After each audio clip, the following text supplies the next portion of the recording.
Good evening, ladies and gentlemen. Welcome to Super Bowl Game Saturday. The long week has ended and the weekend is here. This is your weekly stop for classic gaming goodness as we're reaching the end of 2025.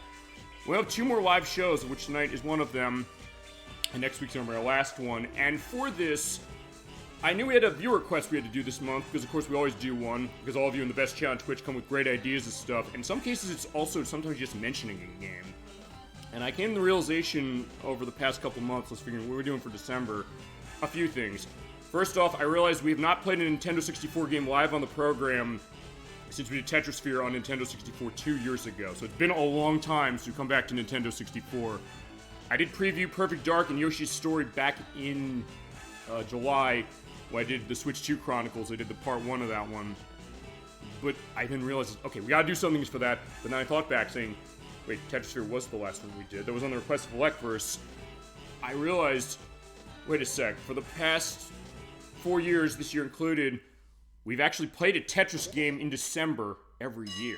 The only years of the program we have not done that are 2020 and 2021. So I said, alright, I think what we should do is, we should have an annual show dedicated to Tetris because we've basically been doing it for the past couple years without me realizing it. So that's where we're starting tonight. So in December going forward, we're playing a Tetris game in December, at least one of, every year. And just to go into that quickly, this started in 2022 when ElecVerse wanted to see Tetris Plus play on the Sega Saturn. Also, flashlight warning on the game machine on the screen when you pull off a Tetris or a Pentris. You've never played a Tetris game like this one, I promise you. And then we looked at Tetrisphere for Nintendo 64 in 2023, and last year, Dolly Finn and I looked at Tetris Dr. Mario for the Super Nintendo. All those shows will be linked below in the link list in our new this annual December Tetris playlist. I'll figure a better name when we get there, as far as we're also seeing a demo of what we're playing, because I have not mentioned that yet.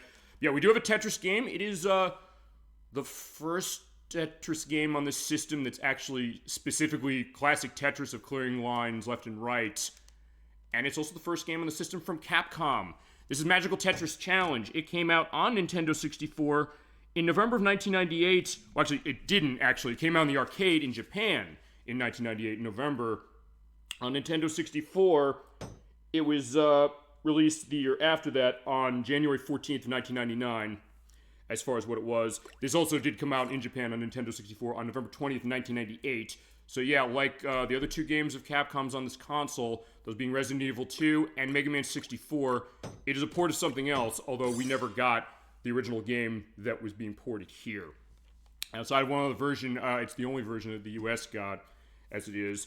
It came out in the US, as I mentioned, in early 1999. It was September 1999 in Europe for Nintendo 64.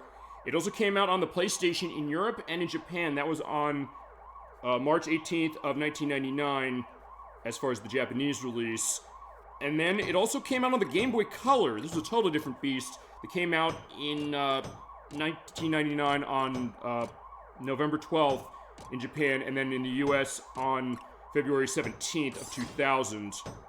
And then later in Europe on March 24th, as it was. It's a unique game as far as how it is. Hello, everyone. Hello, Dolly Finn. So good to see you tonight for our second last live show of the year. So good to see you. And also, what I'm going to be making official with this year, which actually has technically been official for the past 3 years, that being, we're going to have an annual game of Tetris every year. If it has Tetris in the name, or if there's some connection somewhere with Tetris, we're going to be playing it. As I mentioned, we've been doing this the past couple years as it was, and you were actually on for two of those, Tetris Plus and Tetris of Dr. Mario. Tonight we have Magical Tetris Challenge for Nintendo 64. They're telling us what this game is going to be, and also how its unique magic piece system is going to work. So good to see you tonight. I don't know if you ever played this one. As I mentioned, it's one of the few games of Capcom's on this console. They did not support Nintendo 64 much, and it wasn't until 1999 we got it. Tetris rocks. Yeah, indeed it does, and this is a unique twist on, I guess, the normal formula of clearing lines left and right as far as horizontally. And the intro here, I've never played this one. Yeah, this was one that was kind of a bit of a hidden gem on the system. I rented it once, and I didn't actually play this again until I bought a copy of this at Too Many Games back in June. It cost me about $40. It's not cheap, but it's not necessarily super expensive either, as far as how it is, and it looks cool. Yeah, it does, and how this is going to work, I'll give you a sense of this. We're going to go through all of the ways this game runs, particularly because it has story. for each of its characters, because we only showed it very briefly at the beginning, but this is Disney themed. And actually, I came up with this for viewer requests because ElecVerse mentioned this when we played Final Fight 2 for the Super Nintendo, also from Capcom. I'll link to that show below. And when we were playing that, he was mentioning he loves the Magical Quest starring Mickey Mouse for Super Nintendo, which we have since played. And that's also a game, actually, that I realized when we played it, that we've been playing a Disney game for the weekend before Thanksgiving every year. And I said, wait a sec, I gotta make that an official show too, which we did. But he brought something interesting, which was, is this game, Magical Tetris Challenge you're seeing on the screen here, is this tied to that somehow? I looked as far as researching it. There's no official indication that it is, but then again, there's not really an official indication that it isn't either. And the way the story goes, particularly for one of the characters you're going to play as, you could argue it maybe ties to it. So I said, let's play this, and we'll go into it. As you go in the demo, we're seeing, wait a second, I've played Tetris since 1984, perhaps, when the original came out on the Electronica 60. But when you looked at that, like, wait a sec, I've never seen a case where I have 5x5 blocks in this game. Remember, Tetris is a case of Tetra being 4. I was like, wait, why is there 5-line cases? Yeah, there's a reason for that. And the reason for that is this game, which was published and developed by Capcom, there was involvement with Arica, who was involved with, Arica, who was involved with Tetris 99 and also Tetris the Grandmaster, which was an arcade release, the latter, that was out around the same time as this, and its sequel, Grandmaster 2, as it was. But for this game, they said, all right, we're going to have the Tetris perspective. They did license it because it was around the time when Nintendo's stranglehold on the Tetris name in the US kind of lifted. Everywhere else, it was a case where other companies were getting sort of their hands as far as this. And then what was going on is that the rights went back to Alexa Paginoff and Hank Rogers, who made Tetris all the way back in the day. And then basically everybody would license it from them. So Capcom said, let's make an arcade version of this. Then let's bring it over to Nintendo 64, and that's the version the US got, along with one on the Game Boy Color, but also in Japan and Europe, it was on the PlayStation. And we're seeing all our favorite characters are here of Mickey Mouse, Minnie Mouse, Goofy, and Donald Duck. And they're giving a sense of the demo of what's going on. It is kind of standard as far as how it is, but you're also seeing some aspects of what Nintendo 64 is doing with this, particularly because of the pre-rendered backgrounds of the playing fields. Like up there, you have like the eyes there, like the barrel there, saying, wait a sec, we have like a steam engine going on. And Minnie and Donald Duck, who are basically driving Tetris quite literally because they have wheels going on. And as they go, if you pull off a Tetris or a Pentris, which is a new thing that's still only in this game as far as I know. Well, flashing light when you get a Tetris going on one side of the screen. I won't necessarily indicate that, but anytime you see a Tetris about to happen or a Pentris where you can do 5 lines at once, be prepared for that on the field of whoever's on the receiving end of it. When you do that, you pull the lever down, and that sends a jolt out. And on this system, for you, when you're playing, it can send a jolt out specifically, because this game does support the rumble pack. So in that case, whenever you get hit by a Tetris or Pentris, you feel it. And that's the one time you feel it. But it's always that case like, oh shit, I got hit by something, I better be careful. And they're going into some aspects of this, because they didn't really go into that too much. And there's a practice mode that's going to go into this a little, sort of. What goes on is that you clear lines, the same way you would in normal Tetris. As you clear more of them, create chains, you're able to build up that bar over there on the lower left-hand corner of the screen. If you build it up completely, what will happen is that, as I'm going to show this in the demo, it increases by multiplier when you clear lines successively. So it goes to 1, 2, 4, and 8 as far as how it multiplies itself. And what happens is when that bar gets up to the top, every block above that line, or right at the top of it, gets pushed off. It's gone, everything's there, and then they move the bar up a little more. So it actually can set you up very nicely for a Tetris, like right there, where in that case, hey, that long line piece is coming down, I can drop that right down there, boom, I set Tetris off, and I get an all clear, which you get bonus points for the purpose of that. And also, when you do line chains of any kind, or line clearages, particularly of more than one block, you get to a case where you send magical pieces that look very different. I mentioned those 5x5 blocks, but also the idea is that if players...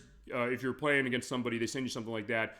If you then get a line combination set right as they send that, you can counter them. So you can basically get the blocks to go back to them, and basically you're going to have a long line, potentially, of how it goes on the top of the screen there. And you're seeing the clock there. As the clock goes along, that goes to levels, which increases the speed upon which the blocks will fall. Also, as far as how that is, when it goes to magical pieces, you have to clear the magical pieces that are on your side before you pull anything out of the next box in the center. And I don't know if every Tetris game does this, But this is a case where technically both players are sharing that next block, or that next block in the center. So, yeah, if I see a line piece, if I get my piece down quickly enough, I can take that from my opponent. If they have magical pieces there, they have to go through what they have on their end before they can take that. So in that case, there's a lot of extra strategy this adds over what Tetris normally has, but it does have up-down Tetris mode, where it does play the way you're used to, in the sense that when you do line clearages, instead of going in those complicated pieces, you do get like garbage lines going on. And we'll show that, because the way we're going to play this game, just to give an indication, is we're going to play this going through the story mode of every single character, because they are different. And we'll go into aspects of elements of Disney. So there's another Disney game. We played a couple of these, actually, over the past month, between Castle of Illusion and Pinocchio. And then we'll show off all the other aspects of the modes. And also I'll talk about who was working on this game, because this was an interesting one. And also, you can thank ElecVerse for this request. Okay, he didn't say, I'd like to see it, but he inferred he wanted to see it. And it's also a case where I want to show this game as it is. And when I bought a copy of this for Too Many Games earlier this year, I said, I want to show this, because this is a game that, when it came out, at that point the Nintendo 64 is like approaching its third year of its life. And because of the cartridge format, it was a case where a lot of third parties balked at Nintendo, saying, hey, we can't do the games we want to do on this system because of the size limitations. Kind of getting that with the Switch 2 nowadays when it comes to how their physical card case is going. You have Ubisoft saying, Star Wars Outlaws, we can't do that on anything as far as, except its game key card, which I know people hate, but still a case of saying, well, the speed of the read of the card is too slow. So I don't know if that console's been kneecapped within 6 months. Despite the fact that there is some interesting stuff and it is a good console, I'll say that. But kind of was going on with Nintendo 64, because remember, they lost Square, they went to Sony saying, we're making Final Fantasy VII on Nintendo 64, but Sony said, it's going to be cheaper for you to make this on 3 discs, as far as purchasing them, and then also doing what you want to do with tech that a CD can do that a cartridge can't. But for this one, they said, we're doing an arcade port, so in that case, it wasn't too bad. Although, to Capcom's credit, when they did say, we're going to come to this console, the other games they made that were ports as well, they were porting games from PlayStation that you'd think no way in hell the Nintendo 64 can run these. In particular, Resident Evil 2, where they got Angel Studios, which is the team nowadays, Rockstar San Diego, who makes the Red Dead Redemption games. And also Mega Man 64. We have shown that briefly on the show when we had an edit case when Nocturne and I played Mega Man Legends on the PlayStation, which she did. Because at the end of it, I said, I have this game on Nintendo 64. Let's see how they ported it. It's rough for certain things of how, as far as how they converted it over. But it's impressive how they converted it. Seeing like, wait a second, why am I building like a diamond shape out there? That seems totally bizarre. You're looking at that saying like, uh-oh, what have I got myself into? But you have double up, as they're mentioning, which is the idea that as you clear lines in row, you're able to do counter off as far as it and get doubling of your points. Multipliers of 2, 4, and 8. Boom, boom, boom. You're at the top, and you're the boop, boop, boop. And when you hear the siren going off, it's a case where, you got to be careful because you hit the top. When you hit the top, you're done. But also, there are the magical pieces up there in the center of the field on the right. It's like, wait a sec, that's going to be complicated. With that, I think we'd start the game. There's to give a high score table for the modes for this.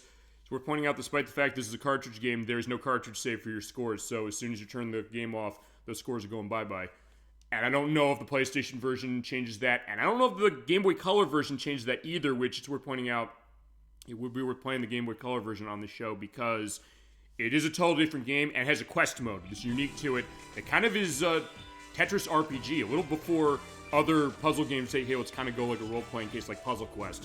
We're now getting modern re-releases as far as how they are. Alright, well, before we get into the game as far as it, I'm going to go into a couple more things, particularly who directed this game, because it was an interesting case as far as who's involved. This game, as I mentioned, was published and developed by Capcom. There was assistance of other teams like Arica as far as design elements, but it was Capcom who devved it primarily.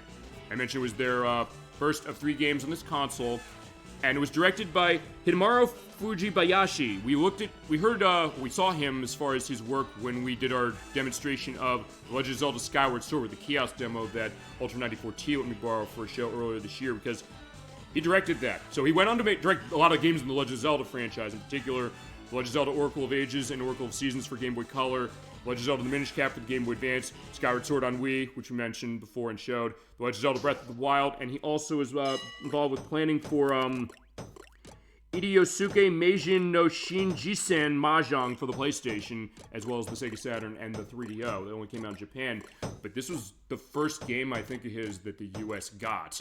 And it was later when Nintendo said, we want Capcom's help when it comes to the Zelda games we're doing on the Game Boy Color, the Oracle games, as we mentioned, which initially was going to be 3 of those, but they said, okay, we're scaling it down to 2, and he directed them.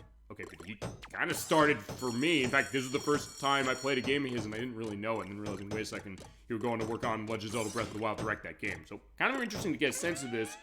And also, one other thing, not much as far as the background, as far as some of this game, that was specific. As far as the arcade version, just to go into that, it never came out here, and I don't think I ever even saw the machine imported over here, as it was. We'll talk about the music. In fact, for this, it does go through the nice tutorial here of seeing the Nintendo 64 controller going on as far as how things going, because it does give you some features of Tetris that are in some of the modern versions of this. In particular, you have the hard drop that is up on the D-pad. You run D-pad the whole way on this game. No analog stick for this. You also drop the piece faster by holding down if you don't want to drop it instantly. You also have the silhouette down there, which the only thing I know when we looked at Tetris the Grandmaster on the show, you were saying, wait a sec, I don't know if I like that. For this game, I kind of love it because in some ways it lets you kind of quickly get a bit of a glance of saying, okay, the piece I got up there, based on how I rotate it, which you use the B button to rotate it counterclockwise and A to rotate it clockwise, it kind of gives you a sense right away of saying, hey, where is it? Like, oh, I can place it there and it'll be all set. It is worth pointing out, if you do not want to have it on, though, you can press any of the C buttons, C up, down, left, right, whilst you're playing, and it'll turn off. But honestly, when I turn it off, I think I need to play it with this thing as it was. So in that case, that's kind of how I'm going to play it, but we will definitely go into everything about this. We'll go into more stuff of Tetris, and I guess other cases of, as we go forward, since this is going to be an official show of Tetris every year, and it would count, I'll say this, cases of games that have Tetris in their name, even to the question of how connected is it. So, I mean, we could second chance Tetris Attack, which I know we talked about that, saying, when we first did that game, saying, well, looking at the puzzle mode, but also because I was running old tech, it's a case where when we were talking, the volume of the game went down. So it was one of those cases where some of those games, looking back, I kind of thinking, maybe we should come back to those, just for that very reason alone, because I can mix the audio specifically so all the music is heard while we're also talking as far as that, and get the balance going. So it sounds really, really good. Even better than it already did, but then again, we've been doing the show for quite a bit of time now. Going into 6 years for next year, but also that you kept building on that and saying, like, wait, we have a reason to come back to some stuff, and we could do that. We do have Tetris Effect connected. We're doing a Super Bowl Game Saturday scoping session of next year. I don't know if I'm going to put that as far as the December Tetris game. We could, if you want. We could do something else. It's also a case that if it has Tris in the name, and also, like, Word Tris or Hatris, which I do have a release that has Hatris in it on the Switch, that being Tetris Forever, which was out. It was released last year, and I got my physical version of that a couple of months ago. It's a case we could do that. We could play other stuff with Alexei Pajitnov. He did make this, and it's a case where we could kind of bend the rules, saying, hey, he made Hexic HD for Xbox 360. We'll take a look at that. Or any other case, we could figure this. If there's some way that we can kind of smash this in as far as Tetris, we'll do it. And, of course, any case or suggestion that you have out there in our best chat on Twitch, feel free to let me know, and we can go into them. And also cases of like this one, if you also want to see the Game Boy Color version, which I would be curious to show. Because the other thing the Game Boy Color version has that this does not, is it has, I mentioned the quest mode, but also there's different variants of Tetris that one gives you, particularly signal towering and target Tetris. I'm not sure what they are because I've actually never played the Game Boy Color version, but I heard it was different, and I heard that it has like an RPG mode. I said, okay, that's kind of interesting. Actually, I don't know if there's really any other Tetris RPG, although I do know that there's other Tetris games that have story, like with Puyo Puyo Tetris, which I do ElecVerse that one. And I'll figure as far as doing that one, we could do that for next year, depending on how that is. But I know that's also going to run multiple parts. But it also is a case where it doesn't have to be like a one-time show of this. Hey guys, hey ElecVerse, so good to see you tonight. We're playing a game that was kind of on your request. Actually, we mentioned this when we played Final Fight 2 on Super Nintendo. God, it was 3 years ago. Playing Magical Tetris Challenge for Nintendo 64. It is our first Nintendo 64 game, actually in 2 years since we played Tetrisphere, also on your request. Thank you so much for the inspiration, I guess, but I think you wanted to see this. We talked this as it was for that, saying, does this tie to the Magical Quest games?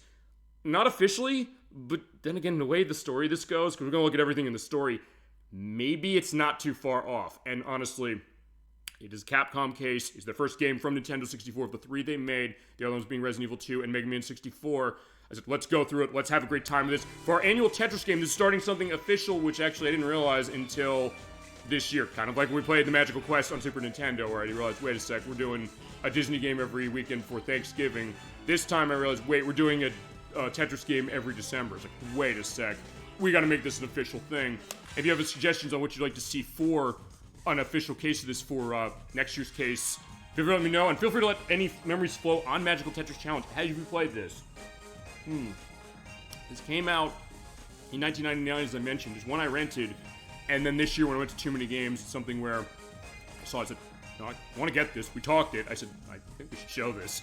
Another underrated puzzle game on Nintendo 64, and I think we've covered a couple of these so far, as it's been with Tetrisphere, this, Dr. Mario 64 a little bit, and Pokemon Puzzle League also a little bit, as we play with this one.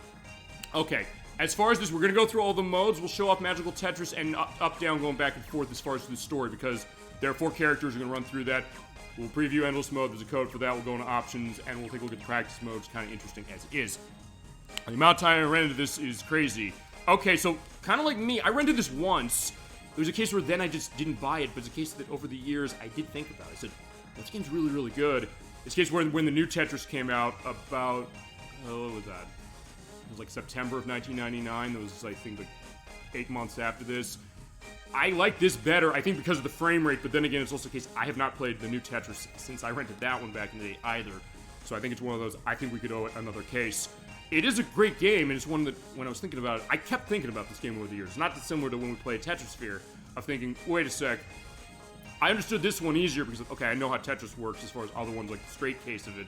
But then again, thinking, well, I kind of would like to play this. And we talked about it all those years ago. I said, yo, let's do a show on it. As far as your options, you don't have a whole lot. It's basically stuff of difficulty of very easy, normal, hard, very hard. What this does as far as difficulty, because the difficulty is 2 ways. This way, and also within the story, the way it goes is it makes the AI smarter as far as how it goes, generally speaking. And the element of, I think it also speeds the blocks up a bit quicker. And it sort of happens with the blocks going on as far as the difficulty options for the story as is. And then you have your options of sound, of stereo and mono. We're going stereo. That's really all it is as far as that. I guess to start with, take a look at the story mode. It's worth pointing out, since we're going to be running through each of the characters of this, just to give a sense. You have a story mode for 1 player, and there's also 2-player versus myself alone, but I can at least give a sense of what the 2-player look like. I'm going to alternate off as between Magical Tetris and Up-Down Tetris, and I'll show off the practice first to give a sense of what are we doing here as far as how it is. But as far as story, just to get into this, because you do have your selection of characters, because it is tied to Disney, so that we have Mickey Mouse, Donald Duck, Goofy, and Minnie Mouse. We're going to go through the stories of every 4 of these characters. In particular, this one is a case where it's getting close to the Magical Quest, but some of these actually do overlap. And here's a reference you're probably not going to expect out of this game. Maybe Rashomon by Akira Kurosawa, in the sense that some of the elements of the plot for certain characters overlap. The idea is that Donald has something going on that then goes to Minnie, who joins in the plot later, and then something with Mickey kind of ties the ending of Minnie's case as far as how it is. But as far as how it is, we'll go through all of these. I'll alternate between Magical Tetris method and also Up-Down, because it does have that element. We'll show both ways. But Magical Tetris is going to be the way to go as far as it's in the name, and it goes as far as how it is. And chat, your vote on who you want to see first as far as the practice. Having said that, or as far as, not the practice isn't really going to factor into much. I do want to show that briefly, but if you have a choice of what character you want to go through the story with first, feel free to know. I'm starting with Mickey for one reason, because of the practice. Because when you go practice, it basically gives you a little bit of tutorial what you can do. A normal and expert running the main game. I'll do this, but whilst we do this, feel free to let me know who you want to go through the story for first. Because they'll explain sort of what we saw in the attract mode, which I think is reflecting, as far as the attract mode, how the arcade version of this from Japan was. Which we only got it on Nintendo 64, and then we got it on the Game Boy Color. It was also on the PlayStation in Europe and Japan. This is kind of recapping that, but there is something interesting about this I figured I wanted to show. I was also hearing this great music, which was kind of an interesting case when I heard what was involved with this. Also, like person just jumped on, the idea of the fact this is directed by Hidemaru Fujibayashi, who would go on to direct actually a lot of games in the Legend of Zelda franchise, specifically Legend of Zelda Oracle of Ages, Oracle of Seasons, Minish Cap, Skyward Sword for Wii, and Legend of Zelda Breath of the Wild. It's like, okay, kind of a sort of start here. Aside from the Mahjong game, Iriyosuke Meijin no Shin Jisen Mahjong for PlayStation, Saturn, and 3DO that was in Japan. It's kind of interesting to think that, but as far as the music, I'll go on this briefly because in this case they're just telling, hey, do the rotation around with button and then you try it. Which I do like that idea, which is that, yeah, we can practice it, but I'm going to tell you, I'm going to not practice. I wasn't paying attention to that. I was telling who directed this game. We'll talk about who's doing the music. I'm going to say, let's do the hard drop up on D-pad. Like, oh, never mind. Okay, that's not a problem. Okay, but they'll tell us how to clear lines. Before we get to that, I'm going to talk about who did this music. It's amazing stuff. It was done by Masato Koda, who did the music for Street Fighter Alpha, as well as Super Puzzle Fighter 2 Turbo, which I was kind of surprised by. And AG42, he's a big one on that one, so why is this music so damn good? Probably that way. And he also did the music for Darkstalkers 3, Marvel vs. Capcom, Devil May Cry 1 and 2, Monster Hunter for the PlayStation 2, a couple games in the Wild Arms franchise, Wild Arms 4, Wild Arms 5, and Wild Arms XF, as well as music for The Wonderful 101 on Wii U, Project Crosszone 2 on 3DS, Hey Pikmin on 3DS, and also was involved with some of the arrangements and music in the Final Fantasy Pixel Remaster games. It's also, is it the PlayStation 1 version that didn't come to the US? Yeah, actually, for years I didn't even know there was a PlayStation version. But yeah, that's the one we didn't get. Okay, technically 2 versions didn't come here, which were the original arcade version. Those are telling me clear that line. I'm saying screw that, I'm gonna just do the drop to this. By the way, it's like, oh, try it again, but like, hey, if you don't get it right, this is your last chance, you know what? And they say, like, a nice try, we have to move on. So it's like, okay, fine, go ahead. And yeah, it did come out on Nintendo 64 and Game Boy Color. Yeah, I mean, yeah, because the arcade version didn't come out here, the PlayStation version didn't come out here. I don't know if it was a licensing thing. I didn't find anything, unless, I don't know, ElecVerse, do you know? Do you know why they said no on this on the PlayStation in the US? I mean, the arcade version, I don't know, maybe it was a case of the licensing, but then again, I guess Capcom had the license for it either way, so I don't know. But then again, okay, let me think about this. Okay, on PlayStation, let me think about this, because, we mentioned when we've looked at stuff with Nintendo with Tetris, I was like, hey, you know, do the clearage of that, that's fine.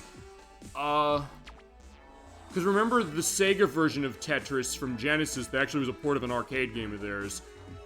They couldn't release that. They said, okay, the license that Nintendo had, they pulled it up for themselves, and they had the license for a long time. And the license was coming to an end as far as Nintendo only holding it. And it was Capcom who got it for this.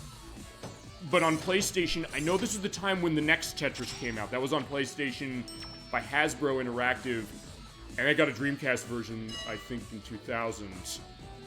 I wonder, also, by the way, I'm telling you, yeah, do a chain case. Like, hey, he sends me a thing there, you send a line there to counter those magical pieces.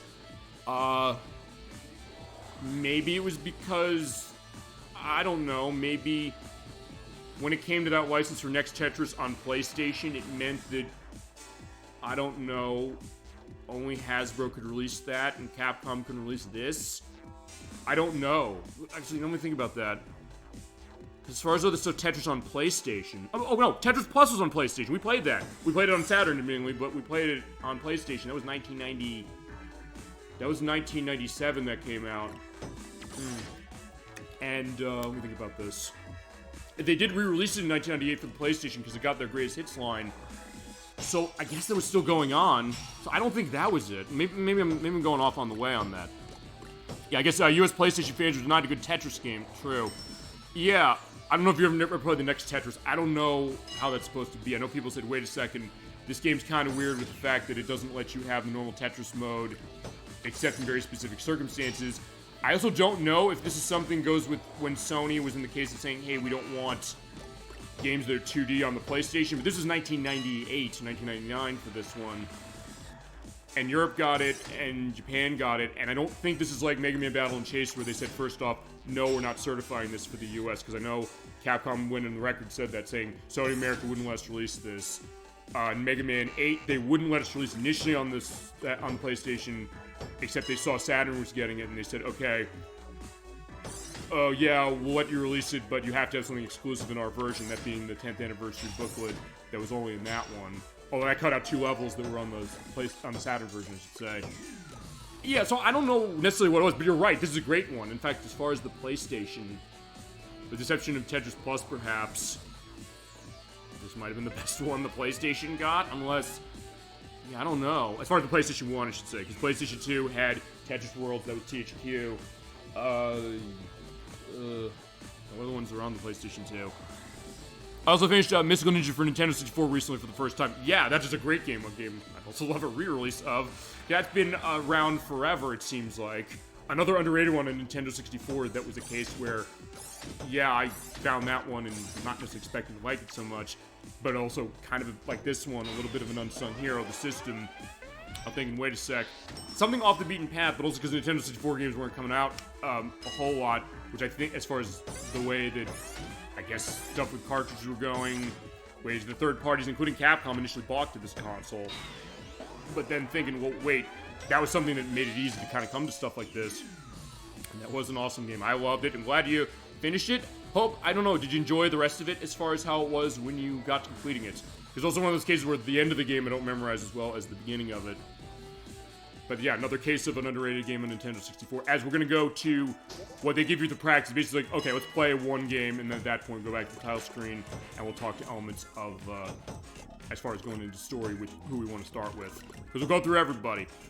Yeah, there's a fan-made recompiled PC port that also required the ROM of the game to run. Yeah, I've heard about that a bit with other games.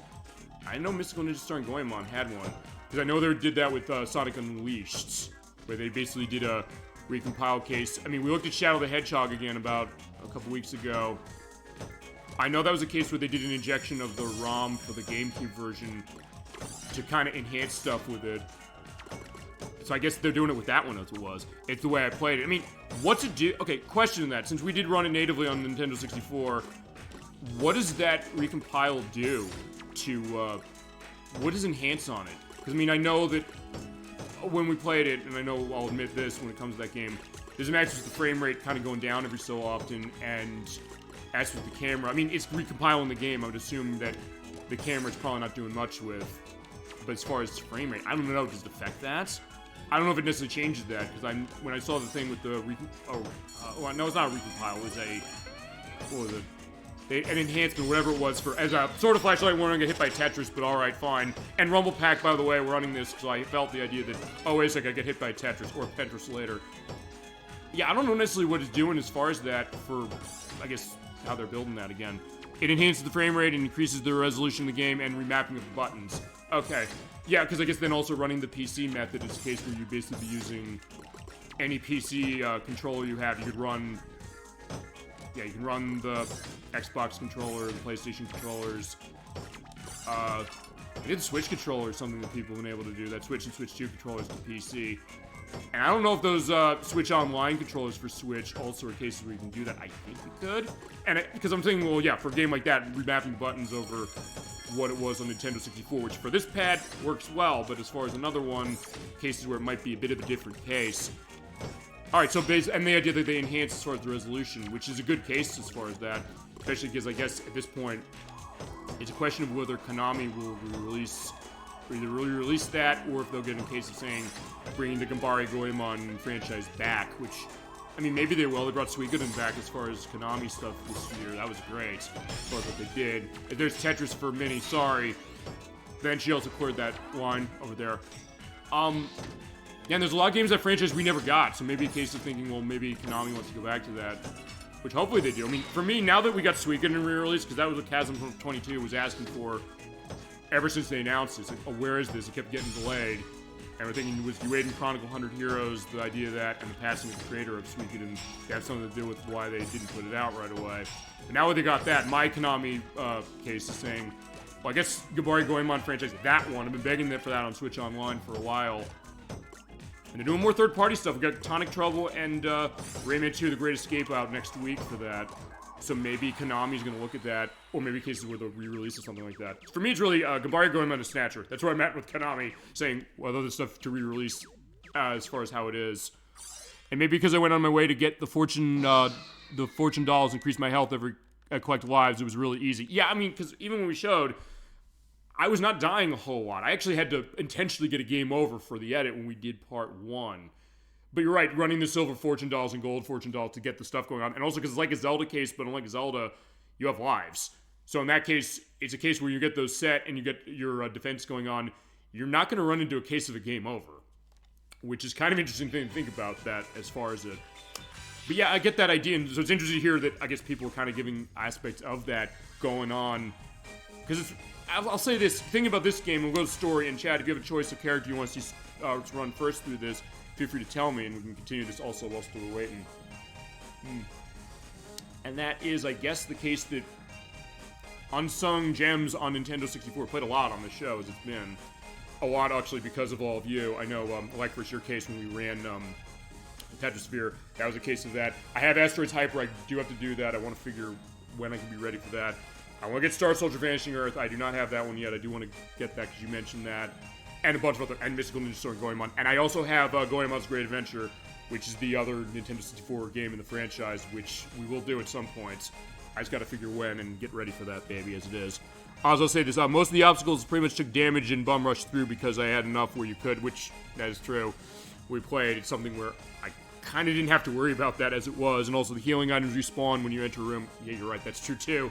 Actually, that's also how, before we did part 2, or the finale of that, okay, that was part 3, but part 2 of when I restarted it, it was a case where I basically went in the room repeatedly to see how can I get my Rio money max, or my maximum Rio, the money in the game, up to 9,999.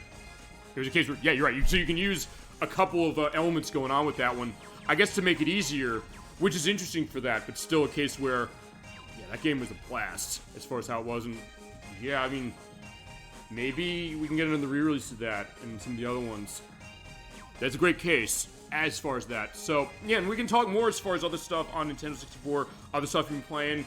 I guess since we only have 2 live shows left this year, this week and next week, we're going to be way earlier. We're going to be at like 3 p.m. for finishing Scooby-Doo Night of 100 Frights on PlayStation 2. In case we can kind of go into, I guess, overview as far as the year, other stuff of games you've been playing. We'll talk elements of the Game Awards, because the stuff that was going on with Capcom when it came to that.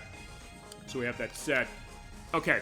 And we'll go through the story as it is for this. And I do have the Magical Tetris method on for this. I just want to make sure. Yeah, if you hit B button, go back in the menu. I just want to see. We'll do up-down Tetris. We'll take a look at Endless Mode later. And we'll get the one code, sort of, for this. Which also the PlayStation version has a case where there could be a storybook where you're able to look at the stories of each character after you've beaten the game. But as far as this, Chad, if you do not have a request as far as who you want to see first, I want to see Goofy and also the really good soundtrack of Mystical Ninja Storm Goemon. Yeah, you're right about that. Yeah, that music is so damn good. Yeah, you'll also probably like what we're doing when it comes to the end-of-year compilation that we're putting up in a couple weeks. Thanks to Crusader64 and Chasm22, they said, how about all the times we've sung on the show? They're singing like crazy when we did Shadow Heart's Covenant this entire year. So, I actually do have a couple things from our play of Mystical Ninja Storm Goemon, including me singing I Am Impact, or singing the end of it, as it was, because I don't know all the words as far as what they are in Japanese, except for, like, the last line, as far as how it is. So we got that going as it is, and it's coming up in a couple of weeks. I also love the Final Dungeons music. Oh, yeah, God, yeah, that's... I know we played this game already, but it's almost the case I almost want to play that game now. Nothing against this one, for sure, but it's one of those cases when you hear elements of a game, it's like, oh man, that was a good one. It really gets you in that sense. We're pointing out also, if there's no decision on story yet, that's fine. I'm going to run Minnie, if you don't mind, because her story does tie to Mickey's. So in that case, we can do Mickey's afterwards, if you want. And there's practice we did already, normal, expert. I'm going to go normal.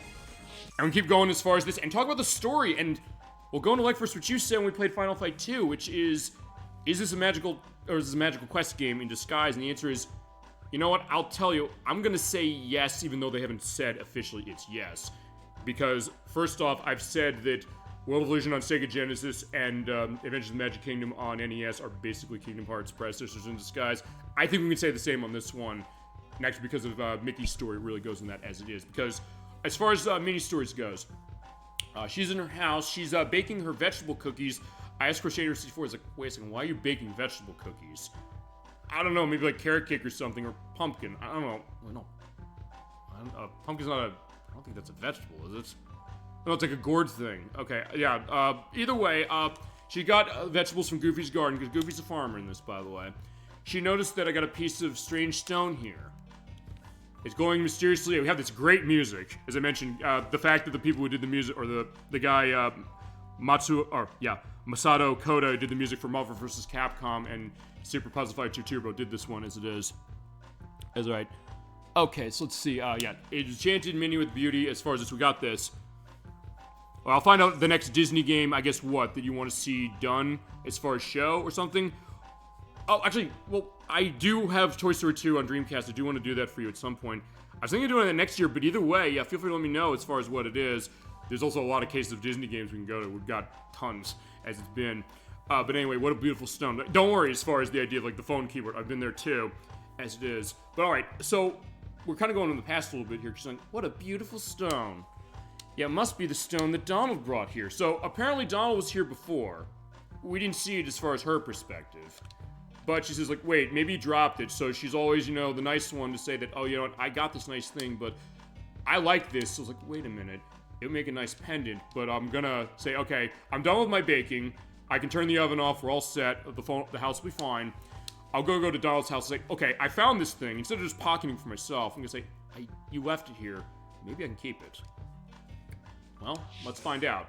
Alright, so she went over to the dock, as far as how it is, because I guess it is the other case where they're saying, hey, he's a sailor. It's DuckTales in this, really. It's like, he is by the ship, so he is all set and he's wearing the sailor suit, as it is.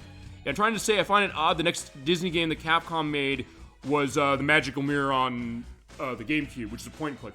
Yeah. And that was one, I know we've talked about that one before. Oh, I have not played that. Maybe we should, just as far as how it is, because I'm curious. It was actually originally going to be by Rare. The idea was that there was okay, this is the other thing, because there was the Disney game deal that Nintendo and Rare had going on, because what came out of that was Mickey's Racing Adventure for the Game Boy Color, and then Mickey's Speedway USA and Mickey's Speedway USA both of them for the Game Boy Color and Nintendo 64. And they planned another one. There's like this Mickey Adventure game that apparently turned into that, but that went to Capcom. But Nintendo still sort of published it as it was. So you're right, then, and when it came to Capcom for Disney, it was that. It was then the ports of the Magical Quest games on the Game Boy Advance, those being 1, 2, and 3. The only release of 3 in this country, and unfortunately, Magical Quest 3 is like $150 on the Game Boy Advance. It's insanely expensive. I'm not going to say no, I can't justify that. We should show it. I do have the Great Circus Mystery on Genesis that we can show. Well, it's also one of those cases I almost think I should get the Super Nintendo version as well to show the unique level it has. If I can find a repro on the Super Famicom version of the third one, get that. Or say, fuck it, we just get the Game Boy Advance version. We should play it. But you're right, it is interesting to think that idea of horror genre shifting, I guess, was going with Capcom and Disney, because then we had platformers on Super Nintendo, and then we had this as a puzzle game, and that being a point and click. I guess the case they wanted to change genre up. Although I said, when we get, I think we should do Magical Mirror at some point, and when we do, whenever that is, I want to look into that, because I do know that Rare was going to be making that. That was originally the idea. It didn't happen. Actually, let me think about this. Okay, it was not related to when Microsoft bought Rare, because I think the deal that Nintendo had with Disney for this was before that. At that point, Rare was... They made Conker's Bad Fur Day in 2001. It was about a year before Magical Mirror came out. And they're working on Star Fox Adventures, or they're working on Dinosaur Planet, and it turned into Star Fox Adventures. And they're working on stuff on the Game Boy Advance as well. At that point, I don't think they'd gotten a sense that they were being courted by Microsoft or the people saying we want them. So I don't know if that's the reason why that changed, or why Capcom then made that as it was. But either way, we'll definitely get to that. I'll look into it. I don't know if that has something to do with it. I doubt it, but we'll find out. But anyway, Minnie came over and she said, hey, I found this pendant. You came over to my house. You left it here. Can I keep this thing? I like it so much. It's like, it's so beautiful. You think you could give it to me? He's like, all right, I'll tell you what. Beat me in Tetris and it's yours. So that's going to be the answer to certain degrees of everything. And I guess we can also go to the idea of, like, how on point is this game with the characterizations of these characters, which it sort of is, a little. We'll get to that as is before we go. It is weird, though. You go to an amusement park simulator with Adventures in the Magic Kingdom, which we played, to platformers, like the Magical Quest games, to Tetris, this game, to point and click. What the hell, Capcom? It's weird. Yeah, I know, but I mean, it's... And also, I've heard with Magical Mirror, people didn't like that, apparently, and I don't know if it sold... No, yeah, I don't think it sold well. But it is bizarre. I guess then you said with Square, they wanted to try around with different genres, but then I guess with this, it was also weird when you think of the 2000s, because a lot of cases, they were porting other games of theirs from the 16-bit era to Game Boy Advance, not just the Magical Quest games. I mean, to put Aladdin from Super Nintendo, they re-released that. So the question, where's that trajectory? It looks weird, you're right. And I guess then with Magical Mirror, the other question is that if we're going to count this as a Magical Quest game, is Magical Mirror a Magical Quest game? We'll see. It's bizarre, but I kind of like the idea of that. And if you have any memories of Magical Mirror in any of the cases, feel free to hit them on us, and we'll go. All right, let's get going with the music as far as this. I love the music here for the dock. In some ways, it's kind of like pre-Dreamcast sound, but it also is really high quality. And going one thing on the PlayStation version, I'll say this, is that it's one of those rare Nintendo 64 games where, even though it was on PlayStation, where it has a CD-based element of how it's delivering its audio, it doesn't really sound that compressed on this system. You'd think, well, wait, I'd want to listen to the CD music on that system, but the way the instrumentation comes through this, Capcom knew what they were doing, I guess, to get it out, so it sounds really good, and not a case where I'm thinking, like, wait, it feels like it's deficient. Sometimes that's the thought. I mean, even with Mega Man 64, when we previewed that off-screen, admittedly, where it's like, wait, okay, that one also did a pretty good job with the music, too, and then there's Resident Evil 2, which, oh my god, I mean, the fact that they got that running on the system was a miracle. Pretty much intact completely. That was, you gotta give Angel Studios credit for that, as far as making that happen. But in this case, I'll tell you, it's almost like Snowboard Kids, because that has a PlayStation version that Japan only got too. We only got that here on Nintendo 64 for the first one. It was Snowboard Kids Plus, which Japan got. That also is a case where the music is so good, even as far as, I think, the way the compositions are working. And the fact, I guess, they sampled real instruments the same way that you mentioned Mystical Ninja Star and Goemon. I know that game did it. Banjo-Kazooie, I know that game does it as well. And I guess this game must have done it too. You're never getting a sense of saying, wait, you know, it's being butchered by the cartridge, if that's a thought. But then again, that's not to say, like, hey, you know, a cartridge isn't capable of something like this. Clearly it is, and this game is showing it, as you're getting a nice chain going on. But also, yeah, Donald's getting tired, because if they do get up high on the line there, yeah, they're gonna be trouble. But also, when it gets close to the top there, you hear the police sirens going off. It's like, yeah, the police are coming. He does either stop you or something. I don't know. It's like, wait, it's bizarre, but it's kind of cool. Alright, so yeah, just keep going. Keep hitting them with pieces. It's Tetris as far as how it plays, but the other pieces and also even the way the alarm's going off as far as, like, the bell for the increase of the levels makes it interesting. It just twists around, which is really cool. And when you win, you do get a layout of everything you've done when it comes to counter blocks, how long you took, max combo you did. If you do an all clear of every block on the screen, you're all set. And deal's a deal. Since we won, we get the stone. Also can't help but wonder this, which is if Capcom's still on the rights to Disney, would we have gotten an RPG out of that? Yeah, you know, that's an interesting question. Because I guess because you're thinking this, the fact that I guess when it comes to, feel free to correct me, this is not right when I'm interpreting this, the fact that Capcom, when you go back to them in the days of the NES and the Super Nintendo, the fact that if Magical Quest was taking elements of something like Super Ghouls and Ghosts and a little bit of precursor to Demon's Crest, a little bit, and then they have something like Breath of Fire, would they do like Breath of Fire Disney version? Or perhaps this, would Kingdom Hearts even exist? That's true, that's another case of saying what would that necessarily look like. Or for that matter, I guess then, yeah, I mean, because the thought with Kingdom Hearts, we sort of mentioned that when we played the first one, and we're going to do a preview of Rechain of Memories next year, because I know, like, I don't know how we handle that game, because I know it's insanely long. Nobody wants to be in on with me for that one. I got to do it, and I'm not saying no, we don't do it. And we're going to play them in order, so otherwise the stories are going to make sense. And I want to make it make sense as it is. We're going to demo that next year. But I guess then the thought of with Kingdom Hearts, we didn't mention this first time, but I guess, oh no, actually I think I sort of did. Which was that it was a case where people from Square and Disney met in an elevator and they kind of came up with the idea. So if that discussion wouldn't happen, that probably wouldn't have happened. Although I guess with Capcom, that's the other question, because I guess then Capcom had the good relationship with Disney as far as the stuff they were doing and vice versa. And then with Kingdom Hearts, also the producer of Kingdom Hearts, that being Ivor Name Down, because we played Castle of Illusion again a few weeks ago, because she now produces all the Kingdom Hearts games. That is Emiko Yamamoto, who directed the Castle of Illusion game as well as Quackshot and World of Illusion, and she now produces at Disney of Japan, or Disney Interactive Japan, which produced all the she produced all the Kingdom Hearts games as it was. As we're seeing Mickey now. It's a bit interesting thing to think about and think like, well, wait, with Capcom, I guess with Capcom with RPG, would it be like Breath of Fire Disney version? So I could see that being an interesting case. Or cases of, I guess, other companies maybe thinking, well, do we want to pull out Disney for an RPG like this? Or they're looking at Kingdom Hearts saying, well, Kingdom Hearts is it. I mean, I guess it's the thought, you know, if Kingdom Hearts 4 is going to be the last one, it's heavily inferred it's going to be. Then other companies look at that and say, hey, we can do something different when that's done. Honestly, I also can't think of any companies, honestly, besides Capcom and maybe Virgin that were making Disney games.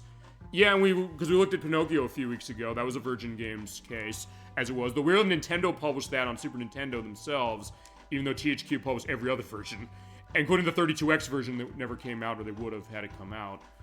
And then Sega, because I mean, Sega had that, of course, with the stuff with the Illusion games and things like that.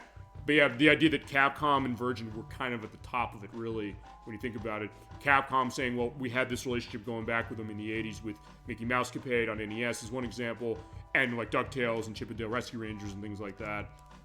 And that continued into the 16-bit era of how that was going.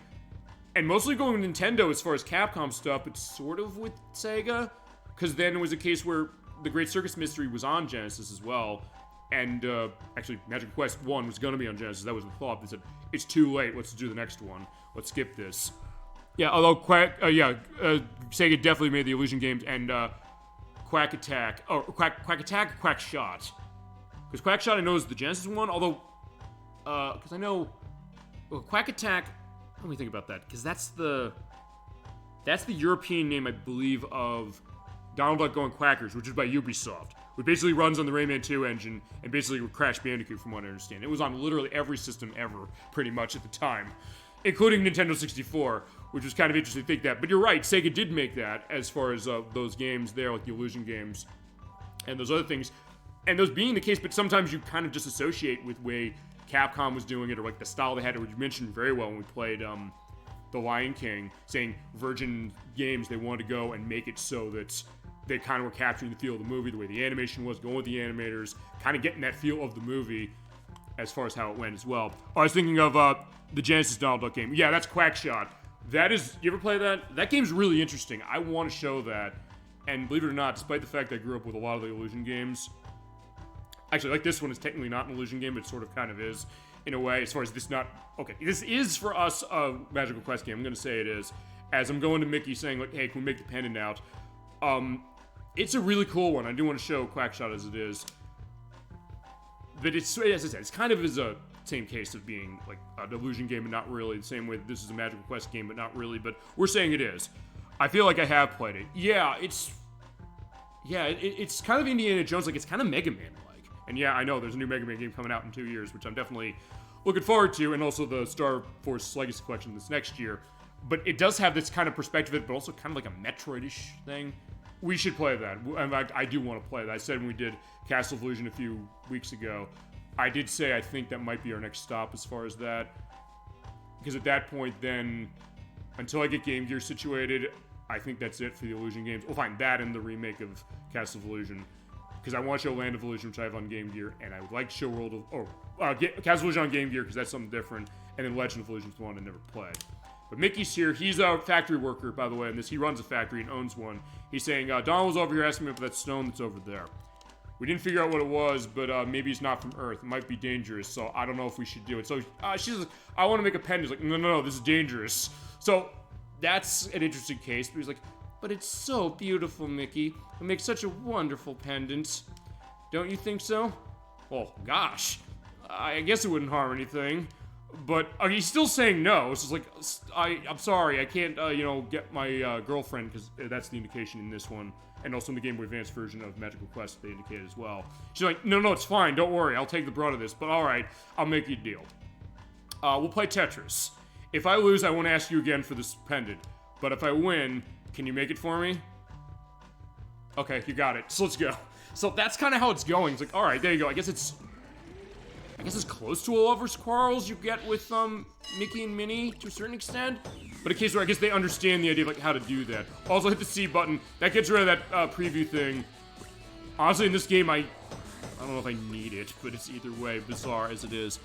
Honestly, now I'm imagining a Disney Capcom RPG. Yeah, let's go into that. What do you think that would look like? Because I'd say this: if Kingdom Hearts is going the action RPG direction, which is the idea of where they were going, and as you mentioned when we played it for the first one, they're going in the direction of saying, well, they're kind of looking at platforming games, saying we can mix that concept with what we know for RPGs and then also have the action bent on it.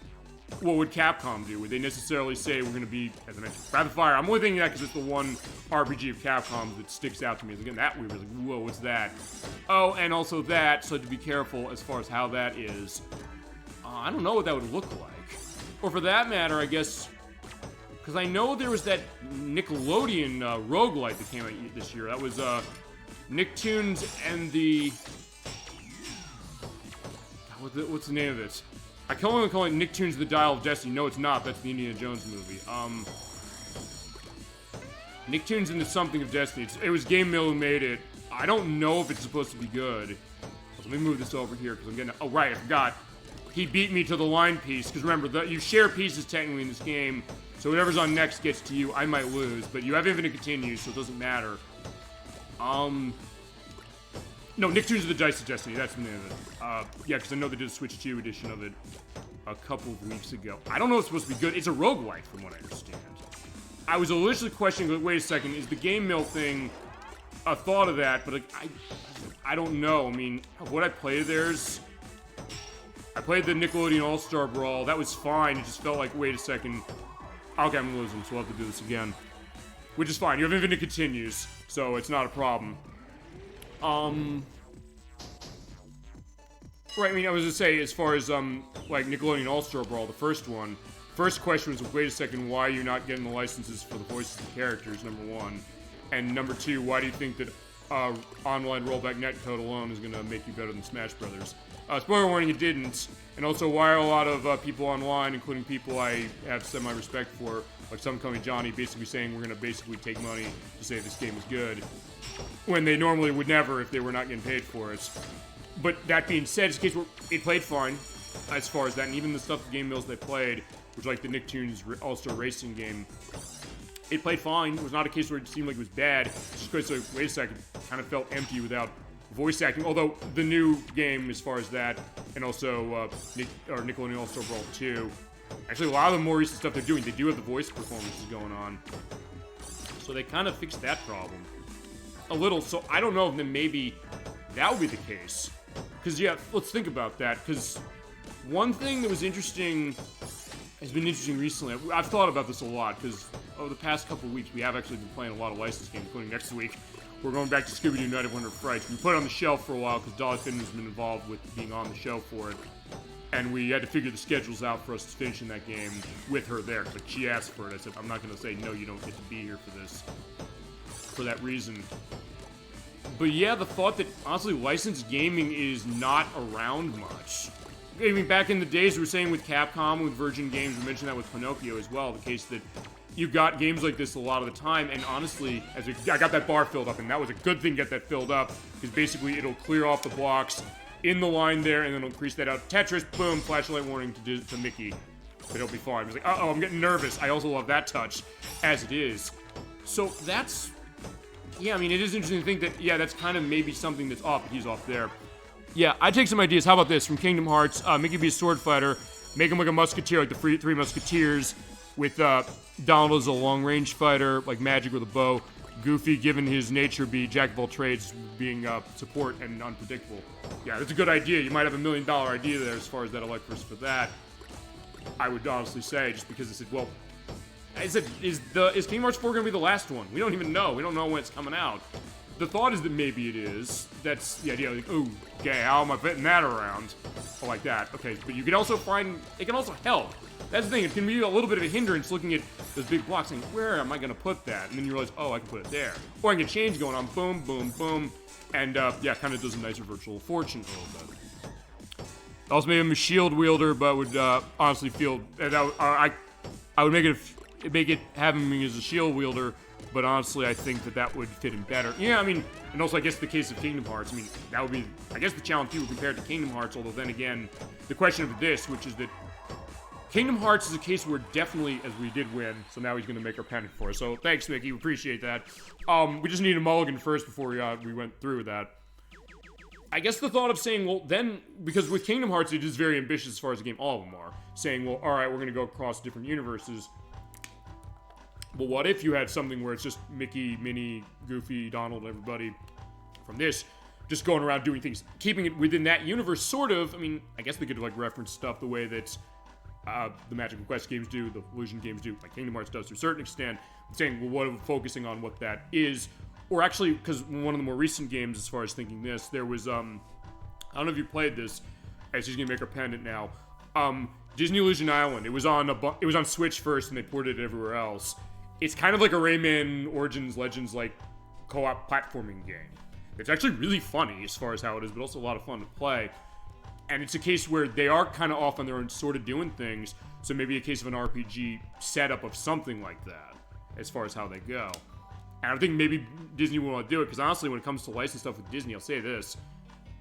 Even with the games of Disney's that I played that aren't that great, I get the sense that Disney had a pretty good ride on themselves, because they've had companies like Capcom and Sega and Virgin Games involved with their stuff and saying, wait, we have an interesting idea to how to put them into a universe like this and give it something that we remember it after all this time, you know? Okay, so we got the pendant. It looks beautiful, but I was going to give the vegetable cookies to Goofy because, like, hey, I got to thank him for letting me have the vegetables to do it, so why don't we show it to him? Maybe join me out there. Like, you bet. All right, so here they go. And I do like the nice animations as far as, like, the 2D stuff for this and saying, like, you know, the man making the walk saying, like, hiya, pal. Look. Hi, Mickey and Minnie.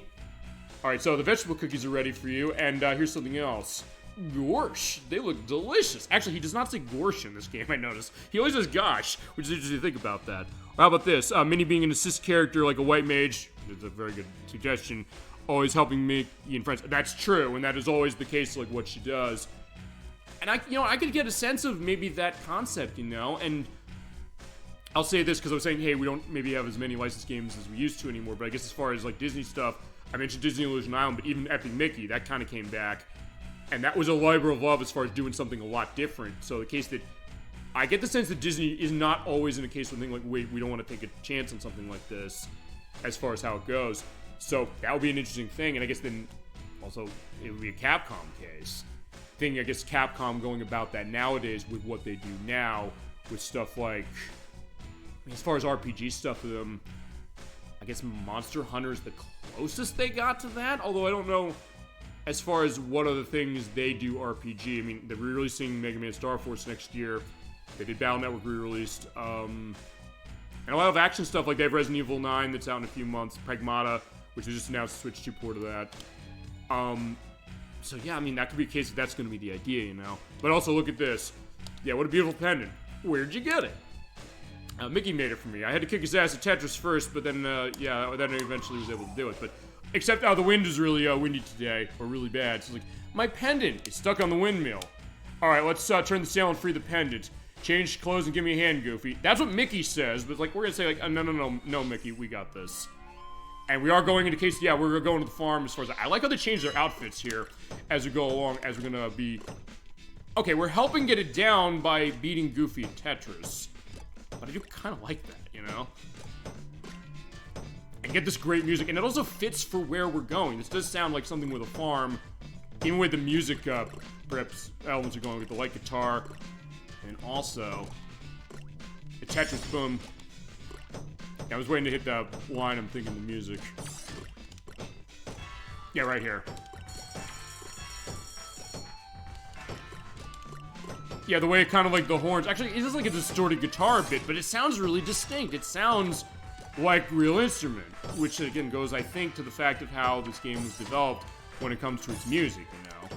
And in the case that even with it being a cartridge, saying like, look, that does not, look, me saying that, oh, wait a sec, this is on a cartridge is not inferring that, oh yeah, you can't have good music on a cartridge, or the case that even advanced stuff is impossible to have. Clearly not. And you have a case like this that indicate that. Okay, where am I gonna put this? Right there. So that's always a question as far as how these blocks look. There you go. Yeah, it was a Tetris. It didn't completely look like it. But either way. Okay, okay, that's gonna be actually pretty good as far as where we're going. That's a weird one as far as where it's placing, because if you have a block to put on top of, that's where it's best, but it's also a case that, alright, I can also split out it in there. Also, as we're pointing out, this is the last Tetris game that came out before the introduction of T-spins. I was not aware of the fact of where those originated. They originated in the new Tetris, also for Nintendo 64, which is a game, we should do that one. I owe that game another look, honestly. That game is, yeah, I honestly like this way better when I played it back in 1999, but with all this time that's passed, it's just clearing off, like, uh-oh, gotta get rid of you, boom, boom, boom, as it is. Also, how about Daisy? She seems like creative tech. Oh, uh-oh. Yeah, I felt the rumble. It's like, wait a sec, I got a sense there's a Tetris coming. Oh, okay, good, that was me. It's like, oh, but I'm gonna get smacked by that. Because, yeah, that's the thing about those massive pieces over there. I'll go on that in a second as far as what you have on Daisy. The case that it can also be advantageous to you if you have enough area to get that set. You can make a Tetris really easy. Yeah, she seems like a creative type as far as Daisy, that's true. Maybe almost like an alchemist. Yeah, actually, you've got a really good case. And nothing else, you know how to make a game pitch, number one, as far as how that is, but also understanding the universe and getting a sense of, hey, you know, how do you, look, in fact, I mentioned this when we talked about Castle of Illusion a few weeks ago, of what I was able to find on the game, which wasn't as much as you think as far as what's the background, what they did. I know the people at Sega, they were trying to say, well, we want to get the rights out to this to stand out from Nintendo with Castle of Illusion in 1990, which was 2 years before Magical Quest came out. Of them saying, we want to give a sense that we're actually, you know, reflecting this license in a way that feels on point with it. So if nothing else, understanding a universe like this and saying, okay, here you go, this is the way to kind of do it because, hey, this goes with the character, this goes with something else. It maybe ties with the stuff we've seen before with other games, but then saying, how do you turn it into something unique? So if nothing else, because part of the idea of any great game is like, how do you pitch it and how do you, plan it out in particular. But all right, this fell down over there as far as what it was. Gosh, what a huge pumpkin. Yeah, good job getting that set as far as the growth there. I was like, yeah, you grown one incredible pumpkin. It's like, what are you talking about? I didn't grow this. Huh? Yeah, I guess not. Yeah, it wasn't here a minute ago. So, wait. Yeah, where'd that come from? But Minnie doesn't care. She's like, I got my pendant back. But, okay, she does care in the sense that, I can make pumpkin pies from this. But also, I was like, okay, can I have this pumpkin you don't want or don't know where it came from? I was like, yeah, sure, I'll take it as far as it. I'm okay either way as far as how that goes. I'll make a big batch of pumpkin pies and bring them over and they're done. So if nothing else, she's also saying, all right, I'm going to I'll take this, but also I'll make it worth your while. Considering how good pumpkin pies can be, I bet she'd make a really great one. All right, so back at home. Yeah, I'll make the best pumpkin pie ever. It's like, all right, I'm looking forward to that. Except we're getting uninvited visitors and, we're getting mad. It's like, yeah, get out of my house, please. We've come for your pendants. Like, wait a sec, why do you want our pendants? Who are you? Well, okay, Mickey knows who one of these people is. Okay, they work for Sir Pete. This also, I guess, goes ElecVerse, I'm going to assume, when you first said, okay, why the question is this tying to the Magical Quest as it is. With Pete's involvement and him getting in our way, the thought of this might be the reason of thinking why this would tie to it. Fair idea, saying, we work for Sir Pete. This is the Big Bad Wolf, although it's worth pointing out, actually, you can thank Dolly Finn for this one, because I looked at him, I said, wait a sec, he is the Big Bad Wolf as far as how they indicate that. As far as Disney War, sort of, but also in the instruction manual of this, and I'll link to the PDF of the manual for this. But actually, as it turns out, this is a character who's in other Disney cartoons. I think I even went through that. I was looking at this, wait, he looks familiar, who is that? And she said, wait a sec, this is a Zeke Midas Wolf. It's like, yeah, you're right, it is. Going backwards. I mean, it would be either her, so thank Dolly Finn for identifying who he is, who also is known as the Big Bad Wolf. That's the same concept. Or one of my coworkers, he's a big Disney person, he would have probably known off the spot if I asked him, as it was. And we have the Weasels, or Weasel as he's known. I guess like the same Weasels involved with the Prince and the Pauper in particular. Yeah, and also the hat is the giveaway as far as Dolly Finn indicating this. Or how about this, going back to the idea, Chippendale, torn of what we would do, or thief perhaps, as far, oh yeah, they have thievery going on in their history. You steal food from Donald in the cartoons, that's true, but then there were Detective and Chippendale Rescue Rangers, and then with Kingdom Hearts, they were, I guess, on the technical side when it came to running the gummy ship, or running the tech behind the gummy ship as it is. So, yeah, they kind of shift around. It's a case where, you know what, that could be something you can kind of mix all three of those. If you think of that idea, saying like, okay, detective work as far as what's going on with maybe the thief concept, but also the idea they have to do detective work for what it is, and also being able to build like tech stuff as well. Maybe not similar to, I mean, fitting for the director of this game because he directed Breath of the Wild. I know they go in the aspects of the history of Hyrule and like the Guardians there and like the ancient tech that goes with that. Maybe something like that, perhaps. But also another class could work as far as them. That's true. There are a lot of possibilities, I'm thinking. And I guess also how enemies go. But yeah, he's like, that pendant's ours. So like, yeah, we're gonna have to fight for it. And we're fighting in the kitchen as far as this, or in the cooking case as far as what is. Yeah, we have the apron on because like I was like, get out of my house. I'm gonna be making pumpkin pies. You also get this great music. Oh god, it's so good. I said this as like Dreamcast core, but this is like before the well, okay, in Japan it actually is after the Dreamcast came out. Actually, wait a sec. I just want to quickly look at this. Actually, no, I'm wrong. I'm gonna take that back. This was 2 days before the Dreamcast came out in Japan. But I guess that era of the way that sounded, but it sounds really good as far as like the some of the stuff on the soundtrack as far as how that goes. All right, let's see. Okay, but I got a lot of magical pieces built up I gotta do something with.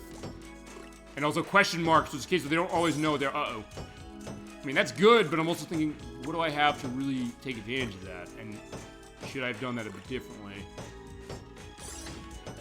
Yeah, I guess so. But I can also say, alright, I can at least get a line change starting. I mean, I'll tell you this, the one thing I'll say about this game that I think is really interesting. I know AJ42, he was on the show when we did Parasite Eve as far as the second part, and he's also a big one on Tetris Effect Connected in particular, but also with other elements of Tetris. He loves Super Puzzle Fighter 2 Turbo in particular. One thing he said about Tetris that I always found really interesting is I gotta get a line here. Watching him play that game, it's really, I always love doing that. Anything really, but with Tetris as far as Effect Connected. Looking at that one and saying that it's one of these games that honestly, this one in particular I think is really, as I'm in trouble. Uh-oh. I might not win this. Oh, no. Yeah, I don't think I'm winning this one. Yeah, I'm dead. We'll run it again. This game, honestly, because of the way that the magical pieces work, and as far as I know, check correct me if it's not right, I don't think there's any other game of Tetris that has this element as far as these magical pieces, specifically these ones. I think it's still only this one today. It's something that this game is honestly teaching me a couple things, which is maybe sometimes the way I play Tetris, like, oh yeah, clear the line I see right away. But I know when I've seen people playing Tetris 99, as far as them being really, really good at it. And we've demoed that on the show as far as how it was years ago. But the case of that game, saying they oftentimes will just do clearages of lines when they can do them and basically set up chains of what they got, even in case we just build up on the side and then say, okay, clear that, there's an opening there, go. And honestly, in some ways, this game makes it, that kind of makes that strategy, what's the right way to put this? It makes it, for me, it kind of clarified that idea, or kind of emphasized that idea maybe more than any other Tetris game, 99 included, actually. You think, like, oh wait, I saw people doing 99, I'd be jumping on that and saying, whoa, that's the idea, as it is. As far as Pluto's concerned, not sure as far as party member I'm him, because usually he's just the dog, as far as how it is, but maybe like Russian Mega Man 7, say, sniffing out items and detecting items on the map. Yeah, actually, that's true, like support case. Actually, well, oh god, I mean, we talked this with a couple RPGs, because didn't Final Fantasy VIII have a...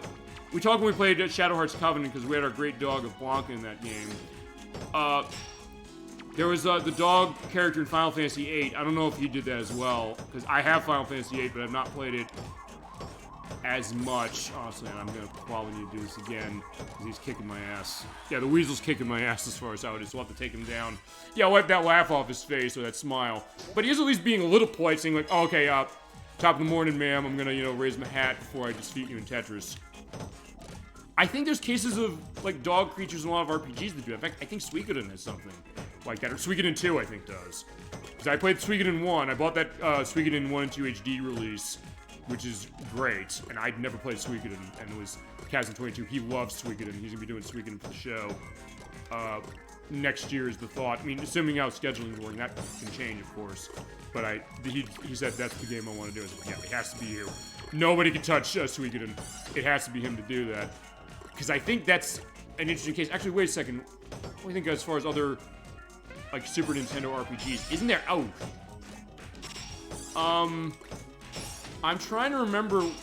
Wasn't the Secret of Evermore like that? God, I wish Gemini 96 was here because he knows Secret of Evermore really well. I don't know who's doing that for the show. He might be doing that for the show. Because I think that's the case where you have, like, your dog in that game. I know, not the same thing. I know there's something with Illusion of Gaia that's like that a little bit as well. Oh, that's like, it's like your pet pig. Okay, got him. Somehow. I didn't expect that. As far as villain and enemies, how about this? Considering the Kingdom Hearts does movies, perhaps focusing on the TV shows. Yeah, because, I mean, when you think about it, yeah, Kingdom Hearts is not really focused too much on stuff with the TV side of things massively. Although I guess cases where we've seen some overlap. Like when we went to Agrabah as far as the first game. Yeah, it was based sort of on the movie, but it had, well, the voice cast from the movie, but also Dan Castellaneta from the TV show. So it kind of had that. So maybe it thought, so the interesting idea of saying, well, wait a sec, why don't we tap into another market? And I said, one of my coworkers, he's a huge on Disney, he has a tattoo of, God, I forget the character. It's something so obscure, like this obscure dragon character of Disney's. I'll have an edit down here. I'll ask him on Monday when I go to work, saying, where's the name of that character you have the tattoo of? I did Magical Tetris Challenge the other night, and I referenced you and said, wait, it's that. He'd have known in particular. But that would be a great case of saying people would like, oh my god, I'd love to see that. Or in my case, it'd say, I'd probably decut that shit by saying, well, what about the Wuzzles? Like, what the fuck is the Wuzzles? Like, oh, I remember this one. I was explaining people to this thing as far as, like, Elleru, as far as these characters who are, like, mixtures of animals, like elephants and kangaroos and things like that. And it was really kind of interesting. My brother got me into that one, as it was. Actually, also, the TV shows do seem to share universal source. Yeah, that's true, because... Well, actually, the one... Okay, as far as the ones that really do... I mean, the newer DuckTales, I think, kind of goes into that. I mean, DuckTales itself kind of goes into that in the sense that you have overlap there with, like, Donald and the nephews. So it kind of goes to that. Yeah, Bonkers, I know, goes into that. There's a game based on that that's on... Which is a couple. Actually, Capcom made one of them, which is on Super Nintendo. That one I know is kind of going that way, as far as how it goes, where everything is in a... kind of in a universe that way. So you're right, the kind of way of connecting that way, and kind of doing something unique. It's like, wait a sec, do people remember this? But then getting that stuff set. But all right, while we were fighting, apparently Zeke pickpocketed us. Zeke might as well pickpocket us somehow whilst we were fighting. Like, yeah, how? We didn't even see him on the screen. I don't know, use like an invisibility thing or something to kind of go through, going like the RPG method as far as, or how about this? Oh, right, thank you for indicating that. How about the party going to St. Canard from Darkwing Duck and then help battle the Rogues Gallery as an example. And right, because in the newer DuckTales, they did have the crossover as far as Darkwing Duck. You're right about that. So yeah, actually, yeah, that would be actually, that's a really great idea. Yeah, if nothing else, any game developers out there, any cases as far as, I don't know, Capcom, whoever it would be, taking a listen to this, yeah, there's $1 million idea being produced by our best channel on Twitch. I appreciate that idea. Getting it out there saying, hey, here's a great idea. In case where I think if nothing else, people probably would want this. I would think they'd think, well, you know, being able to present something like that, kind of get that going. But like, wait a second, I don't care how they stole what we got. We're going to go get him.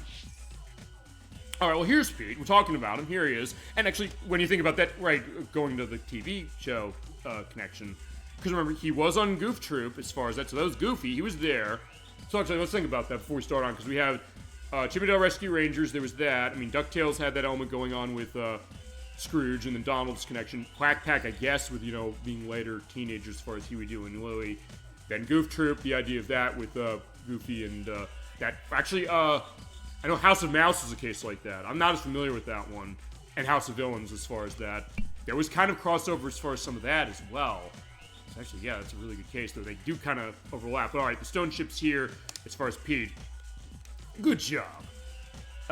Wait, that pen is mine. He's like, yeah, you don't know what to give up, do you?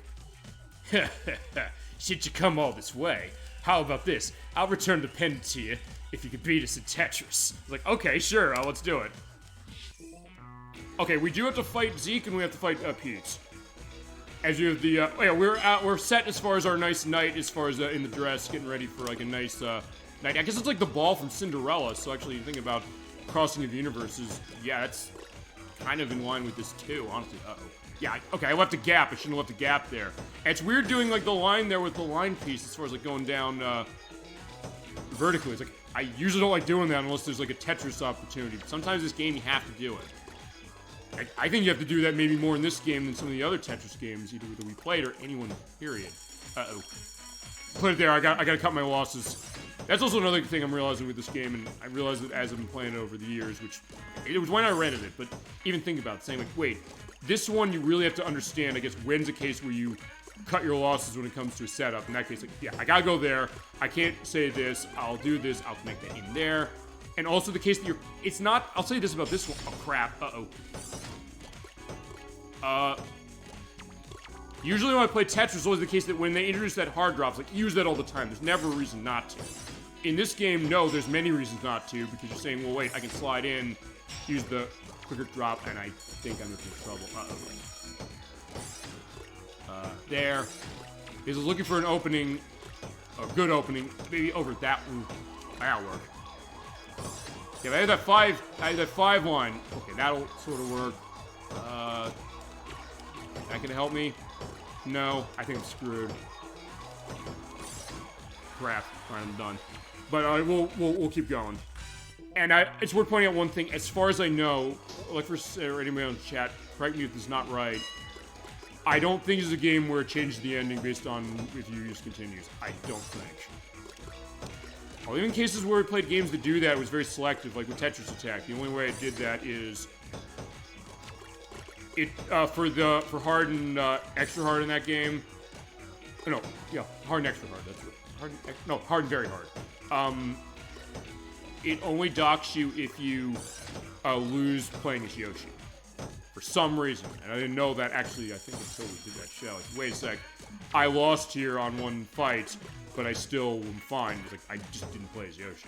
Like, I used the cheat to not play as Yoshi. It's like, oh, he got a Pentris, and you hear that guy on the soundtrack. Uh-oh. Oh, Christ, he got that, and he got a Tetris on me right after. Oh, God. Look at all those magical pieces. Look good, but also in case of, uh-oh. What I put there. Okay, that actually fits well. So, yeah, that, like, wait, like an S? Yeah, you've never seen pieces like this before, but also it's so, as I said, it's a mixture of a bad thing, but also a mixture of a good thing, saying, oh, wait, this actually could be a really good opportunity. Or since we're talking other stuff as far as, I guess, Disney elements, this was, okay, not completely like a TV showcase, but I'm thinking, going back to Winnie the Pooh and the Bus Brigade, the idea that when the wind is really bad, Pooh is being blown across Rabbit's vegetable patch. He's like, no, don't go through this. And then he's like, wait a minute, it's making it really easy to harvest everything. Oh, yes. Maybe next time we'll go through my rutabaga patch. So in that case, it's kind of the same concept here, saying, like, wait, it looks like I could be screwed based on how I'm set, but also saying, wait, that creates another opportunity I can use. I can make a comeback. I mean, I guess it's also this. I'll say that I don't think this game, what I played of it, I don't think this is a case where the back and forth of the Magical Tetris system in this, that it necessarily, I don't know, that's necessarily cheap. I don't think it is. I think it's a case where it's shockingly well balanced for a case that you can kind of have your elements going on, but also the great attention to detail of Zeke's animation there, of him, like, actually doing the blowdown of the house when he gets that line, uh-oh. But even though, like, oh, she's like, what the hell is going on here? I'm gonna be in trouble because I got that Tetris hit. Oh, no. Got that. Just get lines, get lines. That's what I gotta do, but I can't fit in there, and I don't wanna... I could do that. That's fine. But also cases where you oftentimes, because of the way the magical pieces go, you sometimes get some of these pieces in a row, like the line pieces. You don't see, like, 5 of those in a row, although because of this, it sometimes can make sense and also sometimes be helpful. Okay, perfect, perfect. Let's go. Tetris. Okay, I saw this, like, okay, it's like, oh, great. But it gives us this nice back and forth that isn't not in the other ones, as far as other Tetris games, but something that's really unique in this one and really stands out. And the case where I'll preface final thoughts with, oh shit. Well, that could be good, except now it's not because it's out in my way, and now I'm at the top. It's something where I think it honestly has a balance to itself that I think would be very appealing to people if they haven't played this. And because I guess the license case, I don't know how likely a re-release of this is. though, that being said, it is still on Nintendo 64. And there's that Game Boy Color version as well, which is something different, and actually that's an RPG. Going into that, saying like, wait a second, it's a puzzle RPG as far as this, so it's not the same. So for that reason, we could play that one. In fact, I think we should play that one, honestly. I was looking at a copy of that one just because, not that it's expensive, and this is not... This was a little more than you... Okay, there's a little more than maybe something common on this console. I got it for $40 when it was like too many games. But even then, it didn't feel like, oh yeah, you know, this is marked up or something. I think that's about how much it goes for. Then I guess actually when you go to a lot of conventions now, it's almost one of those cases where you have people like me or other people as far as like who are selling as well, more specifically than even myself, saying like they know how much a cost of a game's gonna go. So it's not like, hey, I'm gonna ask, I don't know, $9,000 for a copy of Shaq Fu on Sega Genesis. You're gonna be able to call them out and say it's not worth that much. Although, to be fair, that actually did happen to me. That was in 2008 at Otakon. Someone was selling a copy of that for $9,000. I asked specifically, I said, how much is this? Like $9,000. It's not worth that much. It's how much is it really? Like, no, it's worth $9,000. And I think the reason they were doing that, admittedly, it might have been the nod to Dragon Ball Z of the over 9,000 case of power level, but also I guess the case of saying who would actually want this game, I guess. And like, well, is someone actually willing to pay $9,000 for this? And it's not even a case where it was, you know, sealed in box and signed by Shaquille O'Neal. Because it was something like that, like, okay, you know, I can kind of get that. So the point is when you go to like a convention or something like that, it's a case where you're not always necessarily going to be fleeced. Because at that point you'll get a sense like, wait, there are people out there, I mean, talking about certain things, like how much do certain games go for. In fact, I'll go on that element when I went back in June. And I'll be going next year, so we're going to have a Tetris right here, #1. And a case where I'll be off on the weekend of that. But that being said, a case where I did get into discussions with people, because I said, wait a sec, I was looking around as far as pricing of games, and I was realizing even stuff that used to cost a massively insane fortune. Like stuff on Sega Saturn, I saw this all over the place, saying, wait a sec. I said, do you get the sense that Saturn collection... Oh, Pentris, you're getting this, flashlight warning. Boom, there you go. Okay, that's a benefit of getting that thing. And I'll go on the story as far as that. Okay, that is good, being able to get those 2 5x5s sent to me. He sent that to me, but it was also the case that I had space to put it somewhere, so I was able to give him Pentris that way. And get him into trouble, potentially, as it is. Yeah, I was saying, look, wait a sec. I was looking as far as that, because the thought is that... Oh, shit. Sega Saturn collection is expensive, and it is expensive. Oh, there's the timing. Jesus Christ, look at that. I sent that to him. But there was stuff I was seeing that was not nearly as much as it used to be, and I even asked it, have you gotten the sense that Saturn collection has gotten cheaper, that games are not costing as much? I mean, even, I was also saying, like, well, stuff I know on that console goes for fortunes, I win. Stuff like Panzer Dragoon Saga, that's still over like $1,000, but even then, I was like, stuff like 1,100. I said, I've seen this for like almost 1,700 recently. I said, did the prices of the stuff go down? And I was saying, wait, why? Some of the stuff hasn't been re-released. It's not a case like, oh, there's a re-release of something, and it cut the price down because, oh yeah, they just get it a cheaper way now. Which sometimes happens, although questionable, does it actually, you know, make a factor or not? All right, okay, that's pretty impressive. Let's see if you can beat me. All right, so, and he does want to give you the kissy face. Oh, there's a reason for that. And you get this final boss music, which is amazing. And also, Chad, if you do not have a qualm with this, for that detail, as far as it, I might do Mickey's story next, unless you're saying to me, no, I want to see Goofy or Donald's first, in which case we'll do that. But that's been kind of interesting thinking, and as far as Nintendo 64 is concerned, you think, well, okay, since this is one of only 3 games Capcom made on this console, you'd think that, is it like Dreamcast, where everything they make is a lot of money? And even that still was a constant. When I was at too many games, I was still seeing that a lot of the stuff on the Dreamcast of theirs still costs money, although they've been re-releasing stuff recently that's, I think, maybe helped that. I mean, because Power Stone 1, 2, and Project Justice, and what's the other one? Plasma Sword. Those got re-released in the Capcom Playing Collection 2. Although, actually, with that... Power Stone 1 and 2, it's not porting the Dreamcast version, so it doesn't have the shop of the second one. So in that case, maybe that's going to make it stay constant. But as far as the Capcom stuff in the system, it's not super expensive. I mean, I think Resident Evil 2, I think it's the cheapest version on this console still. The Dreamcast version went up massively. The PlayStation one is still actually more than I would have expected. So that's going to be a question, oh, how about this? I might be cheating on this concept, but how about making an area based on Buzz Lightyear Star Command? Well, not necessarily. You said tying into the TV, that's true. And the case of Disney, and I guess then, well, I know you hit Kingdom Hearts 3, although I lost. I mean, I thought I was going to lose as far as how it was, but I didn't know it had that way. Maybe it's a separate continuity, yes, that's true. But I mean, I guess Kingdom Hearts 3, the case that they did bring Woody and Buzz Lightyear, they brought the Toy Story world in there, they brought the Pixar world because of that.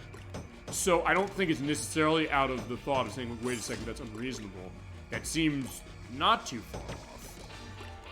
As far as that is, like, hey, if you're going to be positioning this as a love letter of stuff Disney TV shows, that would probably be a case. And I think also with that, after how Lightyear was received, the movie that came out a couple of years ago, the thought that maybe people would want to return to like the Buzz Lightyear Star Command, the thought that based on how that was, it was intended to be like a more gritty reboot of that, sort of, but question if it actually was.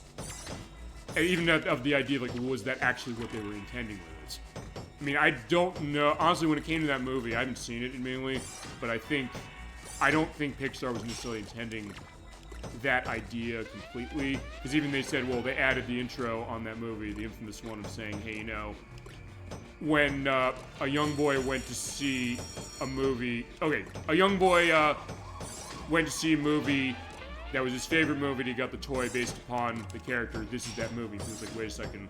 This is supposed to be Andy's favorite movie as far as this, and I'm going to lose again, I think. This is not an easy fight, and I'm not making it look a very good case. But still, Case, you're right, it's not completely off base, saying, wait, if you're going to tie that in, why not? And I would think that would be something I think people would really like, because, I mean, if nothing else will go into this, which is that when it comes to some aspects of, like, Disney, in fact, it's interesting you say that, because one thing I've been watching recently is, like, and this is every December this happens, Doug Walker is also, who's the nostalgia critic, he's out of Chicago. Every year for the past, I think 15 years he's been doing this. He does a thing, Disney Summer, where he basically takes a look at a bunch of Disney stuff. The one he did today actually was of a TV show. He did of American Dragon Jake Long, which I'm not familiar with that as far as how it was. But basically doing a look over as far as something like that. But the idea that saying, I know that a lot of the animated properties, I mean, that's a little different than some of the ones we're mentioning, yes, as is Buzz Lightyear Star Command. It's different, but it's also something that I get the sense people really have attachment to that, and I'm trying to remember, ElecVerse, did you say something about as that, or was it something else? And maybe saying, hey, there was some Disney series. Oh, wait, there was, what was that one? The one you mentioned when we played Guitar Man, okay, as I'm getting Tetris again by Pete, I'm gonna lose. What was the one that, what's the name of it? The Super Monkey thing? Super Monkey Hyperforce Go or something? Or how about this? I wouldn't use shows that are basically continuations of movies or prequels. So in that case, something like Aladdin or Hercules. Yeah, right, Hercules did have a show. Very brief, I think. So yeah, fair enough. I mean, as far as that. So then the question, where would that go? And I guess also then with something like Buzz Lightyear Star Command, I mean, okay, that's not, I don't think that's not tied to Toy Story technically in the sense that it's, okay, it's based on the character, but it's based on the animated series of, okay, it's based on the series of Buzz Lightyear that Andy likes. So that's a weird case, because it's kind of in the middle saying it's not continuing the movie, it's continuing a character who's in the movie, but actually not continuing, it's telling the story of who he is that then eventually gets into the movie. So in that way, it's kind of going reverse from something like, as you mentioned, Aladdin or Hercules or something like that, as it is. The Super Robot Monkey Team Hyperforce Go, thank you. I know that I remember you mentioned that. You said, like, wait, there was that one you mentioned. Because it's a case where I keep running into, every so often when we play something, I keep running into a case where we have voice performances in it, and they were on that show. I keep running into that, which I do love indicating that. It's like, oh, I always get to indicate, like, wait a second. Uh-oh, I'm in trouble. What that is, it's like, wait, they're all in that show, as far as a lot of people I run into. I remember when we played Shadow Hearts Covenant, I thought there was a voice performance that came out of that. Though then again, with Shadow Hearts Covenant, that was a treasure trove of so many different cases when it came to cases. I mean, one of the people who voiced in that, what's his name? Kian. He was voiced by Kirk Bailey, the late Kirk Bailey, who was Ugg on Salute Your Shorts. I was like, wait a second, he was in that, and I was like, wait a second, he was in Xenosaga. I was like, what? And we played that also, what was it? Ben Hyuga, the father of Yuri, the main character of that game. And Shadow Hearts 1. He's voiced by, Kirk Thornton, who's Shadow the Hedgehog. So like, wait a second. I was like, oh, okay. Kind of interesting kind of see these things, and actually we went to too many games. For Sharon 64 and I, we got, autographs from Michelle Ruff, who's in that game as Lucia, and as Alice Elliott, and also of, Karen Walgren, who's, Karen. And she gave actually insights to us as far as what was going on with that, saying that he was saying, when I play this game, the dialogue isn't matching when it comes to the subtitles. She said, we basically improvised the dialogue as we were doing the recording of this. And that's the reason why. And she was also like, oh my god, I was amazed to see Fatal Frame 2 again. And she probably knew at the time they were remaking it. She was kind of keeping tight-lipped, saying like, oh my god, I love doing Fatal Frame 2. As far as how it is, because the remake of that is out in a few months, as it is. Okay, there we go, got that bar set. And by the way, when you do the fill up on the bar, by the way, you do get it extended. So you fill that magical meter up, and that's not going to fit anywhere. I'll fit there, actually. And there. And there. Tetris, boom. I gotta get set with him. We'll get him, don't worry. We're getting everybody. Everybody's going. And then we'll see what's going on with everybody else. Oh, okay, that's not bad. I can fit it there. Actually, in that case, I'll tell you the piece preview thing. Maybe that's why it's so useful in this game, because... Or in case where I feel like, oh, I need it in this one, because... Oh, I can turn it off. It's something where... There are other games that have the pieces this game has. So in that case, it's like, uh-oh. So I hit that, but also I can counter it. There we go. Boom, boom, boom, boom. Okay, right, yeah, that's perfect. Okay. This is close. Uh-oh, but he's getting stuff going on. Yeah, so yeah, just like the Magical Quest games, he's the final boss, although... Whether he's the final boss of all the other stories... Okay, I think he is. But that being said, we'll... Oh, right, alright, he's getting nervous, like, uh-oh. Okay, but I got Tetris to put him down a little bit. Oh no, I have too many open areas, and... Actually, you know what? No, I can't. I was gonna say, I could T-spin that, like, no, that's new Tetris. That's the thing the new Tetris has over this, like, that has the T-spin. Like, I could, kind of get myself... Oh, there. Boom. Yeah, we're gonna get him. I promise we're gonna get him eventually. I guess, I don't know, just go with the stereotype. I mean, I'm gonna say, you know, the not being good at puzzle games. Uh-oh, shit. Oh no, that's not gonna fit. Uh-oh. Oh, thank God. Oh, here we go. Line piece. Boom. Although, actually, that would have been even better if we got the Tetris there. Or the Pentris, as it was. We almost have him. Although, shit, he's back to normal, too. So I said, this is a really good... Oh, that's sort of help. A little. Come on. We almost got him. I'll look at that in ElecVerse in just a second, I promise. Not that I necessarily need to really concentrate. I don't really. It's just in case we're... Uh-oh. This is gonna be close. If I can hold it out a little longer. Oh, there we go. I want that over there. Got him. We just got him. Fantastic. Okay, made it. Okay, I was also thinking about that, but I'm curious about this, which is that what would happen if a party battle against the Skeleton King, I don't know if they'll make the monkeys party members, perhaps making Chiro the only party member from that area, but also have it assist, perhaps, like, the attack similar to the Final Smash of Mega Man's in the Mega Man, or in the Smash Brothers games. Okay, so here's the pendant, just like a promise. So I guess he's a man of his word, sort of, and so Pete brought the pendant back. Got 4th place on the leaderboard, but he stole its evil energy out. Actually, this will make Mickey's story make more sense, so if you don't have an objection, I'm going to do Mickey's story next. As just, yeah, I mean, great idea as far as how that is. I was just seeing as far as how the credits will go. I'll let the credits play. Because we'll see aspects as far as the pictures.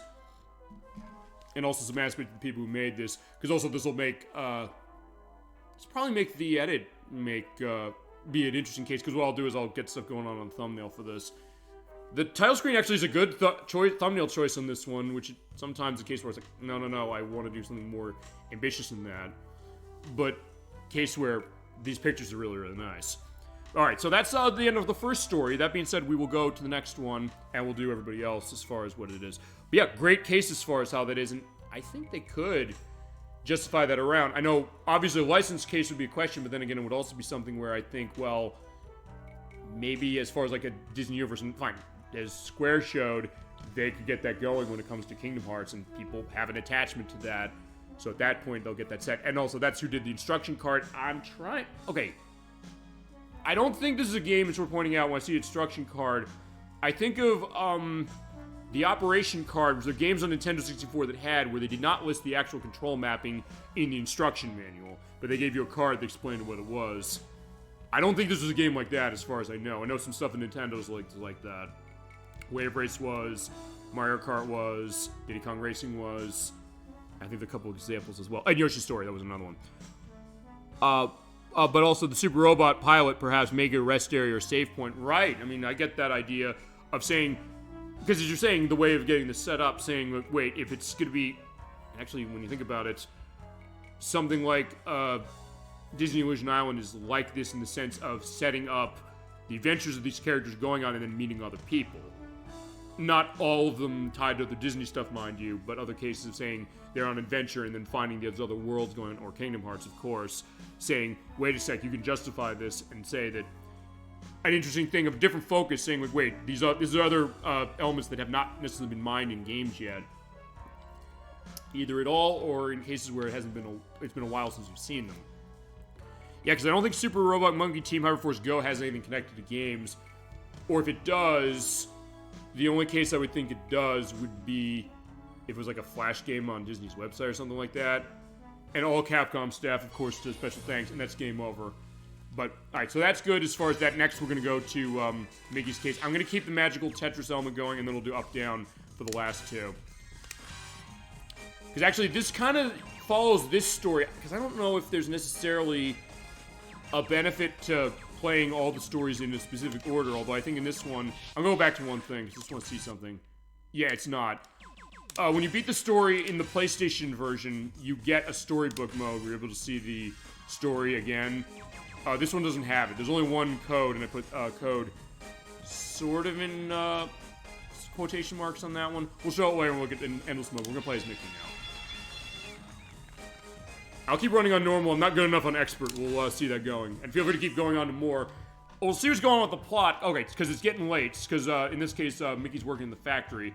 I'm supposed to be Minnie's house. Yeah, look at the time. It's 10 p.m. or 10 a.m.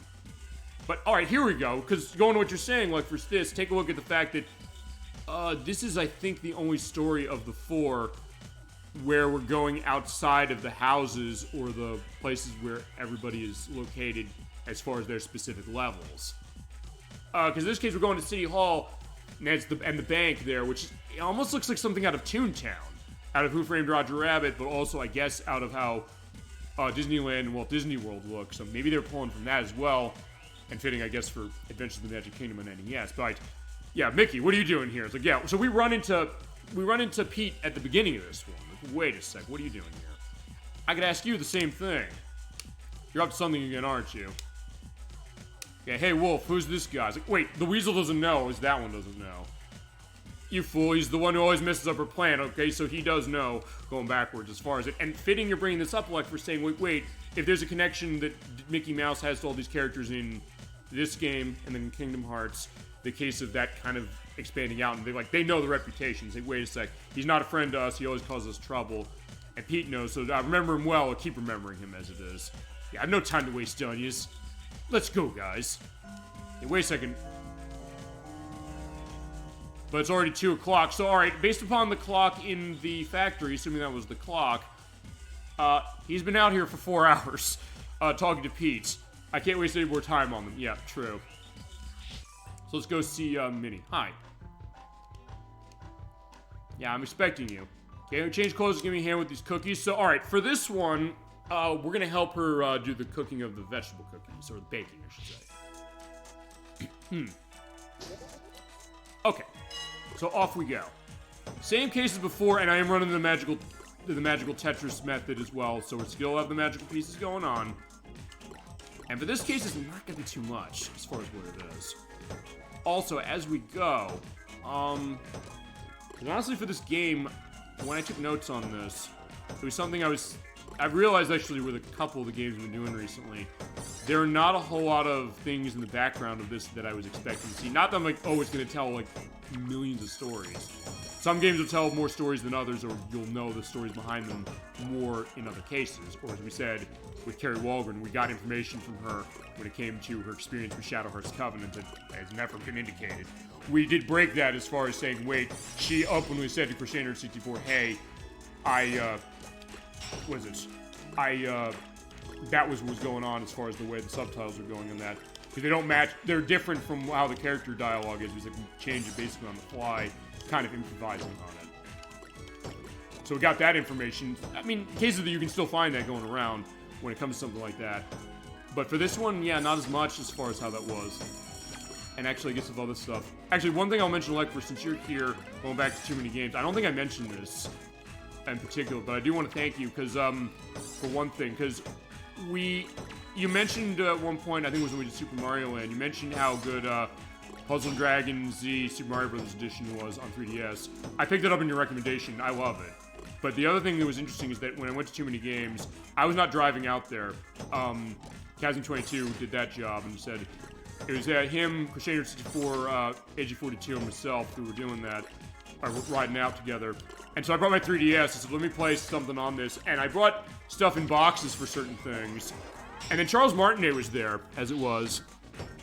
I'll get to that in just a sec.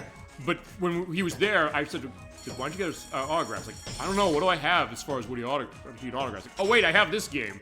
So I had him autograph my copy as it was, and he even said, like, oh my god, I haven't seen this in years. So he didn't remember it as it was. And thank you for that as far as it, ElecVerse to it, as well as your indication saying, well, we gotta keep going down the rabbit, cover everybody. So thank you for indicating that and giving elements of some of these franchises we have not shown as far as games yet. We should, of the ones that have. Or in this case, saying, let's get another one, perhaps. How about this? With Kim Possible, because that was a big case, and we had the voice of Kim Possible in Kingdom Hearts as it was, and Tim Possible as it was when we played that too. I don't know if I would do something like that because it also crossed over with Lilo and Stitch. Right, because there was the Lilo and Stitch series as far as that. And I also don't know if it's canon with Kingdom Hearts or not as far as that. Yeah. Or no, wait a second. Oh, if it's canon with that or not, I see. No, sorry, I was like, wait a second, Kingdom Hearts. That was my mistake reading that. Yeah, Alright, there you go. You gave me a Tetris, I'm giving you a Tetris bag, Manny, sorry. Okay, so, yeah, fair idea. Also, I don't necessarily want to use the shows that take place after movies. Actually, I was not aware that, Lilo and Stitch had tied to Kim Possible. I mean, I guess it makes sense, sort of. Given some of these other series that did. And actually, with, Lilo and Stitch was an interesting one when you think about it for the way the TV show went. Of what I know of it, what little I know of it, because I think it's one of the only ones where, one of the few where it had basically everybody from the movie involved, for the most part. There's another one, there we go. Uh-oh! I got Pinterest, but I also got an all clear, so I'm gonna get tons of points off of that. This is good, but is it alright, what are we getting here? Okay, I'm getting a bunch of these in a row, so this helps. Okay, there's that gonna go.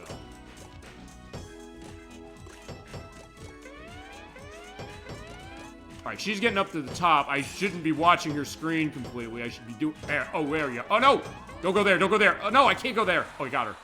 Okay, whew, that was close. I mean, I might be cheating with Buzz Lightyear and Star Force Command, but it's a separate continuity. So maybe you're not, maybe not, you know? Maybe it's a case where, okay, you're thinking that through, and if nothing else, you're also anticipating, potentially a pushback, saying, like, wait a second, if they're noticing a hole in your pitch here or something like that, like, no, I'm thinking about this because this, and this. And honestly, Buzz Lightyear Star Command, I said it's kind of like not coming after the movie, it's coming right before it, technically. Or almost concurrently.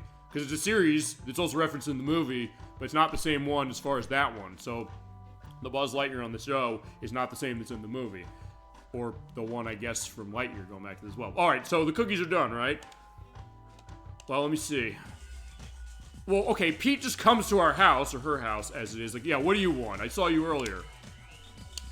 Yeah, this doesn't concern you, Mickey. Yeah, step back. Hello, Minnie, I've come for you. Marry me. Alright, so he's doing the Arrested Development thing that, you know, is often said. Like, no, it's like, are you crazy? How can I marry you? I love Mickey. So I guess in this case, I don't know if they're married at the time in this game. Because ElecVerse, I know that because of you. The fact that Mickey and Minnie are married, although for this game, I mean, I guess it's maybe the inference that she is. She's like, wait, I'm with Mickey. She's with him, of course. Alright, let's try it again. So he's like, okay, I tried that one. That doesn't work. How about this? Minnie, would you do me the honor of agreeing to marry me? So he's asking politely. Except flashing my warning.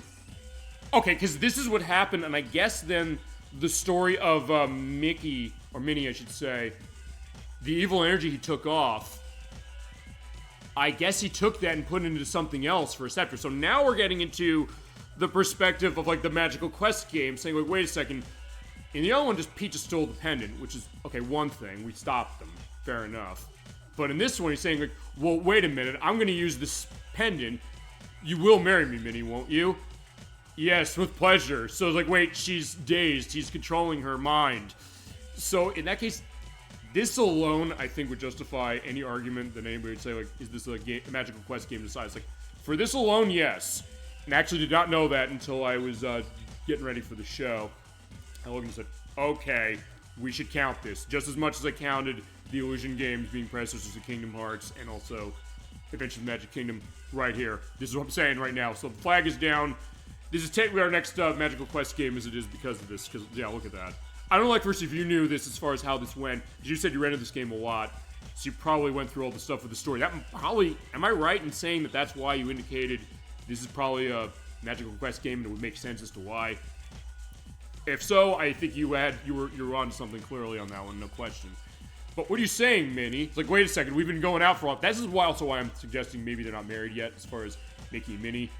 And they do reference the idea that Minnie is Mickey's boyfriend in the Game Boy Advance version of the Magical Quest. Because you can play as Minnie in that version, which you cannot on Super Nintendo. It actually justifies showing it again, as far as that version. Alright, so what's going on? Can't you see you've been fooled by Pete? No, apparently not. Oh yeah, look at her giving him the eyes. Like, yeah, you're such a pest. You heard what she said, didn't you? Take this. Flash on warning, probably. Okay, right. Where am I? What am I doing here? So I'm stuck in a scarecrow. So, alright, this is interesting. Because actually, this plot, it is a case of Pete doing something weird. Because remember, in the Magical Quest which we played, and I'll link to that show we did it, we had the case where Pluto was kidnapped by Pete, and Mickey went off to save him. In this case, Pete used mind control from that, the energy off of the pendants. And I don't know necessarily if that necessarily is how this goes story-wise, where that comes first for Minnie's story and then this one. The point is he used it and he turned Minnie into basically, not his slave, basically hypnotized her and like, oh, I'm gonna marry Pete now. Then he sent us off here. What are we doing in the field? I don't have time for this. I have to save Minnie, and of course he's gonna do it. There's debate whether or not the episode is canon as far as, what, this? Or, Buzz Lightyear Star Command, or the thing with, Kim Possible and Lilo and Stitch, or all of them. Feel free to go. I was like, wait, you cannot pass Mickey. He's like, wait a second, Goofy, why are you talking like that? Yeah, Goofy, no time for jokes, but Goofy's not making a joke, is he? Let me go. No, I cannot. He seems so, you know, proper. What's going on here? If I let you pass, it'll anger Sir Pete. Wait a sec, did he get to you too? What's going on? What's wrong? Oh, yeah, look, he's mad. I don't know if we've ever seen Goofy mad like this. Or, oh, let me rephrase that. I don't know if we've ever seen him mad like this in the games. I don't even think in Kingdom Hearts. I'm talking about the Kim Possible Lilo and Stitch crossover, whether that's canon to it. I mean, maybe it is, because I know a lot of those things with Lilo and Stitch, they did kind of go... It kind of tied in. And I think the game based on Lilo and Stitch on the PS2, Stitch Experiment 626, it's a prequel to the movie. And I think, at the time, they confirmed that. I think, Was it Yuricom who made that? I thought it was Yuricom who made that. I've never played that one.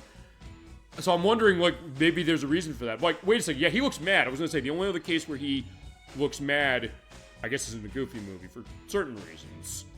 Yeah, most are saying it isn't, though. Okay. As far as that, I get that. I don't know, what do you think of this as well? Like, I'm kind of shocked seeing this. Like, wait a second. He's angry at me. He's like, what are we doing? If you beat me at Tetris, I'll let you pass. Okay, fine. We'll take care of you. But he looks normal now, and we did have enough time to get our stuff set for change of clothes. Although, I'll say this is the farmer outfit of Mickey's. Kind of looks like the, I mean, it does look like a farmer case, but it also looks a little bit like the, Jungle Explorer outfit in the Great Circus Mystery.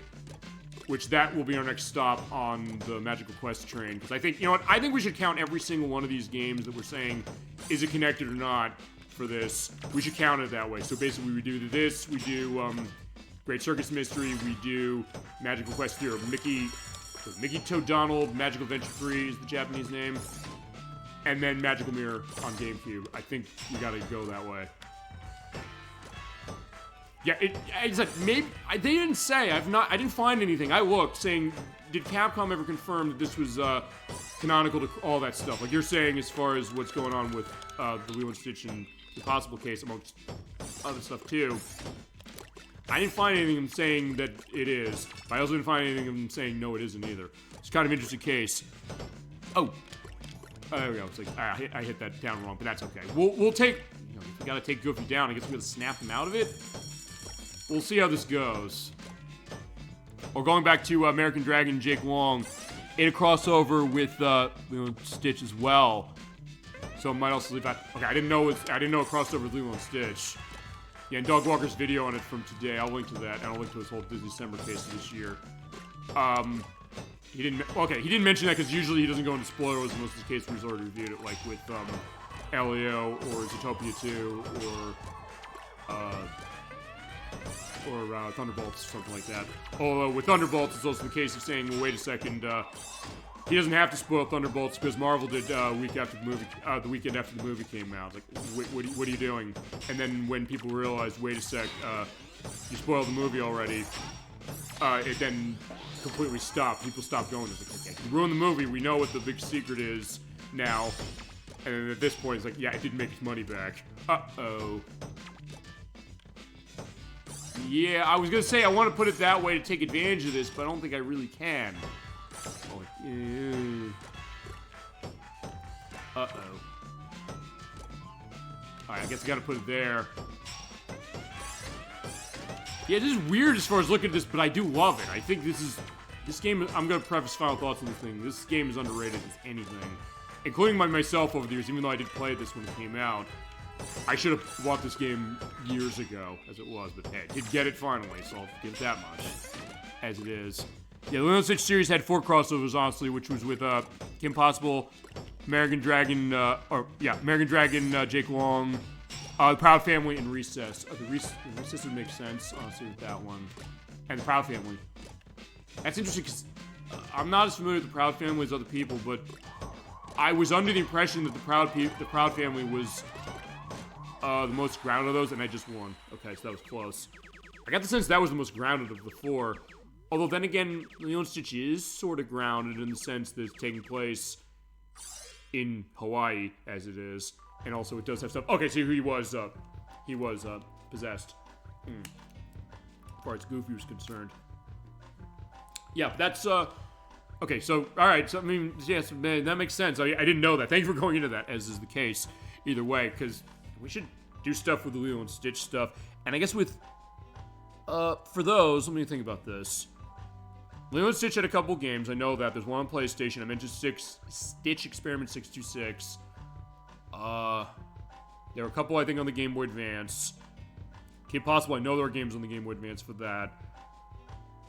American Dragon Jake Long. I don't remember if that had a game. If it was, I think it was on the Game Boy Advance. I'm not sure which. And Proud Family, that might have been too late. Or if it did have a game, it might have been on the DS. Because I know, at that point, the Proud Family, when that was around, I think that was, what, 2010's about? when there was cases of licensed stuff on DS, I know that there's Cory in the House. That is a DS game. There was That's a Raven, which is on Game Boy Advance. I think there's a DS version of that one as well. And Jonas, which was on DS. Actually, one of my cousins, she was visiting me. She was big into the Jonas Brothers. She bought that. Actually, it was on discount at Walmart. I'll tell this story. We both found discount games on DS as far as how it was. She bought that, and I found Fire Emblem Shadow Dragon for $10. And it was a case where I was like, yeah, we were kind of comparing notes a little bit, saying, yeah, I got Fire Emblem. I was like, what's that? Like, well, let me show you. It was kind of an interesting case as far as that. All right, what happened? Yeah, somehow Pete had you his power, that thing with the scepter, but does Mickey know that? Okay, maybe he'll know. He showed me a mysterious stone that glowed purple, and I can't remember anything after that. Wait. I heard Pete say it was the same one found by Donald. Okay, because he... Oh, we'll see how Donald found this. So, alright, this is going to be interesting to see what's the actual order of this. I don't know what it is. Maybe he knows something. Alright, so Donald, let's go talk to him. Hello. Oh, what's the big hurry? Okay, he wasn't possessed. I don't think. Where'd you find that stone, by the way, we heard about yesterday? So I guess we must have found it. I guess. Yeah, wait, okay, now he's mad. Okay, so, honestly, weird enough, I guess this is kind of getting more canonical with the characters here of this. Like, why do you need to know such things? Like, also, you seem very proper. But yeah, here we go. There's Donald mad. I get that. I'll say this also, going to what you're mentioning, I guess, with the live-action series as an area... Since most of their sitcoms don't know of a good one that would fit. Yeah, I mean, because... Yeah, I mean... I think most of all of them are that way in a sense, aren't they? Because the ones I mentioned Cory in the House, I mentioned, That's a Raven. Oh,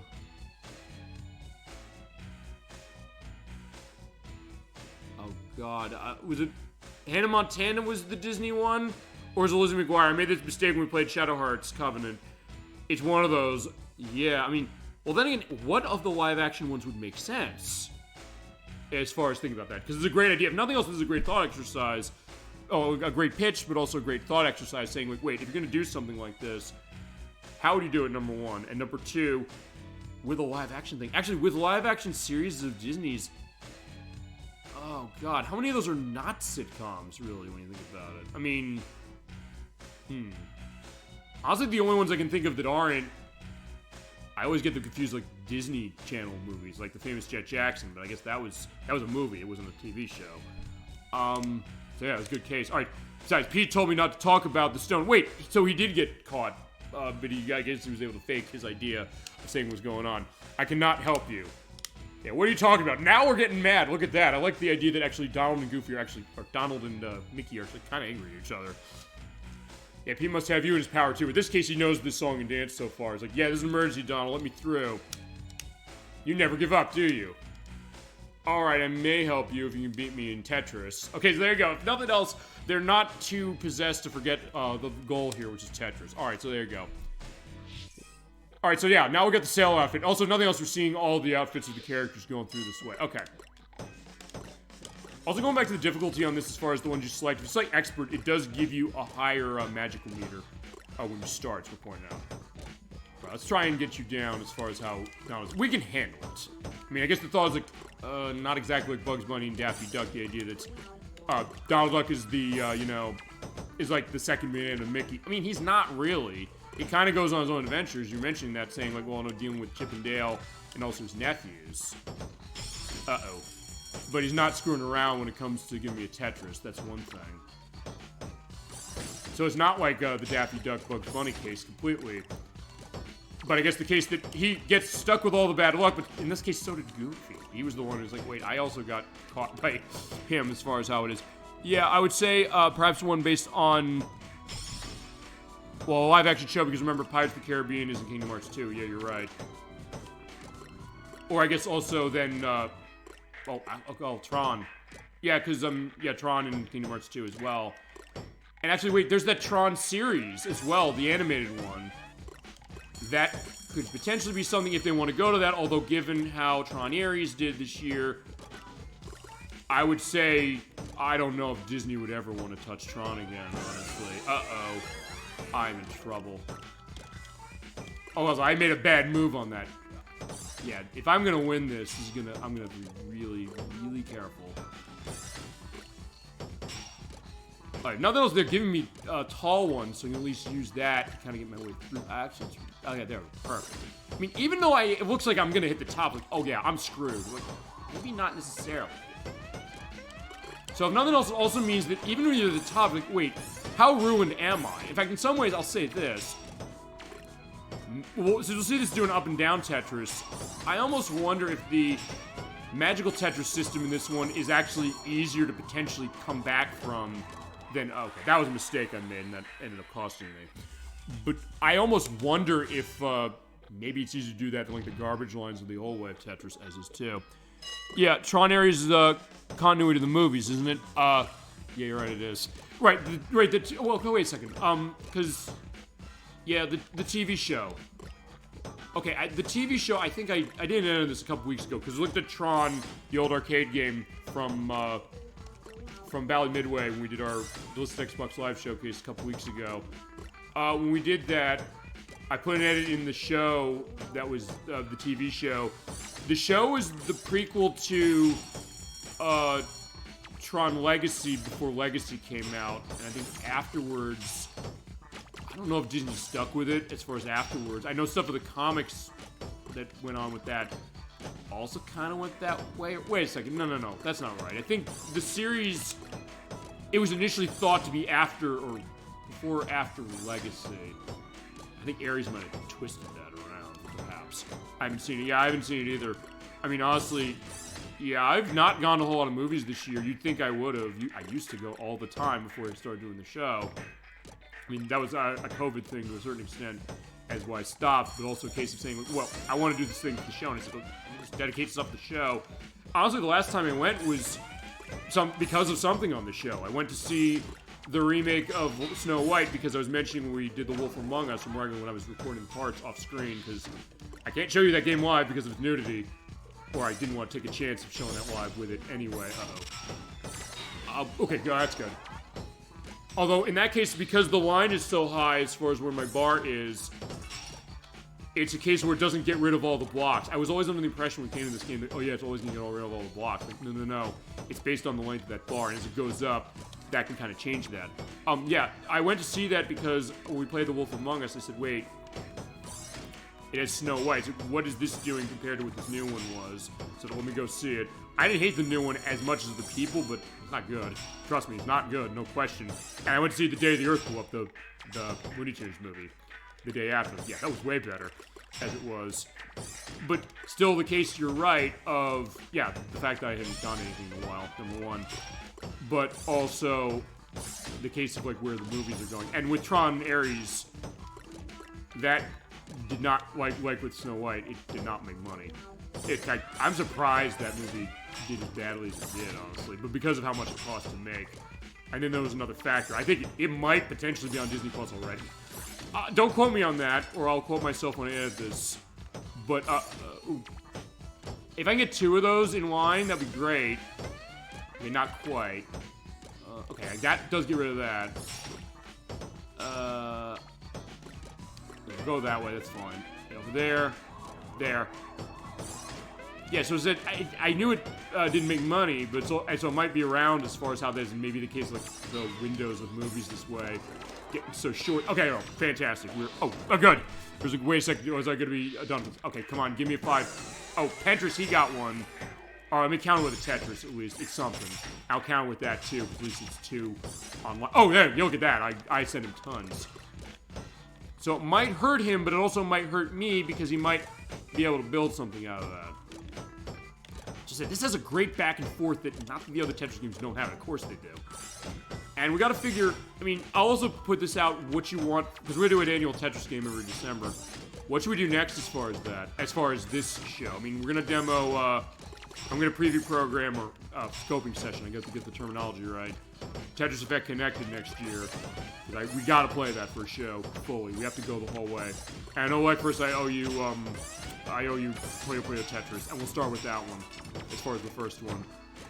We could do that. And going back to the Disney show for Thanksgiving weekend, I kind of wanted to start Toy Story 2 on the Dreamcast as far as that, because I know you want to see that. at that point, that'll give me enough time to be ready for it, because I don't know if I mentioned this when we talked about it. I did not grow up playing that game. I don't know much about that game. So I actually am in a little bit of a disadvantage of saying I don't know that game completely to get set, and I won. I'll be very curious, if nothing else, when we get to that one. You said you played it, what, on the PlayStation, I think? Insights on it between the PlayStation and the Dreamcast, because from what I'm understanding or seeing, it might look better on the PlayStation from what I'm seeing for certain degrees. And also, I don't know if I'm gonna have to skip the cinematics in that if I get content strike on that. I'll look. We'll find out. We'll do it, though, somehow.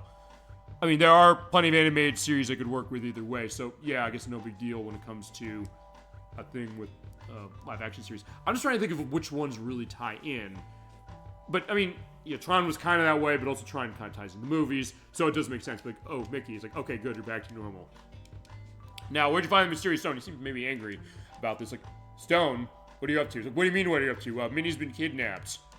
It's an emergency. I need to know now. Where'd you find it? Okay. You want to go to the place where I found it, huh?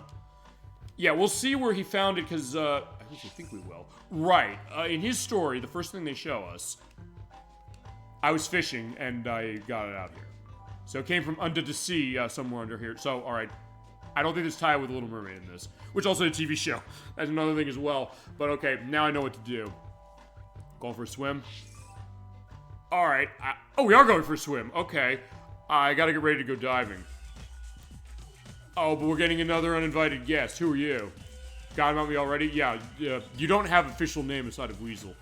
I get that. How about the Mighty Ducks series? Right, it has nothing to do with the movie. Yeah, you're right. That in and of itself is off on a completely different tangent of itself. That is very true.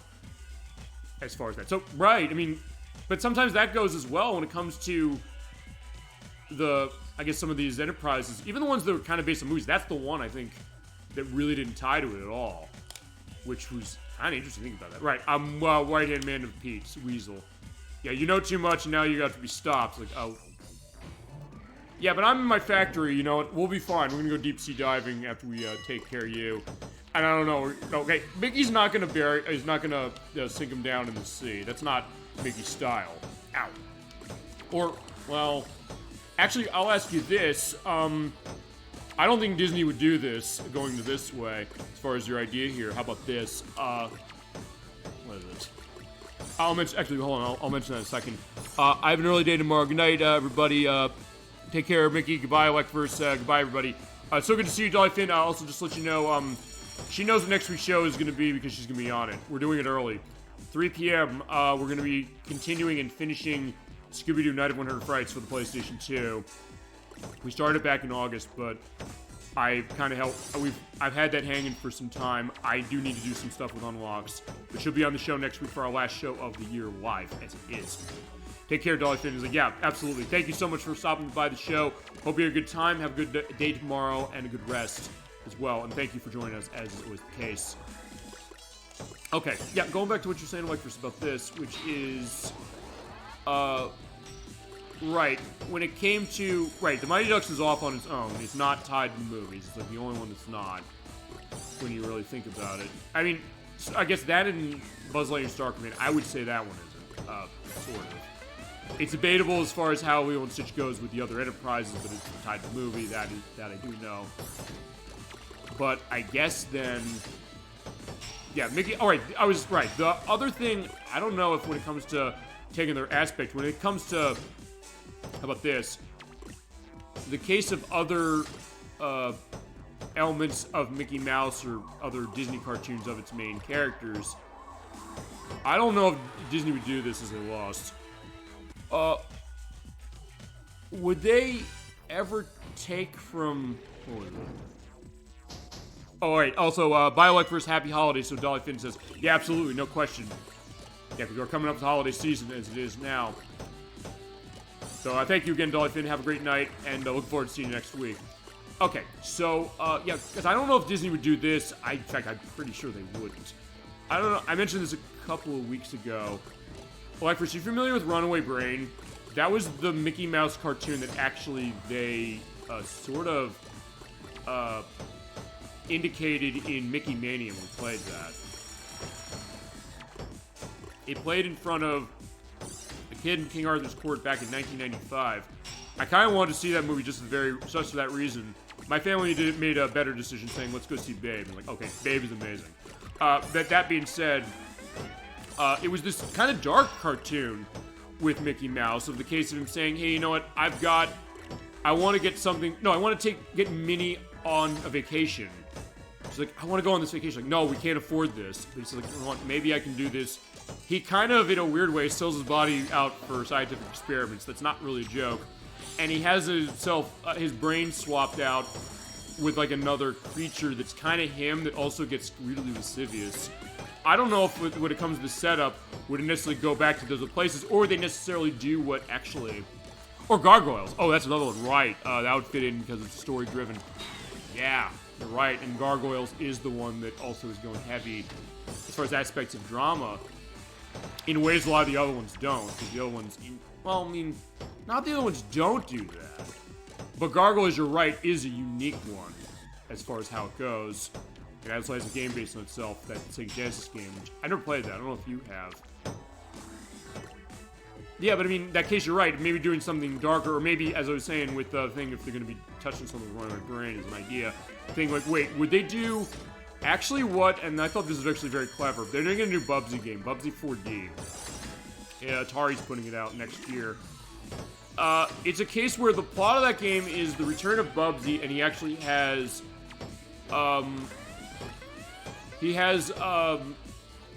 he technically is in therapy after Bubsy 3D. That is actually the concept of the story. And they have aspects of him remembering that, saying like, oh no, as I lost. Also known to that. But remembering that, but almost making a case like, wait, I can't remember this. This is something where, that was, a big mistake I made, I guess. Although, then again, the case that, yeah, Bubsy's not... Right, because for that one, for this new one, it is unique Bubsy voice. It's not, Rob Paulson. It's not the person who voiced him in the first game. It's not, the one who's Rouge from Sonic Adventure 2. One blanking on her name. She voiced everybody in Bomberman World. God, what the hell was her name? Why am I blanking on it? Shit, I can't remember what her name is. No, it's not Lenny Hart. Lenny Hart was in Mega Man X7. I'm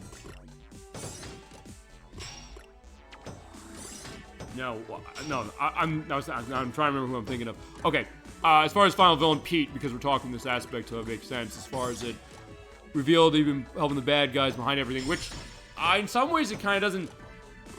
I mean, he kind of does some stuff like that with Kingdom Hearts 2, a little bit, so that would also make sense, as far as how that is. Name, I'm blanking on,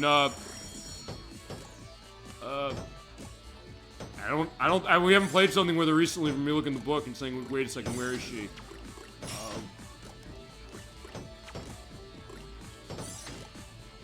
And she was in Illbleed as well. See, it's funny, I remember everything she's in.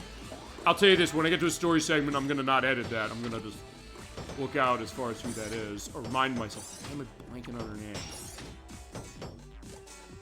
Yeah, fine, we gotta take care of you as far as the weasel. We're going to the Mickey Mania case. Weasels! Oh, I got the Sega CD version as far as that. Okay. That's pretty good. That's okay. No, don't put that there. That's fine. Ow. Uh-oh, but, time's getting on as far as, time's moving on as far as with this, no, yeah, that was perfect. Okay, alright, we almost have him, and I'll find out who that is, and I'll look, oh, shit. Okay, we're getting close. He's also, okay, he's, kinda on the line. Okay, oh, okay, that'll work. Almost. Alright, now it will.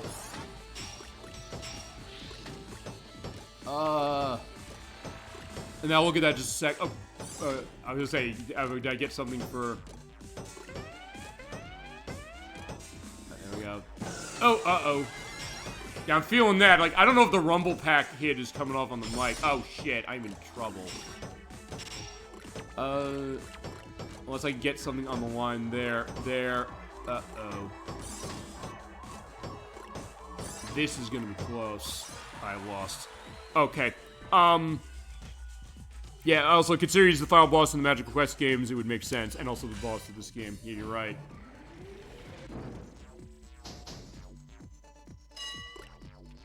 Okay, yeah, I'll take Weasel down. We'll get everybody. Everybody's gonna get gotten as far as you're going through for this. And I'm still having a good time as far as I think maybe is the idea of this game. Not to indicate, like, hey, there is a Tetris game going on here, which there is, but also the case that, look, we know how Tetris works, we know how this game works. ElecVerse, you have a lot of experience with this game, as do I. Oh, not a lot, I mean, I've played it enough. But the case where I was asking people, like, they played this, and they hadn't. I don't know if this is a case with actually sales data on how this did. I mean, I guess it did okay, but I guess okay enough to get the Game Boy Color version, as is the case.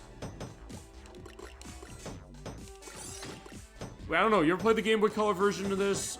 I heard it's great. And they really like the idea of the RPG method of it, which I think also kind of is where some of this is kind of coming from as far as discussion this way. I think we didn't have another thing going. Something that's up. Also, I'm realizing as far as how I'm kind of just reacting to all this stuff coming up, I'm just going, uh-oh, like completely as far as how this is. Like, no. Oh. No. So yeah, as I said, it's not, T-Speeds are not till the next one. Or the new one. The next Tetris is not that.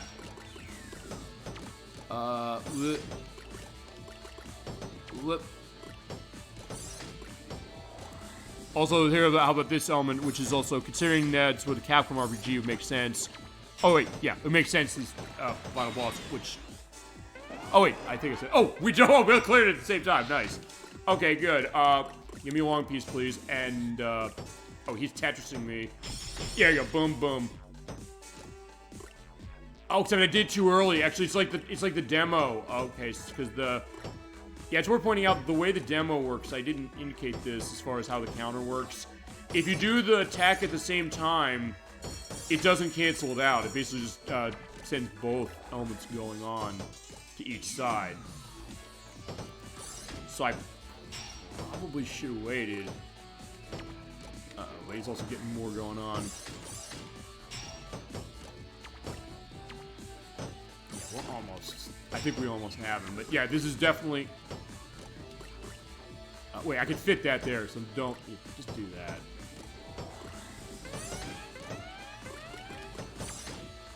Okay, there we go.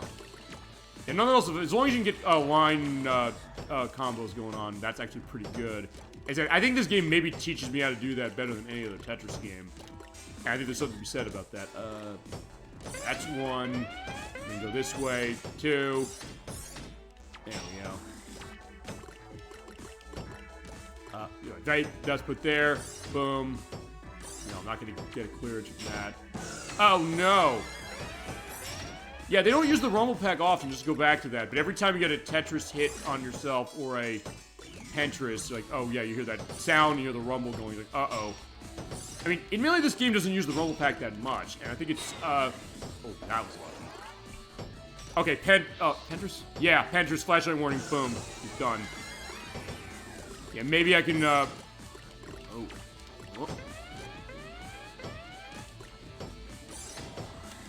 Yeah, it looks weird as far as how that is, but I was gonna say, yeah, as far as, Nintendo 64 puzzle games, the only ones that use Rumble Pack are this, Wetrix, and I think Bust a Move 99 uses it, which I think it does. I was like for follow-up when we were talking about Bust a Move, saying, hey, you think people don't remember it? We're doing it in, we're doing Bust a Move 2 in January. That's the one I picked. Also because it's celebrating an anniversary. So that might be worth going in. So we're gonna get more people knowing, what was it? That one. Bust a Move 2. So yeah, because I did think that seriously. We got him. Fantastic. We're doing that on, that's a Friday. We're gonna do that on January 16th. I figured it's a good case of that, and honestly, we've been playing a lot of stuff with Taito recently. Not just the Taito Legends collections, but also when we looked at Exit a couple weeks ago. Alright, I've been careless, have you now? You'll pay for this. Yeah, he hurried off, but alright, time's running out. Let's go diving. All right, let's go to this. I don't know if I've actually seen this. Okay, so actually Mickey was right when it came to what he said about Minnie, which is that this is a spaceship, so it did come from another planet. Yeah, so he was right. He did give the hint saying, like, wait, it looks like it's otherworldly. Also, I guess then, that's unique for the Magical games, the Magical series of Capcom's, which is that, we don't go to space in any of the other ones, do we? I don't know. You played the third one. Yes, ElecVerse. Do we go to space in that? I don't know if we do. Or if there's a tie to it. Right, it did come from space. But alright. Okay, that also explains one other thing. Which is that, wait a second, there was writing on that. Yeah, it came out of this tablet. Okay. Yeah. It says... can you translate it, Mickey? Whomsoever possesses this tablet will be able to make their wish come true. Okay, so basically, yeah, that kind of tracks for a lot of stuff when it comes to a lot of the Disney stuff, and also with Magical Quest games, sort of. Yeah, they want their wishes to come true. And I guess his wish is to marry Minnie, but I guess what? To stick it to Mickey? Is that the thought? And this was before he met, what was it? What's the name of his wife on Goof Troop? And also, who is Rouge in Sonic Adventure 2? Because I want to remind myself that and not indicate that. I'm gonna see your name. I'm gonna go nuts. Lanny Minella. There we go. Why the hell did I forget your name? Sorry, Lanny Minella. And sorry to everybody out there for getting her name. Lanny Minella. That was it. I was like, wait, okay. So there we go. It took long enough. That was my wish come true, remembering who that is, but beware of this. Oh, one should never abuse the power of this. Okay, so in this case, I guess it's the thought that is Pete abusing this? Is that going to be his downfall? Okay, also, what would I call this necessarily? How about Disney Dream Adventure or Disney Magic Saviors? Ooh, that's a good case. It has a nice ring as far as it's... And I guess also something where it's not just... I don't know if this is something intended either. The case that's not necessarily indicating, oh, wait a sec, it's going... Well, okay, it's not necessarily tying to the series as far as the Magical Quest element, necessarily. But something where, wait, you know, this would be, I guess, something that kind of goes for the concept of this, which would be interesting, and interesting to think of an idea of a Disney RPG that's not Kingdom Hearts. Actually, I'm trying to think, is there another RPG that's not Kingdom Hearts Disney tied? I could have sworn there was something. Something weird and off the beaten path, but I don't know. I'll look in. I'll see when I edit. But alright, now I get it. He abused his power to control people. Okay. So it's going to come back and bite him. Is that the thought? Alright, I won't let him get away with this. Alright, he won't. Alright, so back at his perspective. Yeah, I knew you'd be back. Yeah, Minnie looks happy being with him, but... Actually, that's interesting to think that actually they have her in that pose there where she's not blinking, although I don't think he is either. If there is, I don't know it. Okay, yeah. Maybe I'm thinking something else. I don't know. I know there was a game based on... This is not analogous to this completely, but I know there's a game for either Lizzie McGuire, Hannah Montana, one of them. I think apparently one of them is like WarioWare somehow. I always don't remember which one it is. But I don't know. I'll look in. I'll look when I edit this week. As we're pointing out, this is going to be the last time I edit as far as a live show for this year that's not something I'm going to be putting up over the next couple weeks. So we have our last live show next week. I'm going to wait on the edit till next year for that. And I got 2 videos going up on the YouTube site for the end of the year whilst I'm out. Because I'm going to be out the week after. So in that case, it's going to be a set of that. And actually, we're then going to be coming back really early on January 3rd at noon. Because Adwack and Nikki wanted to do a show then. And he's doing Beethoven on the Super Nintendo. Okay, but anyway, yeah, beat me if you want to pass. Alright. No problem, although actually... Okay, no. I was going to say you don't have as many fights, or you have more fights than Mickey. That's not true. We're fighting everybody as far as how it is under some perspective of it.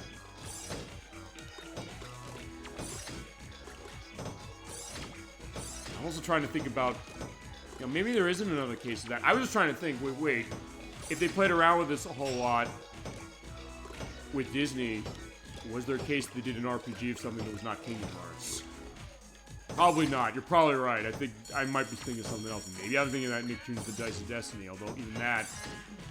I mean, that's a roguelite. I mean, I don't know how much you consider something like that an RPG. And I A, haven't played it, and B, I don't know if people liked it. I don't think I saw any reviews of it. And it's been out for a couple of months. I would have thought, wait a sec, somebody mentioned, I would have thought by now I would have heard something. I don't know, maybe because Switch 2 is getting its version, they're going to say something about it. I guess, or...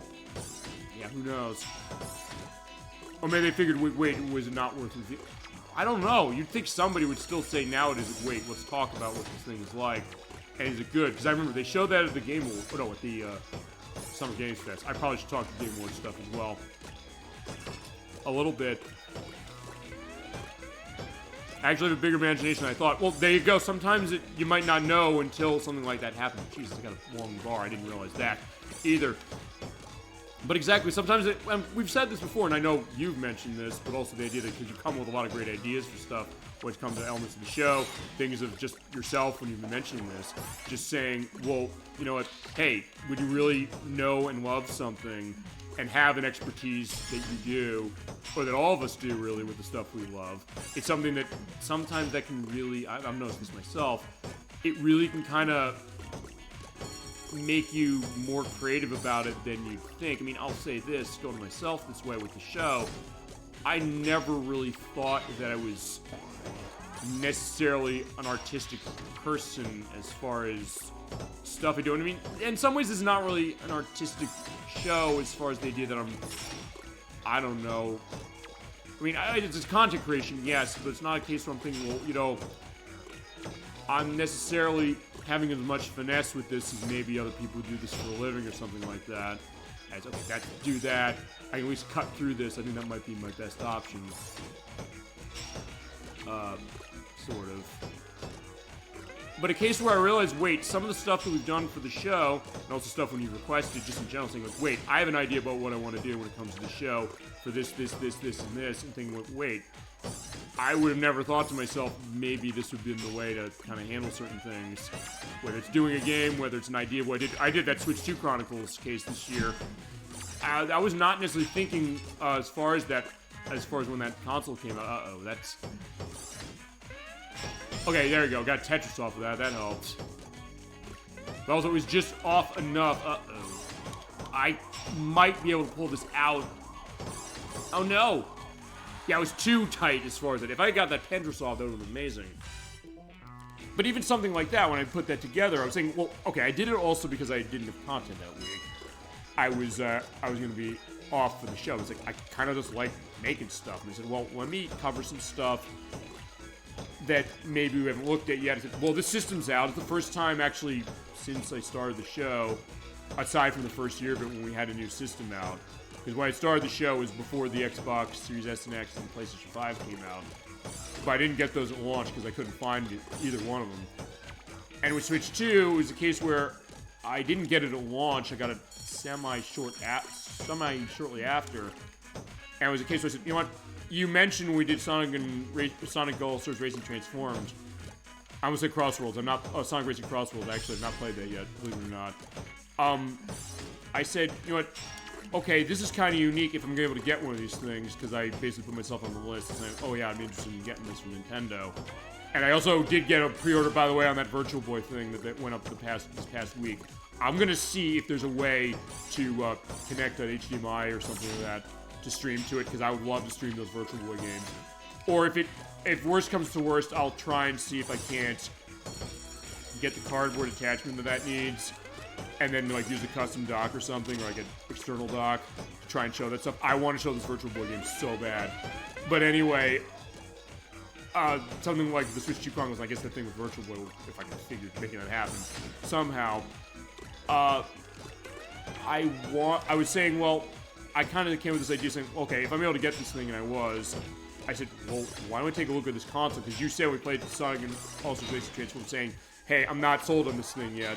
I said, you know what, maybe let's turn this into a little bit of a look over, saying, well, let's answer some of these questions. You had some of the questions maybe I had, and maybe other people were not answering completely, or they don't have the focus, a specific focus that we do. When you think about it this way, saying, okay, there's some people who might focus on one thing when it comes to really anything. Whether it's the ideas you're coming up with tonight, or whatever it might be. And then saying, let's look that, let me try and find an answer that way. Even in cases of saying, like, well, okay, let's take a look what the system is, what's the setup like, how's this work, let's kind of just go through that.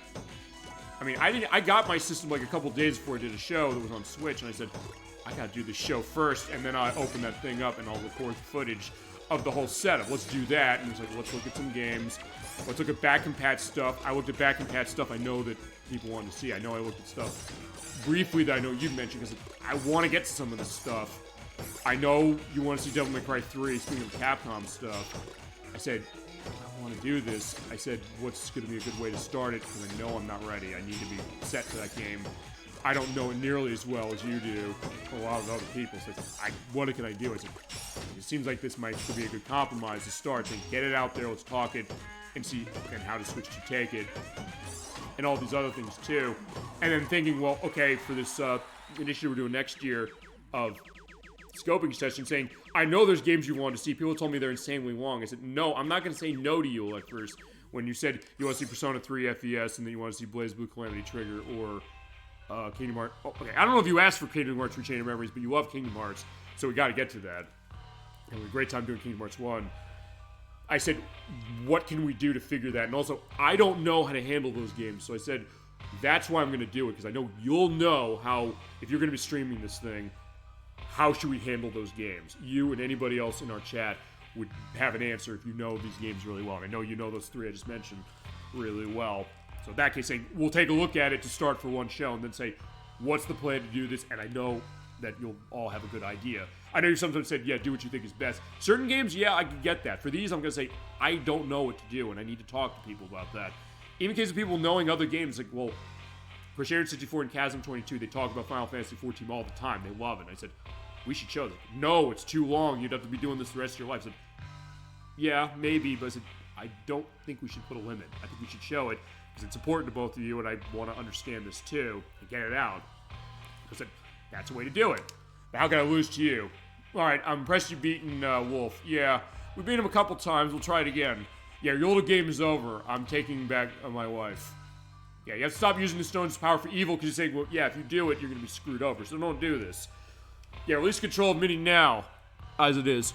How about also music? Right. You could talk. That's another thing you want to think about. Yoko Shimomura, of course, who did music for Kingdom Hearts and for Adventures in Magic Kingdom and Parasite Eve and stuff.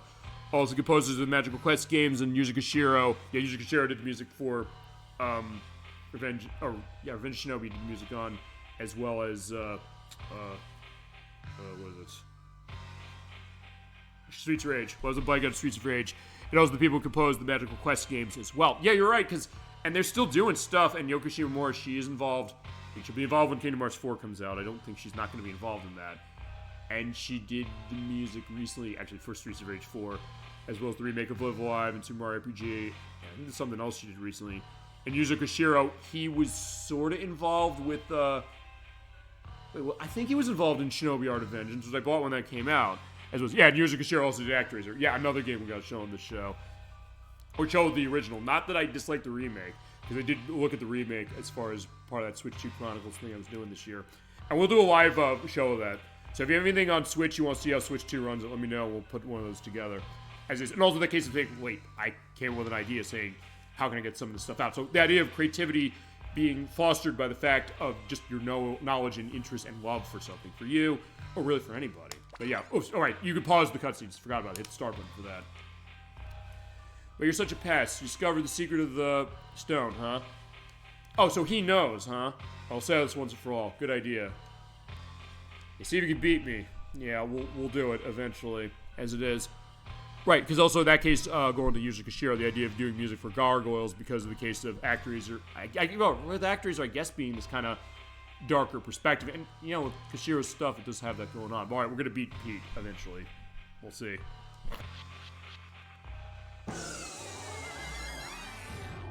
Okay.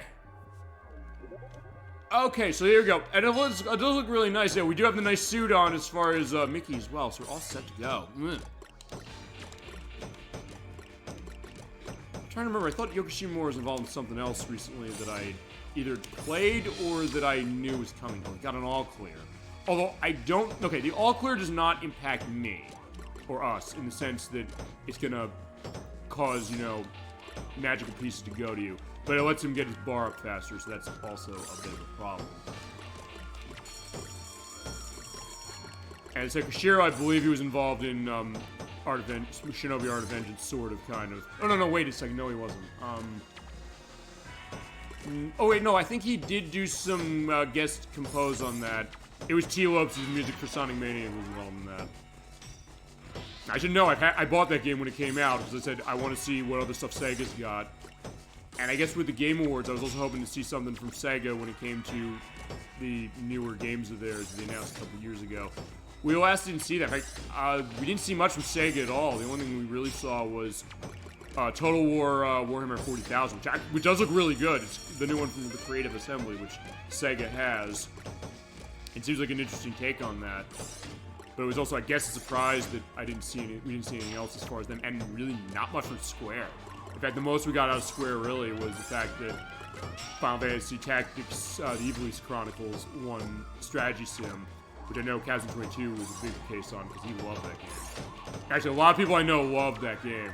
I have not played it. Actually, I have the original on the PlayStation, and I need to play it, as is the case.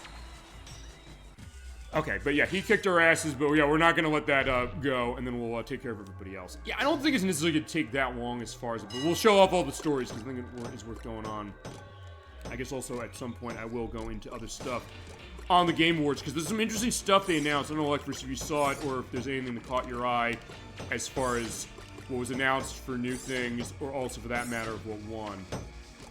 Which actually, a funny case of that was that, of what won, every game that won something only won one award, with the exception of Clair Obscur Expedition 33. When that game came out back in April, you gotta thank Crusader64 for being able to spot that game as something special like a year ago, before anybody knew what it was, or where anybody got a case saying, whoa, this looks good. I mean, it looked good when they showed it. I didn't think, like, no, it didn't, when I saw it last year for everything I saw it for. But then when I played it, I said, wow, this is quite something great. I don't know if it's my best game of the year. I love South of Midnight, and I'm so happy they're porting that to PS5 and Switch 2, and I hope for PS5 they physical it. Because they physical the Gears of War on PS5 and not on Series X. Although I got that free as far as the Gears of War were loaded, because they said, hey, if you already bought Gears of War Ultimate Edition, we'll just give this to you. Like, okay, that kind of made up for it. But as far as South of Midnight, I would love to get that thing physically as far as how it is. Or if it's not, I'll just get it on Series X as far as that game's awesome. That won an award. Doom the Dark Ages won, I think, for its accessibility. Donkey Kong Bonanza won for Best Family Game. Mario Kart World won for Best Racing Sports Game. Fighting Game was interesting because actually, Fighting Game was a case where there were only 2 new games. The other ones that were up were all classic game compilations, one of them being kept by Capcom, that being the Capcom Fighting Collection 2, and one being the Mortal Kombat Legacy Collection, which I have coming in next week. I pre-ordered the Switch 2 version. At some point we'll show that, especially for everything it has in there, which I cannot wait to see. I cannot wait to show people I know Mortal Kombat Advance. I've actually never played it, but I hear it's supposed to be so hilariously horrible. And that in and of itself, the fact that they said we're going to port this and we're going to contextualize it now, is okay, that alone makes it worth it on top of all the stuff they're putting in there. As far as all the different versions of the games they got. And even something like Mortal Kombat Mythology Sub-Zero and Special Forces, for the stories of Special Forces. What was the other fighting game? Basically, everything was a re-release or collection, except for 2XKO, and what won, that being Fatal Fury City of the Wolves. Which I wanted to play that one. I missed that when it came in earlier this year. I heard it's really good. And it's been so damn long since the last Fatal Fury. In fact, it wasn't since it was Mark of the Wolves on the Dreamcast. That was like 24 years ago that we got that. So yeah, in case that was finally us getting a new one of those. Yeah, but everything except Clair Obscur Expedition 33 that won stuff won one award, whereas Clair Obscur Expedition 33 it won 10 awards, including Game of the Year. And as much as I loved other stuff that year, I mean, I love that game. Expedition 33 is amazing. It absolutely deserved that win. No question about it. And I know people were ecstatic saying, oh my god, this game won. And it was one of those great out-of-nowhere cases, I think, that also showed, if nothing else, what you're saying in that ElecVerse this way, which is the idea that when you have a great idea, you have a perspective, a passion for something, and you really want to make that go. If there's a Pinterest, take that. Take that! Or, out of the way, you big bully! Going to Mickey Mania when we played that. Yeah, the case that when you have something like that, clearly it's a case that, we've sometimes said this before, the idea that when you have something going on with this, the passion that comes off of that, for anybody really, when they really love something, is so strong that it becomes infectious to other people, and they're convinced by it, and that kind of helps it. And you could tell that with something like Expedition 33. Really a lot of stuff. I'll talk about this, voice acting as well. All the cases of, if possible, being able to reprise the roles. Yeah, exactly. And cases of, like, where they can't, where do you get stuff going to kind of be in line with that. Which you saw when DuckTales Remastered came out, because that was a case where a lot of the cast was still alive when the game came out, but the cases of some who weren't. So they said, who are we going to get as far as that? Is, yeah, he's, ooh. Trying to think what's the best way to put that together. Oh no, I want to put that over there. Oh shit, if I could have put that to the left and then put that there, I could have gotten that set. But alright, Pete's not screwing around. Alright, we'll take him down though. Yeah, but as I said, when it comes to a case of a passion or something like that, sometimes you get that off. And some of the best games I've ever played in my life were exactly like that. The case that you don't even, I mean, even if I hadn't ever heard, you know, a pitch of something like that, or like what were they intending for something like that, the best games, I think maybe you're in this case like this as well, some of the ones you played, you could tell the people who made it loved making it, and they also loved the idea of people being able to discover this. And sometimes it just comes off, even when they're explaining something to you, saying like, oh, you really get the sense that, oh, they really wanted to make this, as opposed to something where, like, I don't know, maybe it's a case where they did it for hire, because they said, alright, whatever that might be, they said, oh, I have to wait, I have to work on this. But would they necessarily want to work on it? I'm going to do this, not this, because that's not going in line. Yeah, so this is teaching me how to do the, set up a wall there and then just take it all down when it comes to dropping pieces in there. Even in this case where we're not going to clear everything right away, and yeah, I want to put that there. I want to make a case where I have something going here, here, and here, if I can get that set, and then give me one piece. That'll work. Okay, there we go. So nothing else I can get the chain going on. I also talked to other people because I said, I don't, in all honesty, ElecVerse, I don't know if there's anybody I know except for you who's actually played this. That I personally know, I should say. And I think they love it. People who love Tetris, people who love Disney, I think the way the cross-section on this goes is quite something. And also, I guess I should also take this indication saying, like, wait a sec, why has it been so long since we played a Nintendo 64 game? Live on the show, I should say. Because I did, going with that Switch 2 Chronicles thing I was doing earlier this year, I did want to, part of the question I wanted answered was I wanted to say, hey, was the Nintendo 64 app, the issues, the emulation of that, were some of those fixed by the Switch 2? And the answer was, no. I thought Yoshi's Story might have been fixed. Uh-oh. Oh, he's got so many. We'll get him. We're gonna get him somehow. But I did test that, but we haven't played a Nintendo 64 game since Tetris Sphere, and we're gonna change that, because next year we got Super Mario 64, we're celebrating 30 years of that. Gemini 96 is coming back, that's his next game. We have a bunch of Midway stuff I'm gonna do for the compilation show, because I'm gonna run Midway Tetris 3 when we do.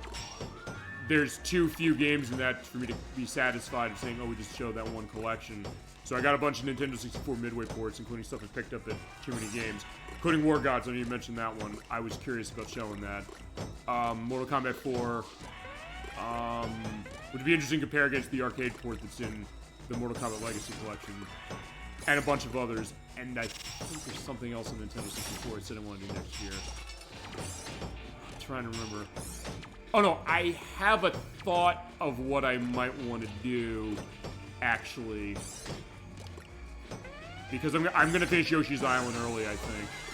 After last week when we started that, I thought I needed 4 parts for that, but actually I think I'm only going to need 3. Unless Kamak's Revenge really is mean to me, and I'm totally expecting that. But that being said, I'm thinking of doing Snowboard Kids. I've wanted to do that one for a while. I'm going to do the first one because I know Nocturne wants to do the second. And in that case, I'd run the first one myself. So point is, we have not done Nintendo 64 a lot over the past couple years. We will change that next year. But also we're changing it now because we're looking at this as it is, so... Oh, crap. Oh, I think part of it also has been... I'm trying to think of... Oh, I can kind of... Okay, now it's going really fast, like Tetris Element goes... Oh, no! Oh! Okay, this... Ah, shit. I have not seen those pieces going on that way recently, so in that case, yeah, trouble. Alright, Pete, we're taking you down. Guys, it's been only 3 hours. I feel like it's been like 5. Okay, either way, that, if nothing else, it shows how much, you know, not the time's moving slowly, but the case that I feel like I've been at this that way, although we can run a 5-hour show for this, no problem. I don't care as far as how long it goes. We're gonna go the whole way as we go on this, because, yeah, this is a great game, and as I said, this, I guess, was being a little loose with the language when it came to viewer requests, but, I mean, I guess then, if nothing else, I'm realizing now, when it comes to viewer requests, sometimes I basically will just take stuff when it's mentioned. I say, you know, that's a good idea. I'll just then count that as a viewer request just because I said, well, okay. Sometimes there's an overlap. I mentioned that where, like, hey, you'll want something that I know I've wanted to do as well. So how's that going to look? And I'll put that there. Now you fit that, sort of. So in that case, kind of taking the case on that. And I'm thinking... Yeah, because I'm thinking that with next year as far as how it is, and I don't necessarily have the whole schedule for next year set completely yet, which is always something interesting to think. I know Caddicarus64, you said to me, like, do you have that schedule set for like 6 years in advance? And the answer is, no, not completely as far as this. Oh. But next year we're definitely going to hit some anniversaries as far as big stuff. I mentioned Mario 64. I want to see about doing Nights next year for its 30th anniversary. Oh, yeah, 30th anniversary. Oh, we're doing Bust Move 2. Trying to think. There's something else I think I had. I mean, Gears of War is next year. I could do that, but I don't know when I want to do that or how.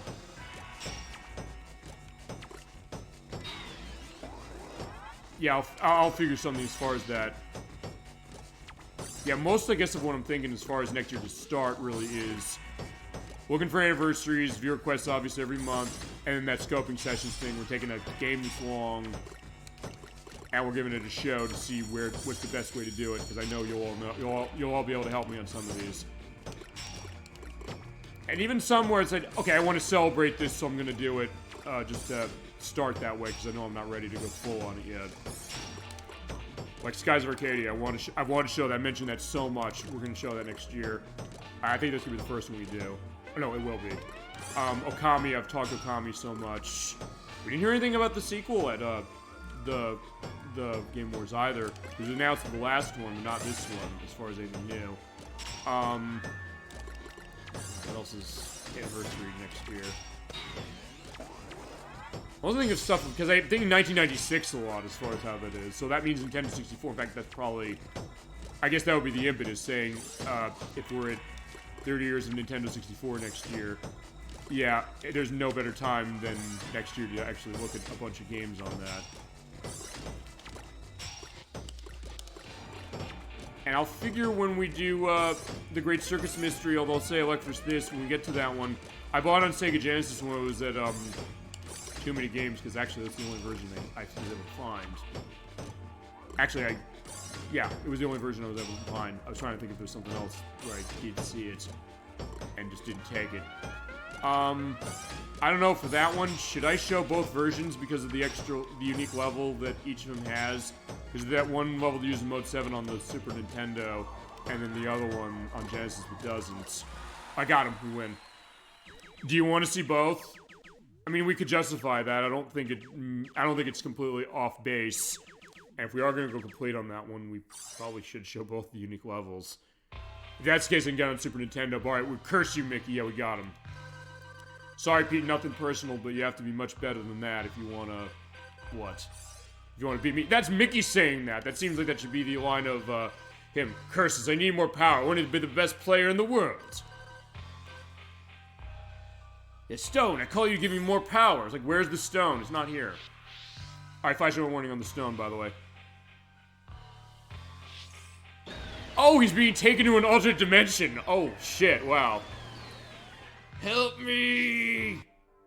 Alright, so, yeah, there goes Pete. Who knew? Okay. I was completely under Pete's control. Yeah, everything's okay now, don't worry. It's great to have you back to your old self. Uh-huh. Yeah, indeed. Let's go home and have some of those cookies. Good idea. Although, they're eating cake, not cookie. There you go. Okay, so that's the most story significant, I guess. But in this case, since we've seen the credits before, I'll skip them. And then we'll take a look at the other cases. I actually will not run the magical element. Yeah, the magic's not gone, but we're gonna, for the purposes, I'm gonna show how it plays the other way. Like, hey, you know, I want to see that. And since we were going the aspect of, you know, Donald getting out of the lake, we may as well go with him next, and we'll look at Goofy last, I think. I was like, it's either way, it doesn't matter as far as how we do it. So we're pointing out when you're doing up-down Tetris, you do not have a practice for it because it's gonna run the way of Tetris normally. So in that case, we'll just go difficult, easy, normal, hard, and don't go normal. Okay, so as we saw before, Donald found this when he was going fishing. It glowed mysteriously. He's wondering what's going on with it. There were the weird symbols carved into it, shows that it kind of came off. They said, yeah, Goofy will know what these mean. Going to what we're talking about tonight, the idea of, what was it? The idea of the case of like a Disney RPG case. A lot of great cases, and ElecVerse got a great concept as far as what an idea this would be.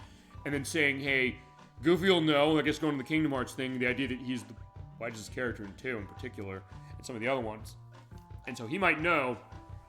So off to his farm. Let's see what's up with him now. Alright, I got a question.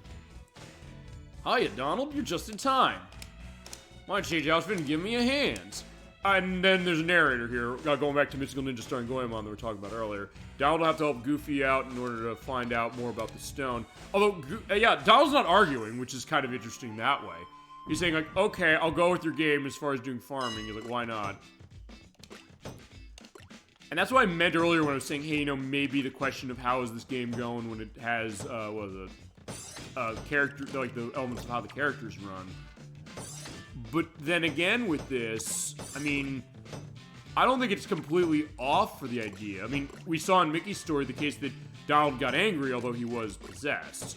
Actually, when I think about it, I'm not as familiar with other cases of possession of, you know, Disney characters like this. So actually, this is really interesting what they're doing, and to think also the person who made this would go on to make The Legend of Zelda Breath of the Wild, and there's a Tetris for his, which I had no idea of when I was playing this game before. But okay, as you're seeing here, because we're running on the normal Tetris system, oh, wait a minute, you still have the magic bar. Oh, do you? Or wait, no, maybe it isn't. Maybe it's the way Tetris normally goes, where you have that going, gives a sense of where the garbage lines are coming down. Yeah, that's fine. Oh, no, maybe it does still have that, but we don't have Pentrises. We can't do like 5 lines like we were doing earlier. But outside of that, the rules are the same in that you are still sharing pieces as far as the next in the center, and then you also have the case of being able to sort of take them from your opponent if you're able to be quickly getting rid of the pieces you got. Saying, oh yeah, that wine piece is amazing, I want that. Except, yeah, okay, there you go, I got it. Oh, okay, I want to see something about that bar, because I guess they still have the magic bar, even though it's up-down, so I guess that's interesting, unless I beat him too quickly.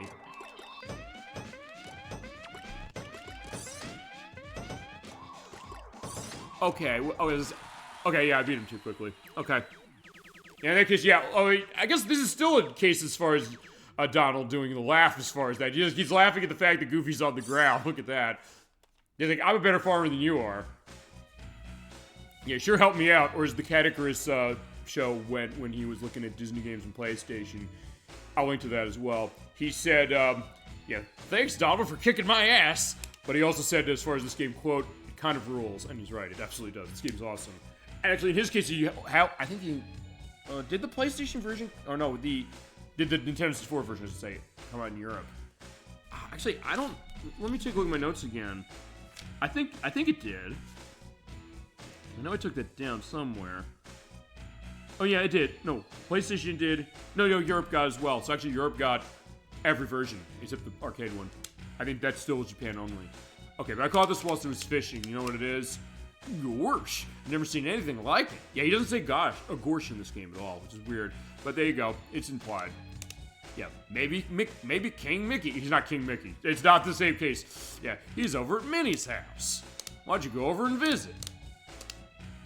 Here's a chip for the stone. I thought you might like it because it's so beautiful. That's kind of unique of hearing Donald go that way. It's like, yeah, he's seeing the beauty in that. It's like, oh, maybe, well,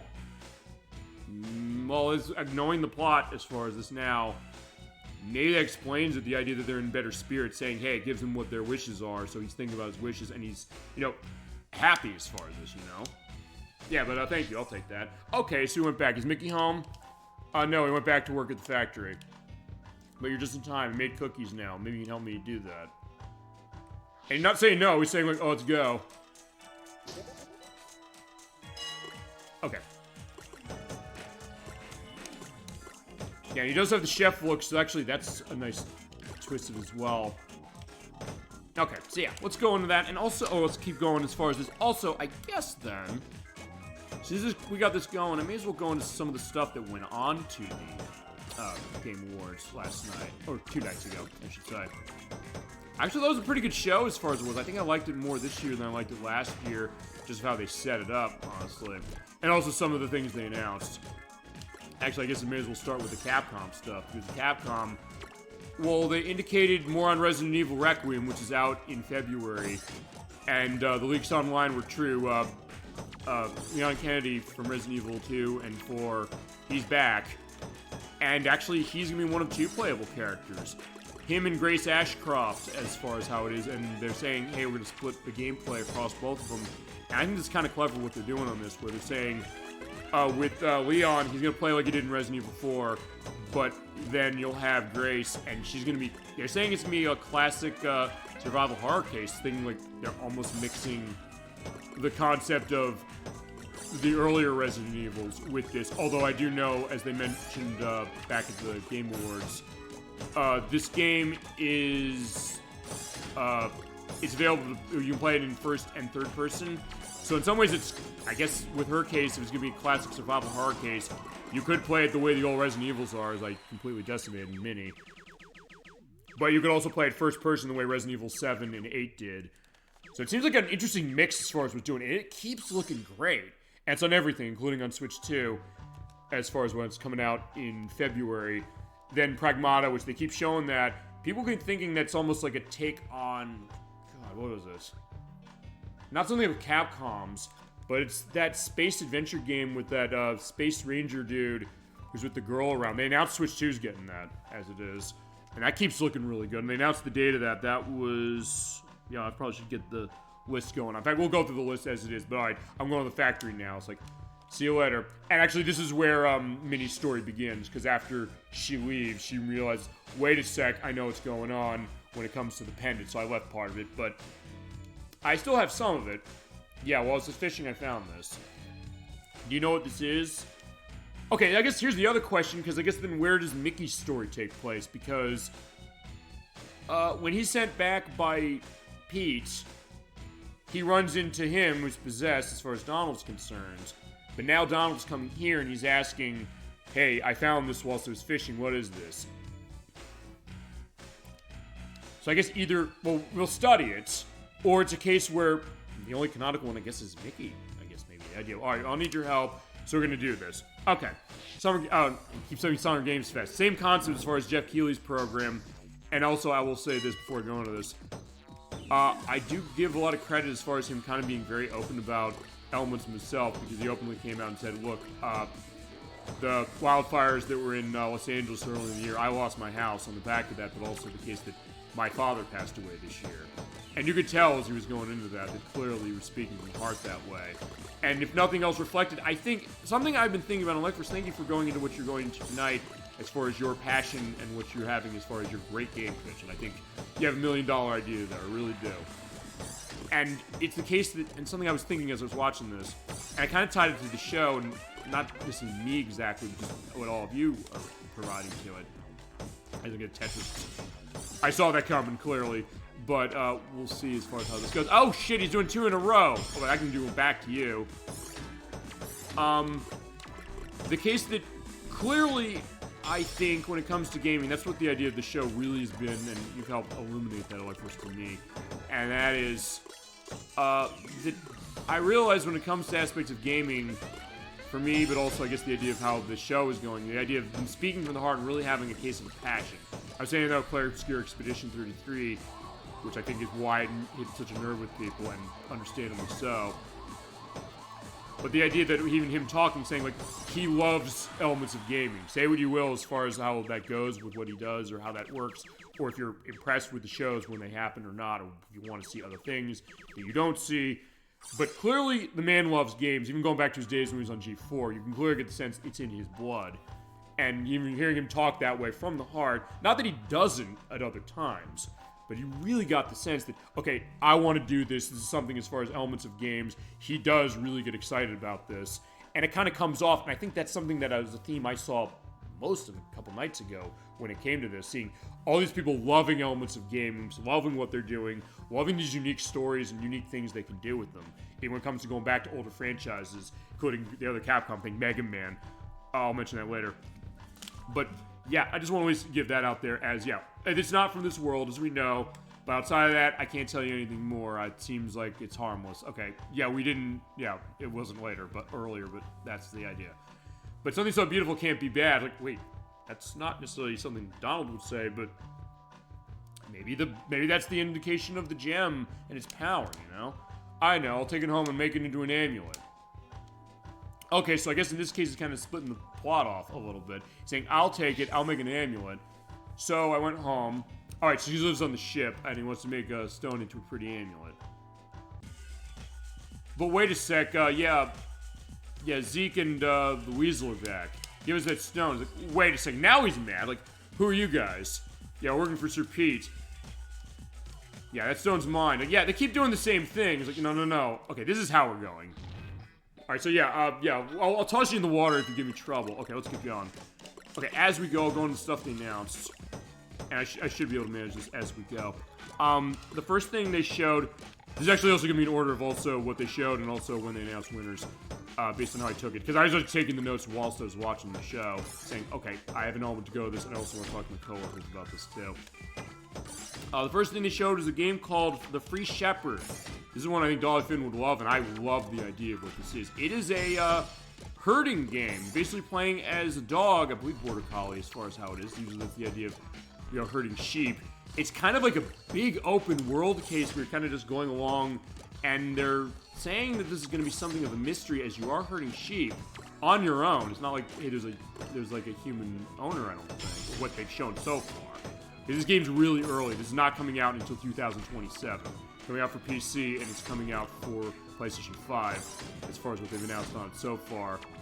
It looks beautiful, and I love the setup of what they're doing. It seems like it has a lot of potential, and a case where there really haven't been a whole lot of games when it comes to, I guess, herding. There's sort of been a case of it a little bit in games with stuff like Flock, which was on Xbox 360, Capcom release, as well as I keep coming back to Capcom, as well as Hurdy-Gurdy on PlayStation 2, which is by the people who made Tomb Raider. The people who originally made it. Core Design. And, right, Donkey Kong 64 has Beaver Bother, the minigame, as far as that. Oh, there we go. Okay, so even in the up-down mode, you still have the magic bar. So you have that set, so Tetris to you, flashlight warning, boom. Okay, that case is getting angry, saying, like, yeah, I'm gonna flip the switch. I do love that. Yeah, the Free Shepherd, that looks awesome. It really looks interesting. It also is adorable as anything, because they show at the end of the trailer the fact that the dog is lying in the forest, but it also looks so beautiful. But I think, as far as the way the gameplay is going, I think there's a real interesting thing that they could do with this. And we're talking about a great case of, game pitches, saying ideas of making games. I think I'm getting something really special out of that from what I'm seeing just off of the little they gave us. Yeah, that looked amazing, and yeah, it's gonna be a while, but still a case where I'll be blown away, no question. Crap, I shouldn't put that there. You know, I'm gonna put that there, I'm gonna put that there, boom, so to get that out of the way, and then put it there. Okay, so you do still have to think of, like, where am I putting all this stuff, so I do like that.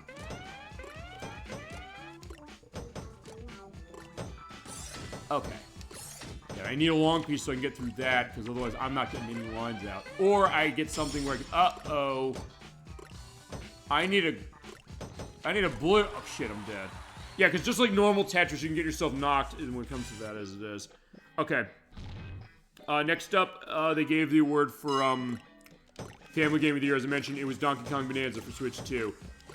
It's a weird one whether that's a family game, not that's inappropriate for families. Clearly not, and it does have its co-op mode of sorts.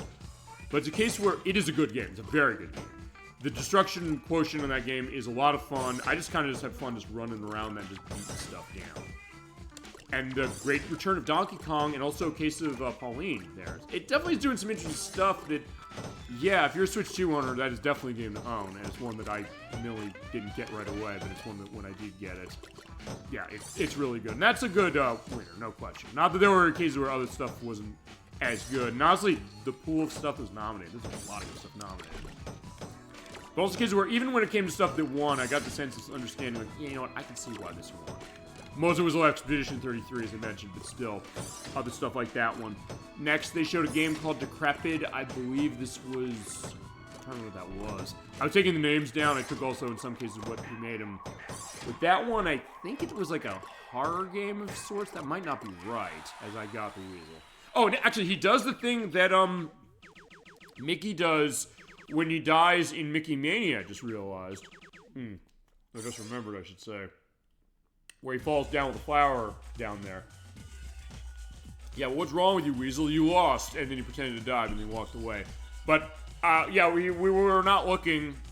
I was talking about Donkey Kong Bonanza, Decrepit, and the Free Shepherd. He pulled that off of me. So I was like, yeah, okay, go. Alright, next up is a game. Actually, this I didn't know I wanted this, but it was also a case when they mentioned it. I was like, oh. And there's a free demo of this. I gotta download this. They did put this up. As far as when it's out, I think it's out next year. It's called Audio Mech. It's coming to PC. It is the new game from the people who made Audio Surf. And just like Audio Surf, a game I love, and I don't know how I can show this. Well, okay, I think I know how I can show it. Audio Surf is a case where it takes all of your music in your music library, including your streaming platforms, which is new from how Audio Surf did it, and basically going to pulsate this kind of 2D flight shooting game, sort of. It has a little bit of a Geometry Wars vibe, a bit, but also it seems like it's a bunch of different things as far as how it's in this, how its style is. It's running off of your own music and it's gonna pulsate with the beat of it. As far as how we could show it, I basically picked out video game music or something that's not copywritten. So in that case, we could show it. That looked awesome. Then they gave out the award for innovation in accessibility. That went to Doom: The Dark Ages, which is the new Doom game that came out back in May. Best esports game was for Counter-Strike 2. Best esports athlete was Chovy. Best esports team was Team Vitality. And they showed more in Pragmata, which is the new game from Capcom. It's out. They announced a date for this. It's out on April 24th of next year for PS5, Xbox Series S and X, and PC. And they announced Switch 2, and they're going to do a demo of it to give a sense of it. It looks beautiful, and in some ways, I like what we talk about space with this game. The idea of what it's doing with that. I'm curious to see what they got with this. It keeps impressing me every time I see it. So we got that going. Yeah, you're such a pest. Oh, yeah, Donald's like, yeah, what are you doing? Yeah, if you can defeat Wolf in Tetris, I'll return the stone. Only Wolf? Okay, we're only defeat Wolf then. Then best mobile game went to Uma Musume Pretty Derby. I was kind of surprised that was what took it, as it was. And they also sold Solasta. I can't remember what this was as well. It's coming out in March 12th. Best independent game was Clair Obscure Expedition 33, which, yes, it is an independent game because Sandfall Interactive made it. It was their first game. They did make it outside of Studio System, although looking at that game, you would never in a million years think that.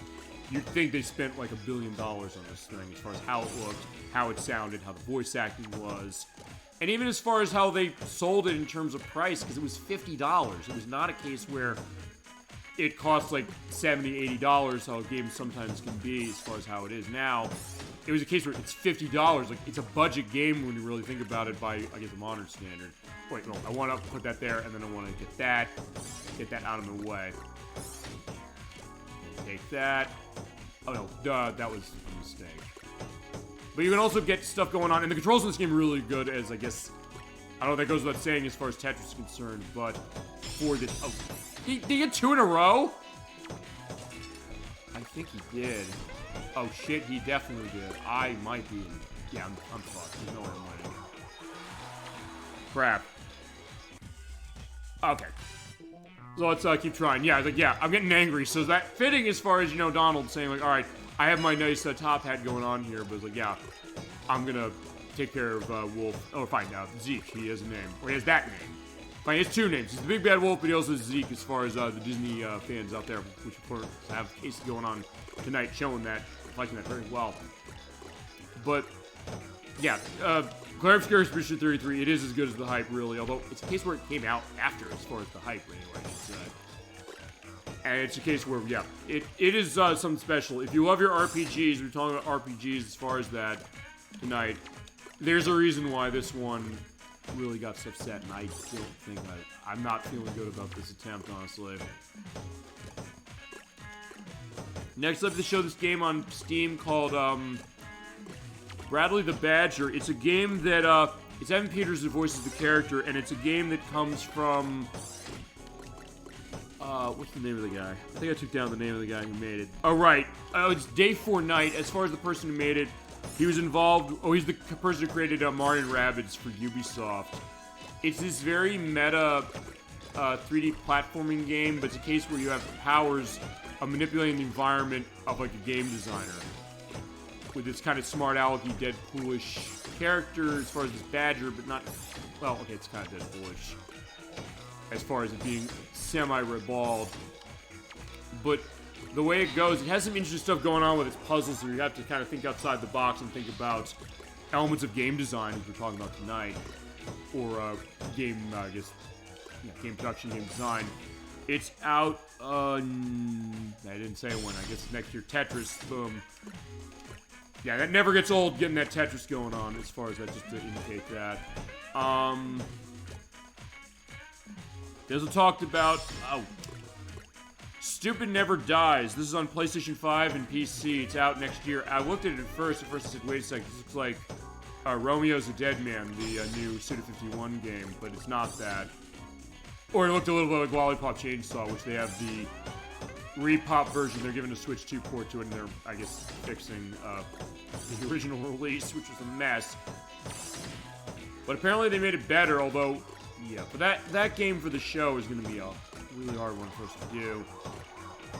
Because of the licensed stuff in the original, and also, I don't know. I'm not completely sure as I got, guesstimated. I don't know where, if it's a case where as soon as that licensed music pops up in gameplay, if I can turn it off, or how we can manage that. I'll have to look at that. Because I know Crusader 64 loves that, and I know he wants to do No More Heroes at some point. And I looked at Black Knight Sword a few weeks ago, because that's the first Suda 51 game we sort of took a brief look. But I know No More Heroes is a case we're going to do that at some juncture. Don't know when. That's probably going to be when he's done with all the Shadow Hearts games, because he said, I want to get through all those first before we go to this, or before we go to anything else. Oh shit, why did I do that? I said, I thought I had the long piece earlier. Yeah, no hold piece, by the way. You have to hit with what you got. Get rid of that. That'll work. Oh no, he got that, and I got hit with the Tetris, so that was my fault. If I can get... Okay, I'll tell you what to do. Boom. Boom. Oh, no, I don't have a line there. I thought I did. Uh-oh. Also realizing I'm actually being maybe more, ouch. Family friendly with how I'm reacting to some of this stuff. You'd think I'd be swearing up a storm. I mean, I'm a little, but not massive. Maybe that's the idea that this game is that even when this game is hard, it's not a case where, I don't know if it's because I'm playing on normal, though even on normal, this is not a picnic.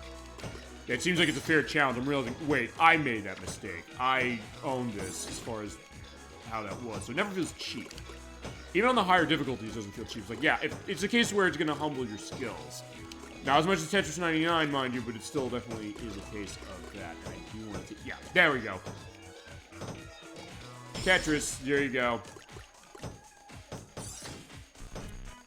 Yeah, also, I guess the thought of... Because I'm thinking, when I said that, I was like, I'm thinking of Puyo Puyo Tetris.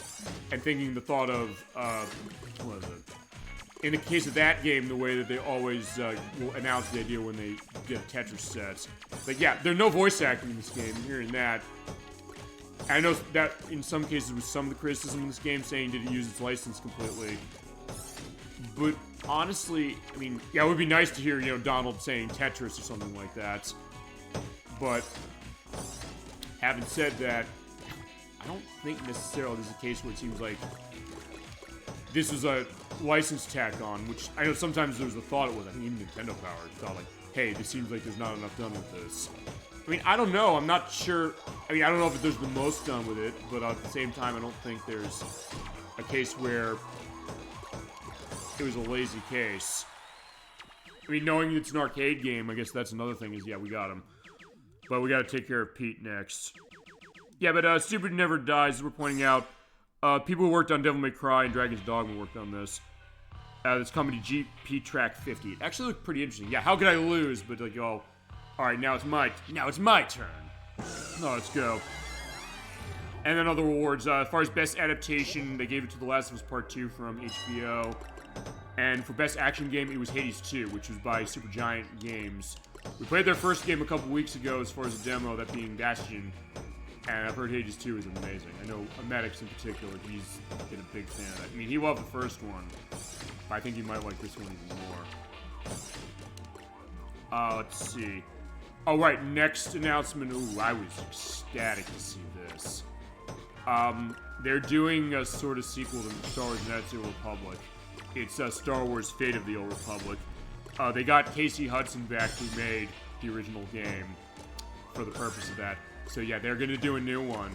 And I love Star Wars Knights of the Republic, I mentioned that. As far as it's showing that on the program, I want to.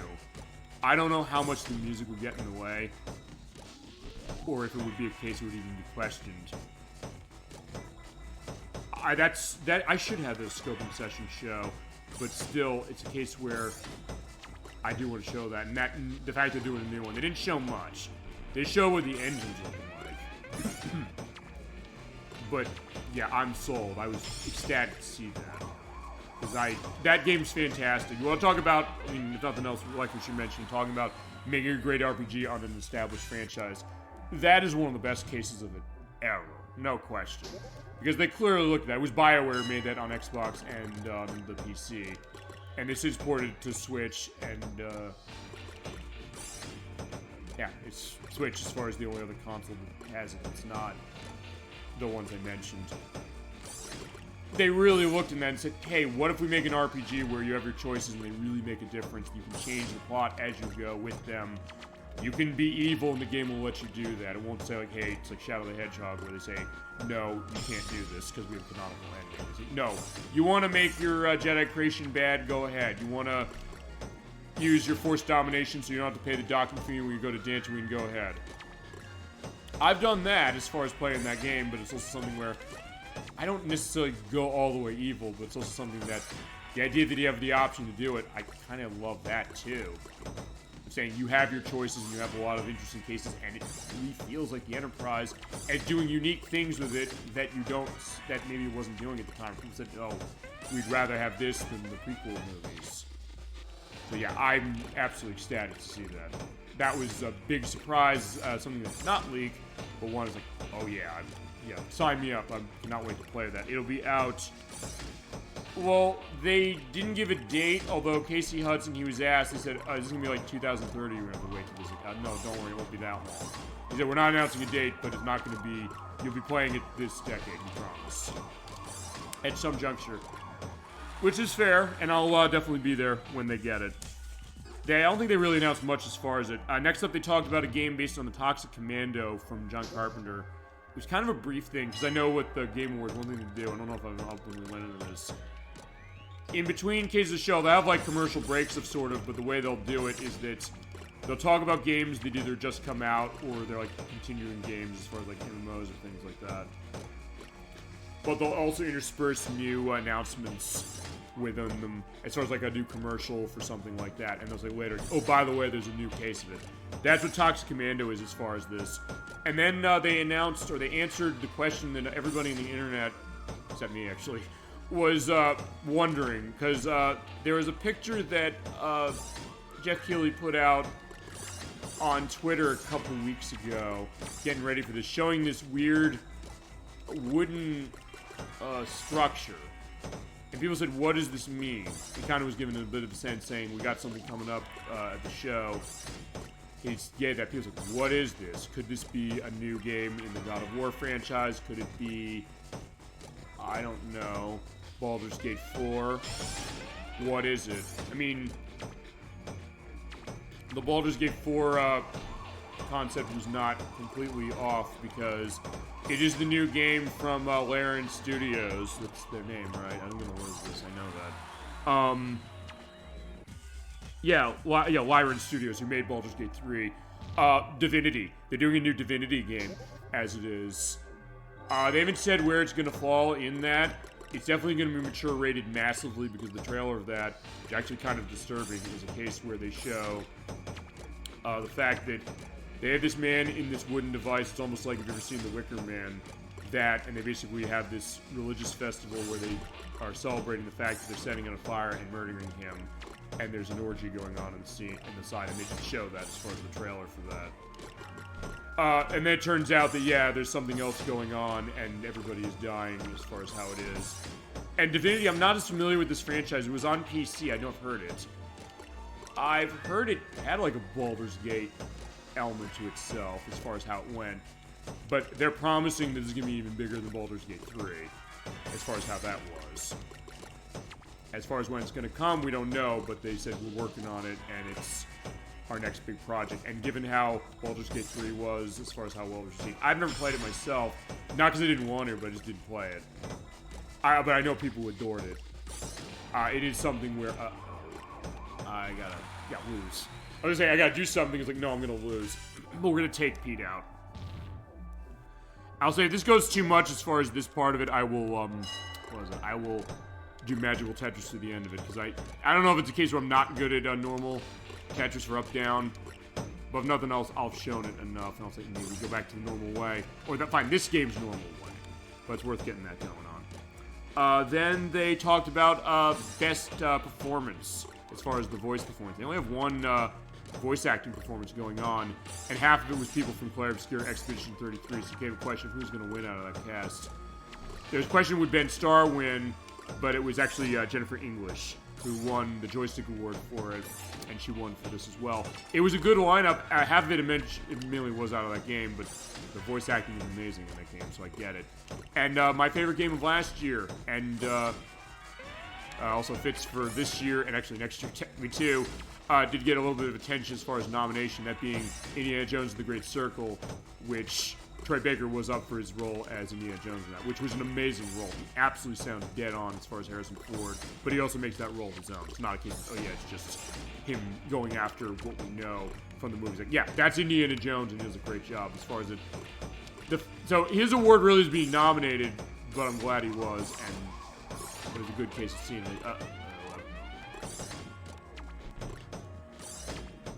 There we go, perfect. Oh no! Perfect on him! Shit, I thought I had an opening. Okay, now I'm done. Next up was 4Loop. They showed this. This is a collaboration between J.J. Abrams' game company, Bad Robot Games. It's coming out for PlayStation 5 and PC. And they also showed Coven of the Chicken Foot, which is ex-members of Naughty Dog. People who made Crash Bandicoot and Jak and Daxter and Last of Us and Uncharted. Yeah, the company is called Wildflower. It seems a little bit like I don't know what kind of game this is. Didn't show a whole lot as far as the idea of what that was looking like. That's a PC game, as is. Ontos is spiritual successor to Soma. That's coming out next year for PS5, Xbox Series S and X, and PC. Let's see. I saw Angel's Delusion. I didn't really get much of a sense of what it was because they moved on to it so quickly, or moved on to something else so quickly. Of that. Okay, they showed the game that was up for fighting game because they're porting this to Xbox Series S and X and PC and PS5 next year. It's on PC. It is 2XKO. It actually looked pretty good as far as the kind of thing it was. Oh, give me that. Yeah. Fuck you, Pete. You gotta go down. Uh-oh. There we go. Okay, I got 2 chains down. I might have them this time. I'm feeling good. You got that clear off, but let's see. Oh, but you got another Tetris off of that. I mean, that's always the case with up-down Tetris, because honestly... Actually, really, I don't know if we played a whole lot of games that have that, except for, Tetris 99. It's really one of the only ones that has something like this. I'm close to my, thing for that. Oh, yeah, maybe I should have waited. Well, at least I'll get that set. Try to. Yeah, because Tetris Plus didn't have this. As far as that, because yeah, that doesn't have head-to-head or the head-to-head multiplayer, and that is different because it's running the way the professor's going, so it's a totally different system, which I love it, but it's definitely a bit of a different beast than this.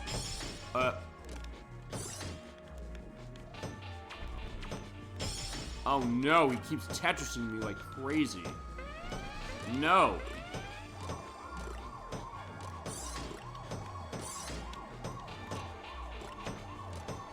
Oh no. Yeah, I'm losing. There's no way in hell I got this. Well, I'll keep going. If nothing else, I can keep going through this stuff with the Game Awards. Yeah, I talked about Best Game for Impact. I was very happy to see this. It was South of Midnight. I thought when that game came out back in April, it kind of sunk without a trace. It did not do that well. I don't know how much of it is the fact that it's on Xbox Series X and or S and X only, and PC, and it's not physical. I don't know if that had something to do with it. I don't know if people thought, and maybe from this award I'll say this, the thought that people think this is a message game. It's not. It's a case where it has its perspectives about itself, but it's also something that, like with a lot of the stuff we're talking tonight, and with something like Expedition 33, amongst many other games that we saw last year, and also at the awards the other day. You think it was like a week ago, or last night in some cases. So I kind of going to go back and forth as far as like, when was it? Yeah, it was not that far back. Give me that.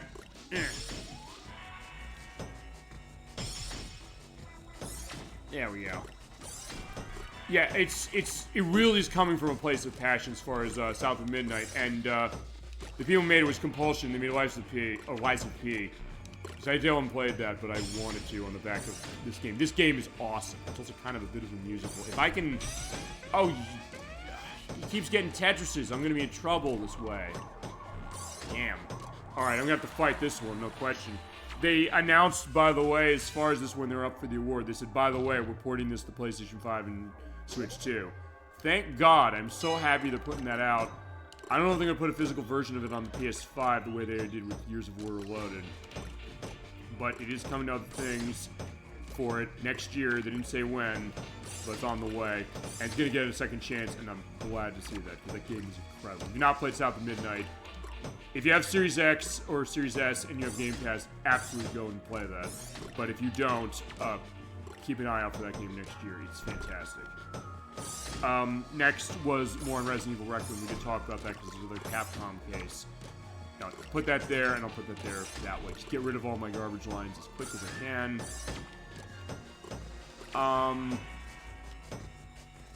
Yeah, I think if this is the case, I'm definitely going to go Magical Tetris way for Goofy's story as well, I think.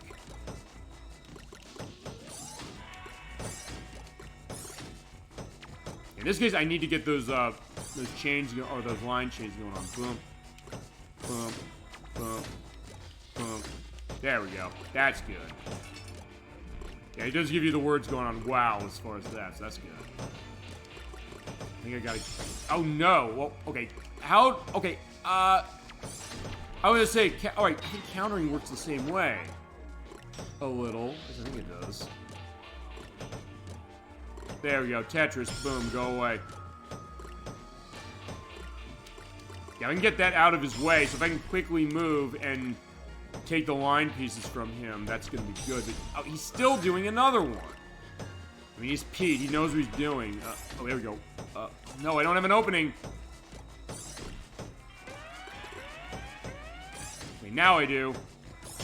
Man, the back and forth on this is unbelievable. Come on. Oh, no. I shouldn't have put that there. Do I can't? Oh, no. He's going to get that, and he's getting another one. So it's the if you snooze you lose case. All right. All right. No. That's probably not good. No. That can help. No.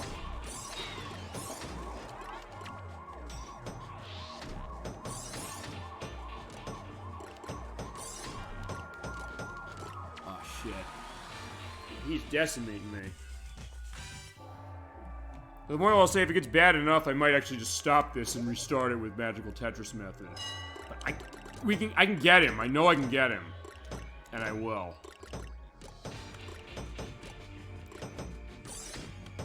And I guess it's not the case that I'm bad at Tetris, it's just that, yeah, he's hard.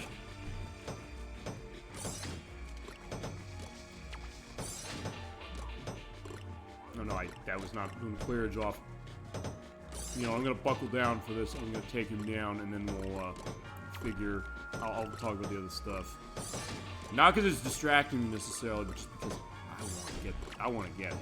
I mean, that's the idea of how it always is. At the end of the game, you're almost there. Pete's here.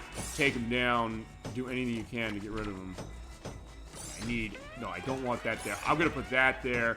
That there.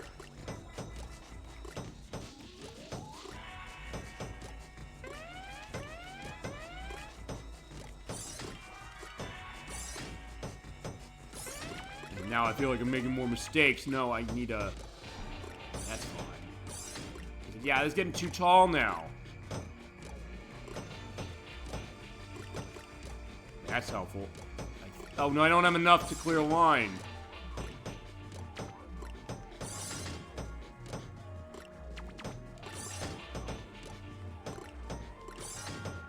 I'm dead.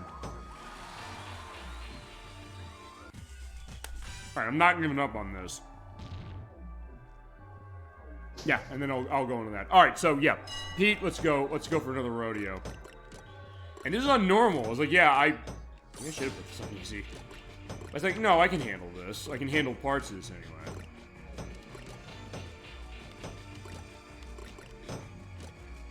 I should do better than him, which is always the case as far as how this is.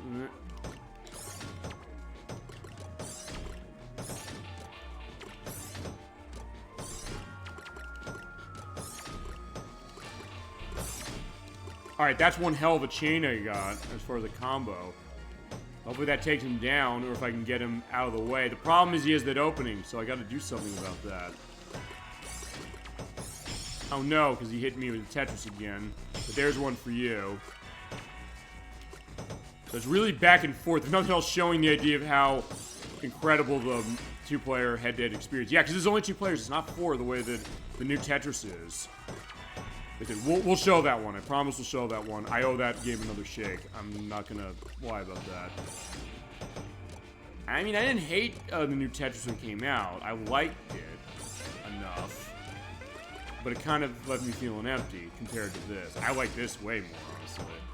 But it said, maybe with a fresh perspective, I'll change my mind. I did with Tetrisphere, although, again, Tetrisphere, I just knew I was not good at it. That was my thing with Tetrisphere. I just had to admit defeat, saying, like, okay, I can't do this. Oh, there we go.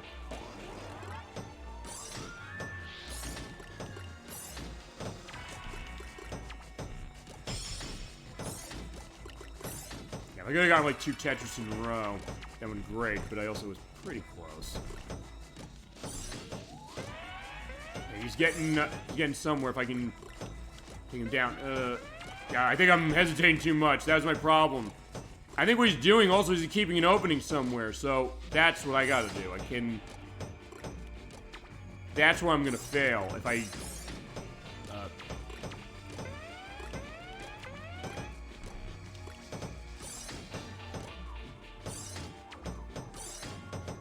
had A opening here.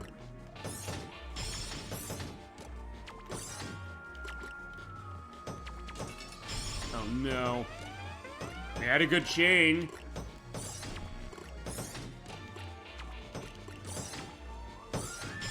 Oh no, I'm gonna lose. I had something good going, but then I think it collapsed in. And that's my problem. Okay.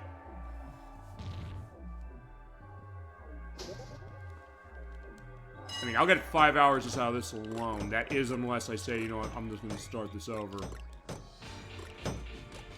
I'm showing all the endings. Just do the same thing he's doing in the sense of saying, well, that.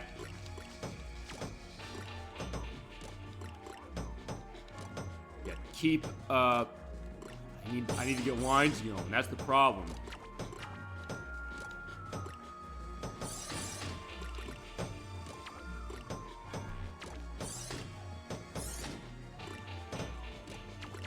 Yeah, because that's clearly what he's doing. He's always keeping an opening as far as what he is, so then he can just hit me with Tetrises.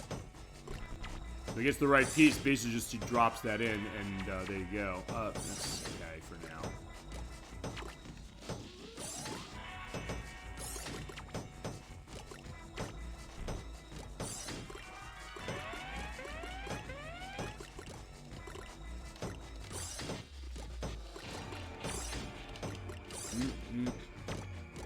Yeah, this is not good. This is not looking good either. Yep, there we go. No, I'm gonna go something in there. There we go.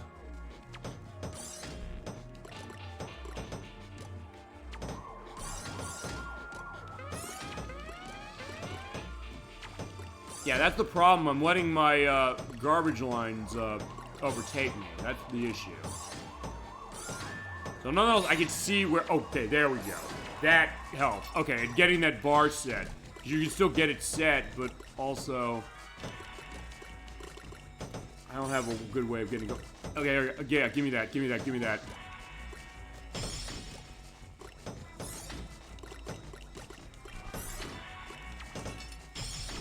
Then he gave me another Tetris.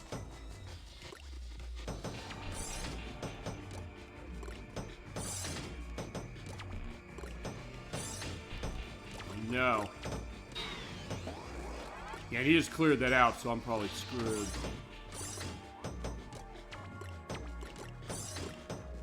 Oh no.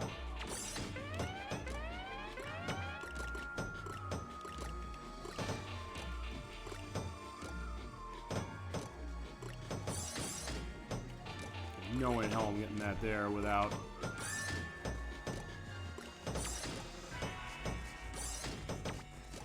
You know, and obviously the line piece, I think, like, yeah, I don't want to put it there because that's a waste. I don't have a choice, and that's the other thing. My hesitation, I think, is also, okay, that was a mistake, me dropping that, which I shouldn't have done. Okay. Yeah, one more time. Nothing else, it's a case of saying, yeah, one more time. I'm not giving up.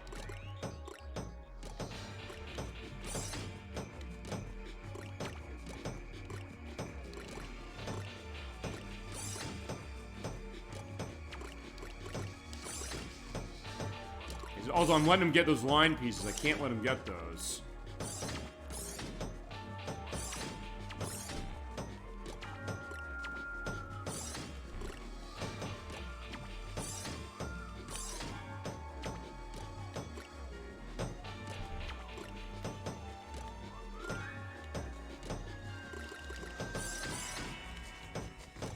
I know I need to get rid of the one over there, but also that's going to be too tall.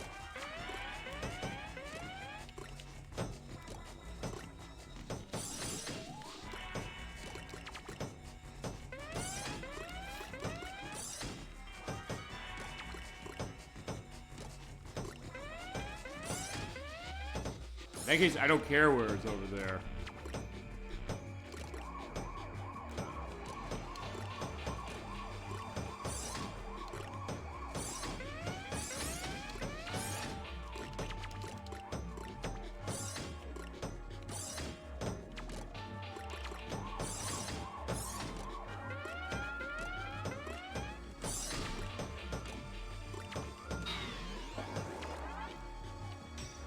How close am I? Okay, I am close to that, actually. Got it. Oh, no, no, he hit me. Okay, there we go. Now I got it. Awesome, that saved me. Oh, you got an all clear. Crap. Oh, no, he got it too. Shit. There we go. Give me another one. In any case, now that I have an open thing of that. Oh, I got him, and he got me, and I got him.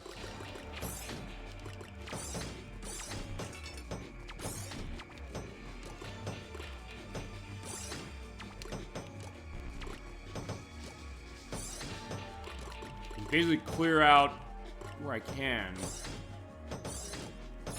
That's not Tetris, but at least it's out of the way. There we go. Now we're getting somewhere. Feel good so far, but it can go south in an instant.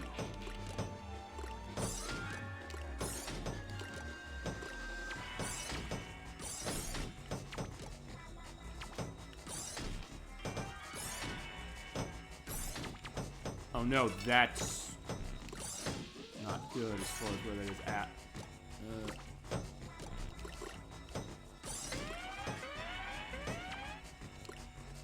I need to put that over there. Not.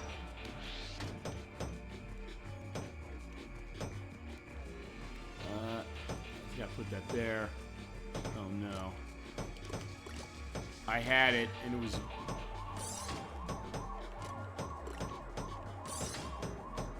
Yeah, I had it. I was so close. Yeah, I get why this is set, and I guess also, yeah, I guess who gets stuck with all the bad luck? No one but Donald Duck. Clearly. Okay, so yeah, I'll have to, let's do this again. Just so you know, I guess I've got, in a case of this, like, yeah, I'm barely talking. It's like, I am. I was like, I know how to play and talk at the same time. In this case, I'm saying, yeah, we gotta do this. Like, I'm driven. I'm not giving up. That's the thing about this game, and really any of the Tetris games. Like, oh, shit! Why the fuck did I do that? Yeah, I'm driven, but it's also a case of that case, like, yeah, this is why I'm not giving up. Now I need... Yeah, okay, that's fine. I don't care about that one going away.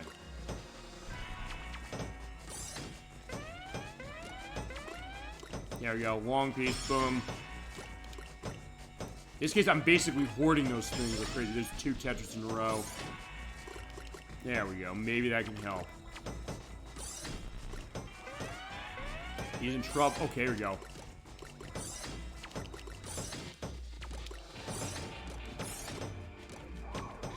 Come on.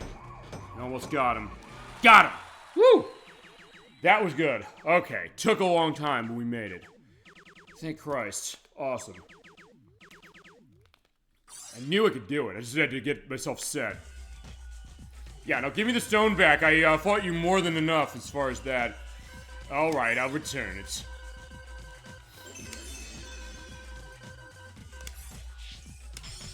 Alright, so there you go. That's what you wanted, right? Yeah, I guess we wanted that.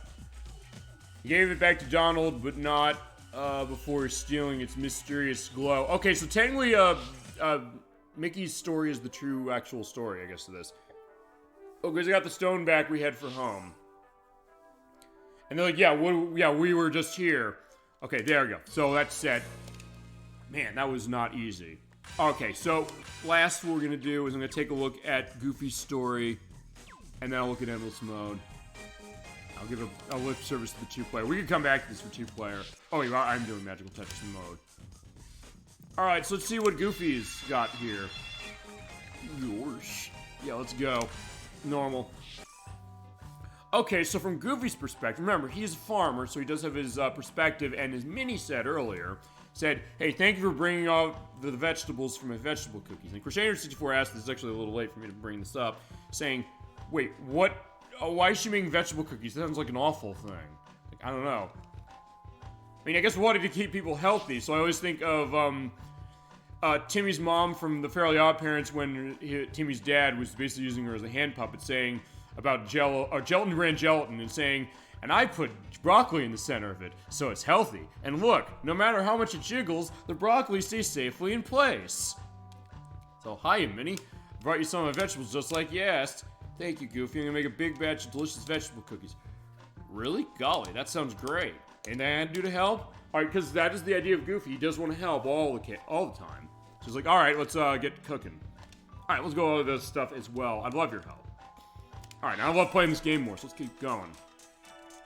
Alrighty, so last case of story, we got Goofy. Alright. Now with Magical Tetris method, I mean, I guess it makes it easier, but also it's the unique element of this game. If you want to play it the other way, as far as like going the normal way, this game makes you have it. Lets you have it, I should say. Although it does still give you the clearing of the line as far as that is. Yeah. As I say, do I really care about getting a Tetris now? No, not really. It's whatever. I'm fine with it. Yeah, I feel like I haven't heard that in a couple of hours, but alright, there you go. Okay, so other stuff of Summer... Oh, it's not Summer Games Fest. It's Kiwi's Element, which that is too. But Game Awards. I mean, it's kind of a bit of both, because it's basically celebrating elements in the gaming industry while also saying, hey, we got stuff coming up this next year. Which is a good case. Next up is Resident Evil 9 Requiem, Resident Evil Requiem. It's out on February 27th for all the consoles and on the PC. I mentioned earlier the idea that you have Leon Kennedy, who's playable in it, along with Grace Ashcroft. It definitely looks great. I probably should get it, because it's really been a while since I bought a new Resident Evil game. I actually, to this day, I still have not played Resident Evil 7 or 8. I still haven't gotten the remake of Resident Evil 4. You'd think I would, because I adore Resident Evil 4, but yeah, I didn't. I missed it. But that being said, I definitely looking forward to playing this. Next is Or the Sinking Star. That's on Steam. It's the latest from Jonathan Blow, who made Braid and The Witness. I love Braid. I've not played The Witness, but Nocturne adores it. She got it as a freebie. This game is awesome when she started playing. Yeah, it looked amazing. Yeah, it's his new game. He apparently wanted to do this actually even after Braid came out. So he's wanted to make this for a long time. It basically is kind of a, what is it? It's a little bit of a, kind of an adventure puzzle game. It has a vibe of The Adventures of Lolo from HAL, honestly. It really looks good, and not just because it's Jonathan Blow's making it. I love Braid. As far as showing Braid on the show, I think we need to show the anniversary edition, because Braid has licensed music in it, and yeah, I would get a content strike, I think, if I played that. So I would probably have to get the new one that doesn't have it. But I love that game. It's so fantastic. And I would definitely link list item the music for that game that was licensed. Just awesome stuff. It's a lot of new age stuff that sounds absolutely terrific. I mean, I bought the soundtrack for the game. That's how good it was as far as it. And I looked and realized it was a licensed soundtrack, which I didn't know it was, honestly, for the longest time. I thought, oh, this is original stuff they made for the game. I was like, wait, no, this is a licensed soundtrack. And he said we had to do it this way because of everything going on. Yeah, that looks awesome. It's out next year on the PC. I don't know if they put it on the consoles. And The Witness, it was on consoles on PlayStation 4, Extension 5, but it never got ported anywhere else, which I was kind of surprised by. Also, two from Wizards of the Coast, the Magic the Gathering people. They have Exodus. That is out next year, or no, 2027, on PlayStation 4, or PlayStation 5, Xbox Series S and X, and PC, and I'm in trouble. Yeah, no, I'm winning that one. Alright, yeah, let's keep going as far as this mini. Also, Warlock Dungeons & Dragons. They're doing a new game as far as that in early 2027, so a lot of stuff for, not next year, but year after that, as is. Next is, they had a performance by Evanescence. Actually, they did a really good job. Those are doing some musical cases, including new twists on classic game music, including the cover they did of Labyrinth Zone from Sonic the Hedgehog. It's on Spotify now as far as that, but also they had a couple other things, and actually they did a really good job as far as the performance that they had on stage. It was interesting because, yeah, it's been a while since it's gotten a sense of Evanescence, but I think they still got it as far as what that is. Bye-bye, Mini. Next is Screamer. This is a anime-style racing game, kind of like, it has an initial D vibe as far as how it's setting itself up. but also kind of a bit of an arcade racer. It's coming out on March 26th for PlayStation 5, Xbox Series X and X, and Steam. Then Remedy, the people who made Max Payne and Alan Wake, they had their new game. It's the new Control. Control Resonant. It is out next year for PS5, Xbox Series S and X, and PC.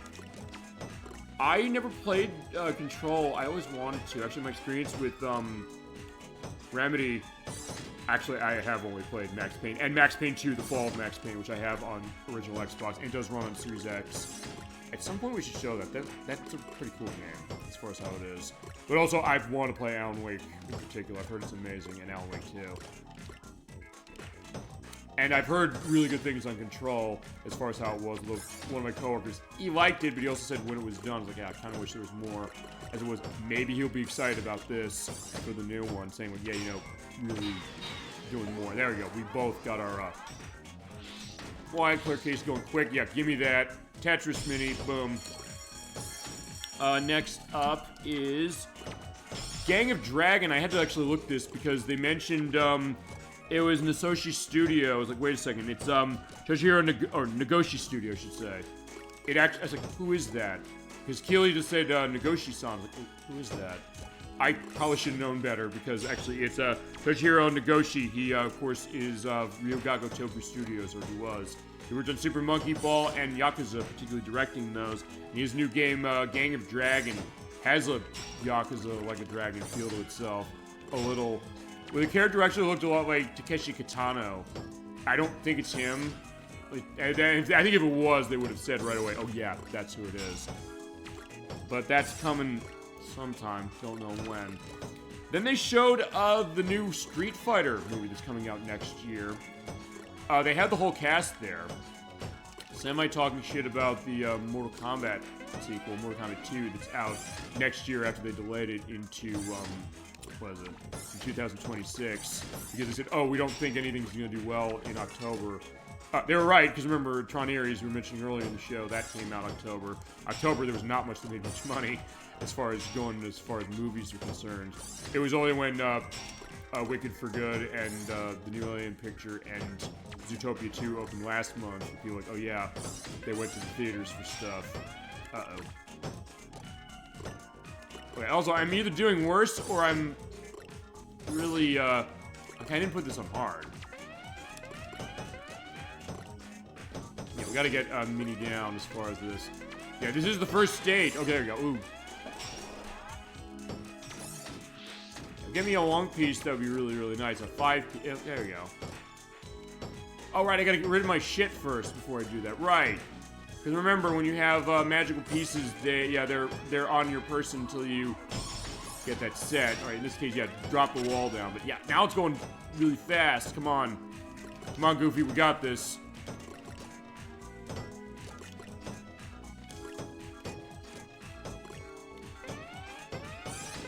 I'm doing bad by letting this go as long as I've been letting it go. That's the problem.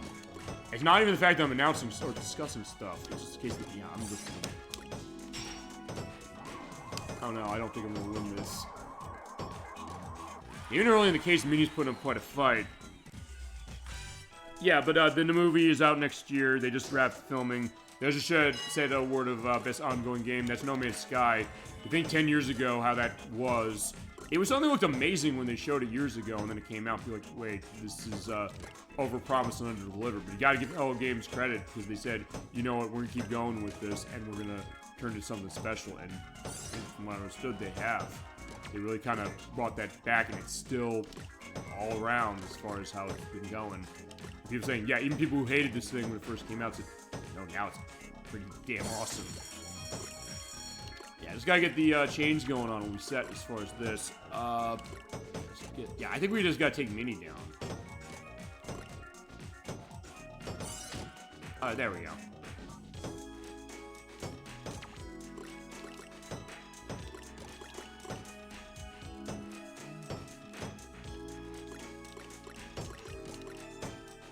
I need something good to fit through there, but okay, there. Give me that crap. But yeah, Mini, you took my piece. Yeah, we're just baking cookies. Like, yeah. Okay, I guess maybe Goofy's not ready as far as, you know, how baking cookies are, but yeah, it's getting faster. Uh-oh.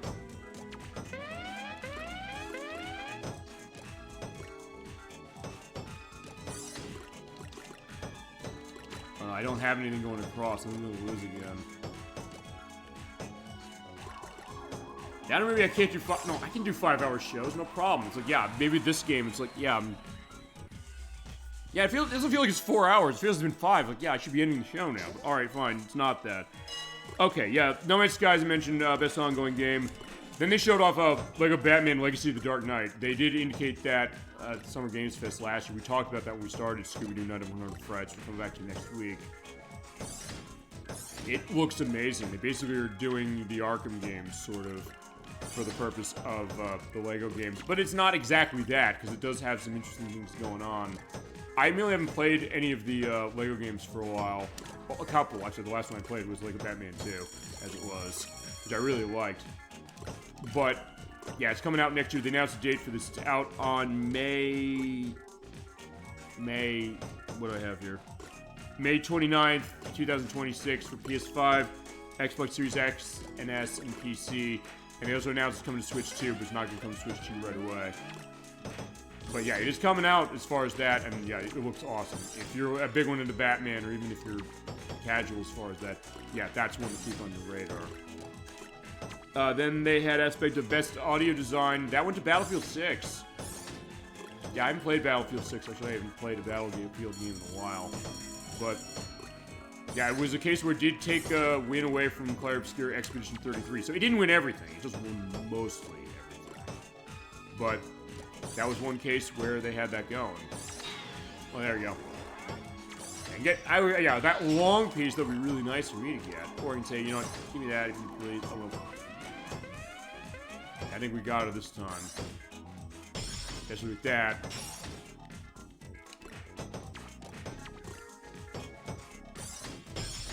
There you go. I don't think she's gonna... I think she's done. Hey, sorry, Minnie, nothing personal. I mean, we started the show with you, but also it's a case where, yeah, you gotta go down. You gotta keep going. Okay, that's fine.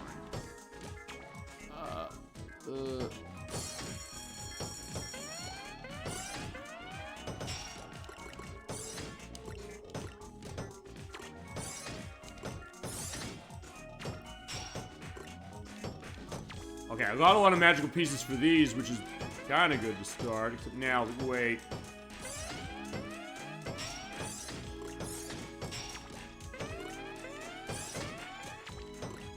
I'm getting a lot of good stuff going on to take it down. But she got that, and that's there, boom.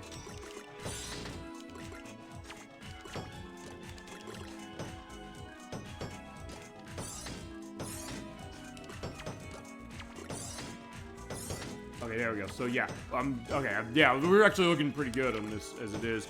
Let's see, what was next? Content Creator of the Year. That was Moist Critical.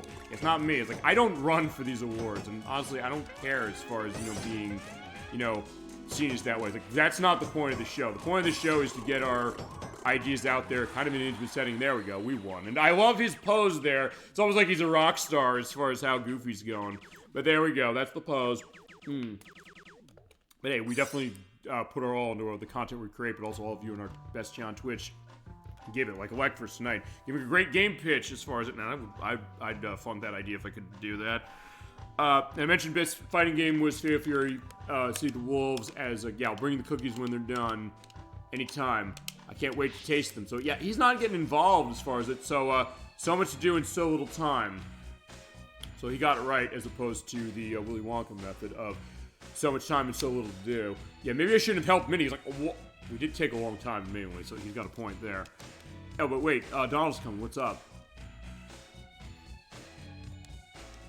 Alright, you're just in time and need your help. Okay, so, Goofy's the one who seems to start the least involved with the thing with the stone. Because first off, like, well, we went to see Minnie. We helped her cook. Then we left. And then we run into Donald here, and then when we beat him, because we saw the other elements of the story, we have a case where he leaves the pendant or part of it with Minnie. And that's going to be where that's going to go. So it seems like Goofy so far, he's tied to this plot the least as far as the thing with the stone. But we'll see how it goes as we continue. Also continuing on the list, most anticipated game was Grand Theft Auto 6, because remember, I don't think I've actually openly said this on the show yet. Grand Theft Auto 6 was delayed again. It was supposed to be out in May. It is out November 19th of next year. People are saying they don't think it's going to hold that date. I don't know. I mean, the same people saying that are also the people who said that Silk Song A wasn't going to come out this year and B was the most delayed game ever. Apparently forgetting about Beyond Good and Evil 2, which that's never coming out. I'm sorry. Or unless maybe Ubisoft is going to prove me wrong and say we're going to do something, but I know that's a case where that's been in hell forever. It was announced in 2008. It was a case where one of the people was involved as far as the art design. He passed away. Michel Ancel's connection's gone because he left Ubisoft because it's thought that he did some untoward things to people as far as that, but that's not necessarily been proven. But he left and he's not really been seen in the industry since. Yeah, so I don't know if we get that. I mean, I think we get Grand Theft Auto 6 sooner. Pinterest, boom, it's been a while since we've seen one of those. And there you go, that should get rid of him quickly, or at least help move the process along. Game Changer Award. This was an interesting one, because this is a group called Girls Make Games. It's something that is passionately supported. There's the diamond look. Which actually, I think only the computer players have gotten that. I don't think I've ever actually pulled that off myself. Yeah, Felicia Day of the Guild, she's the one who believes strongly in this, and it's a case of a group of workshops and summer camp things that are for young girls, like teenagers, or I guess, yeah, like young high school or high school cases of women who want to get into games because they have great ideas, as we've gone over tonight. That's kind of an interesting theme when you really think about be talking about this now, but then also kind of correlating with what we've been going on tonight. We planned this show, I swear to God, as is, and in some ways we kind of do. Well, I definitely do for that. But the interesting about that, they brought a couple people up there as far as two of the girls have been doing stuff with that. One of them has a game that she presented called Paper Trail that it's kind of a little bit of a roguelite. It has kind of a sort of light horror vibe, sort of, but also is a case where it's not exactly like a hard horror case, like a Silent Hill or something like that. It's actually a case where, as we win, they're optioning this as it is, and they're going to be putting it out for Steam and PlayStation 5.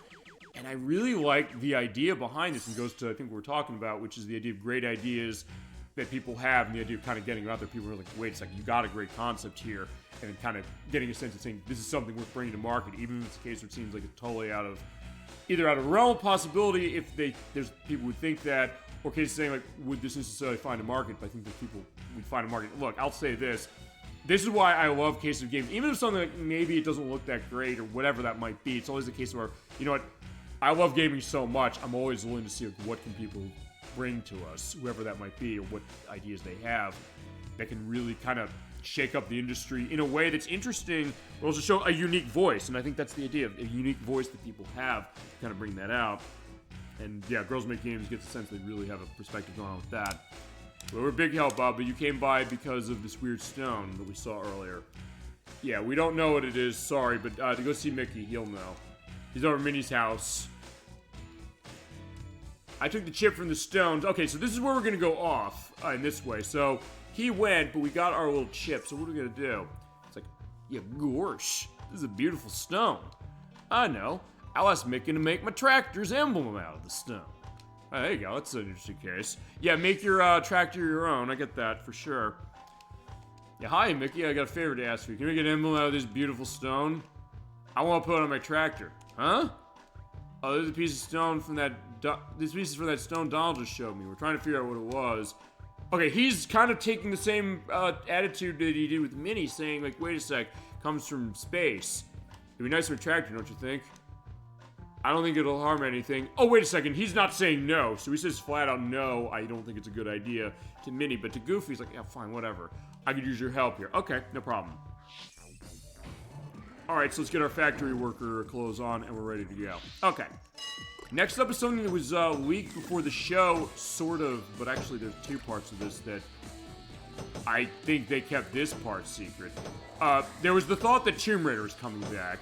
I think also they knew, as far as the Game Awards, that would happen, because they then said, when the show was starting, with the pre-show case, as far as that, they said the return of Tomb Raider is coming back, is happening.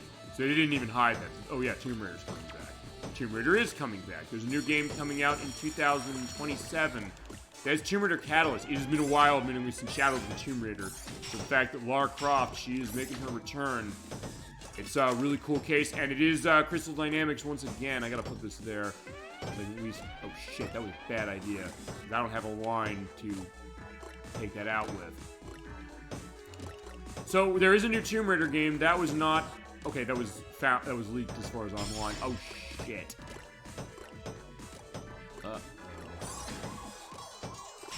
Yeah, I think I let this get out of hand. Yeah, I did. All right, we're gonna have to start this again. There you go. That's the end of the day. Sorry. About to try this again. Yeah, because there's two Tomb Raider games. That was the shock to me. Not just Catalysts. And it is still Crystal Dynamics is making it, and they're also going to be making Tomb Raider Legacy of Atlantis. It is a reimagining of Tomb Raider 1. It's worth pointing out that is celebrating 30 years of itself next year. I've wanted to do Tomb Raider on the show. I want to get the Saturn version and show that, because it's the only time we'll be able to show that on a system that's not PlayStation as far as the original. But depending on this, okay, the reimagining is not going to be the same as the original, but it is hitting some of the same notes. And I do love the first Tomb Raider. Even though it's a case where it's very creaky when it comes to its controls and certain elements of its tech, I immediately came to Tomb Raider late when I first played it, as far as the original. I was like, this game's still really great. Oh, its game design really shines through even to this day. Even you looking at it, it's like, wait, the controls are clunky as hell nowadays. They are. But then again, at the time, it was kind of amazing to see that. And so they're doing, actually, the second remake, when you really think about it, of Tomb Raider 1. The other one being Tomb Raider Anniversary. That's coming out next year, so we got Tomb Raider coming out in 2026 for that remake, reimagining. This is not exactly a remake. I'd say this is kind of... It's almost like the Final Fantasy VII remake case in the sense that it is like the original. You tell elements of it, but it definitely has its own unique spin on things. I'm definitely looking forward to that. And we should show Tomb Raider. We'll start with the first one. I just need to get a copy of it, and I kind of want to get that Saturn version and show it that way. Then they showed a game, Forest 3. It kind of passed by too quickly for me to get a sense of what it was. Because, like, yeah, taking notes, and it seems like as soon as I finished that note, like, wait, the trailer's over. Like, wait, what is this thing? But also, I think they named that one differently. At first, it's named something else, but no, that was actually the case of it. So at least they got a good line change going on here. Really good line change. So, yeah, look at all those magical pieces I'm giving Mickey. Sorry. Again, it's nothing personal. I just, we gotta win. That's the idea of it, you know? Next up is... Well, they showed more on Invincible Versus. They announced that at the Game Award. No, they did. They announced more of it at the Game Award. They announced it at Summer Games Fest. That's a fighting game based on the series Invincible, which I believe is also a comic. They showed new characters, specifically Elemental, and it's coming out on April 30th, so they announced the date on this one as well. It's coming out on PS5, Xbox Series S and X, and PC. Then they showed Orbitals. This looks really interesting. This is actually exclusive Switch, too. Not a whole lot that was exclusive shown there, but they showed this. It's kind of a bit of a flight, co-op flight sim adventure game with a 90s anime vibe to itself. Even has the case of how the animation is going that looks exactly like a Robotech or a Sailor Moon or something like that as far as the way that the animations move. But they're also doing it on models. It looks great. It's coming out next year, and it looks fantastic. And then they gave Best Action Adventure Game, which went to Silk Song, Hollow Knight. Best Art Direction was Claire Obscure, Expedition 33. Not hard to see why. That game is a work of art in terms of visuals and everything about it. And Sim Strategy Game is Kazan 22 was ecstatic about, I'm pretty sure. Final Fantasy Tactics, the Eve Lease Chronicles, the remake of Final Fantasy Tactics from PlayStation. And they also gave Best Debut Indie Game, which is Claire Obscure, Expedition 33. And, yeah, alright. So here's the thing for the tractor. It looks really nice, really shiny. Yeah, thank you, Mickey. I think I'll go show this to Donald since he gave me the stone. But also, yeah, Goofy looks a little weird in that picture.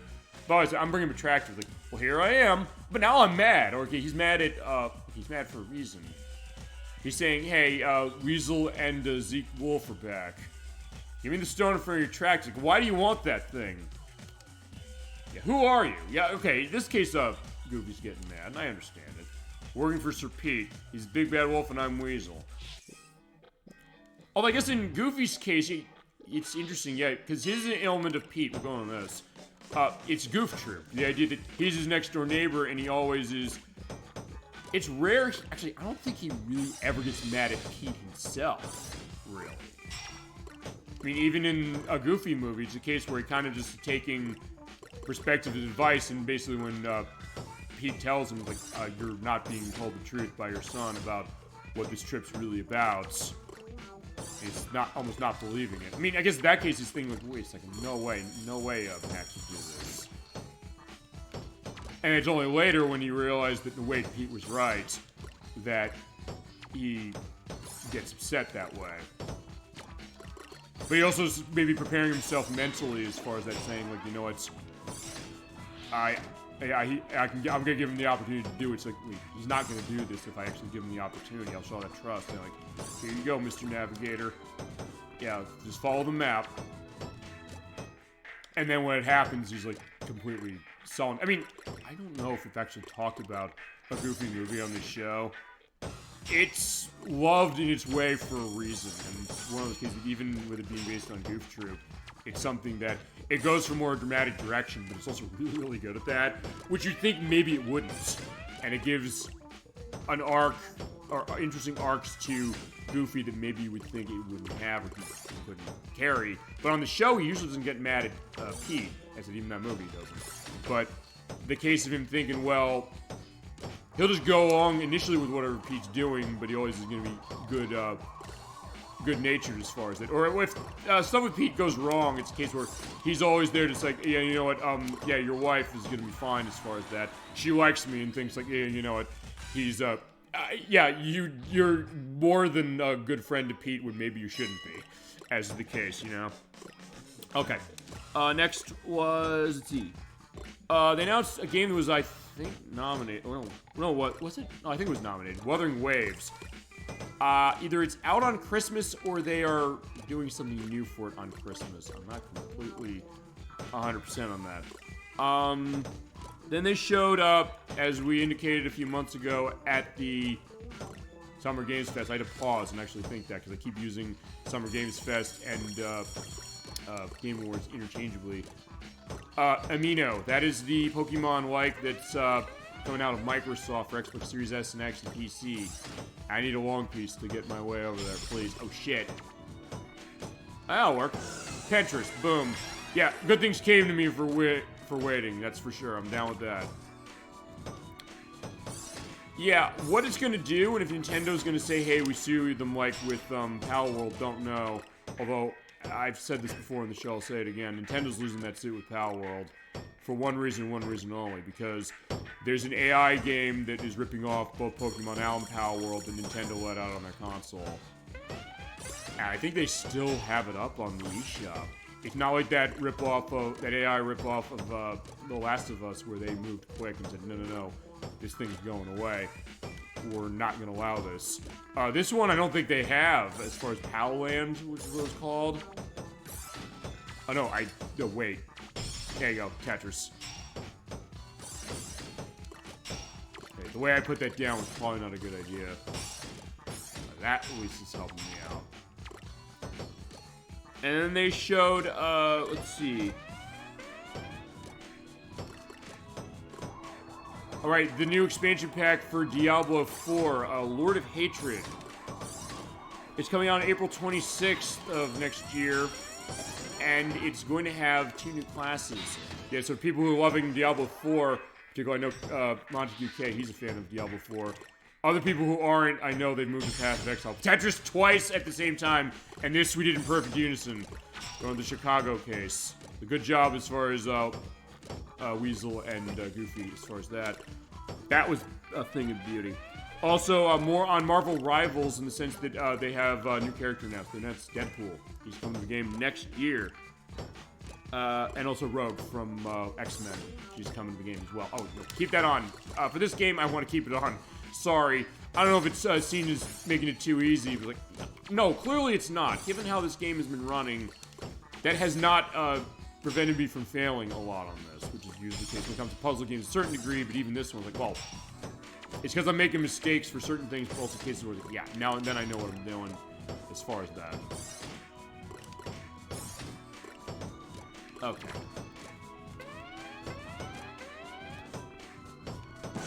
Oh no. I mean, I'm down low as far as how it is, so that's not horrible.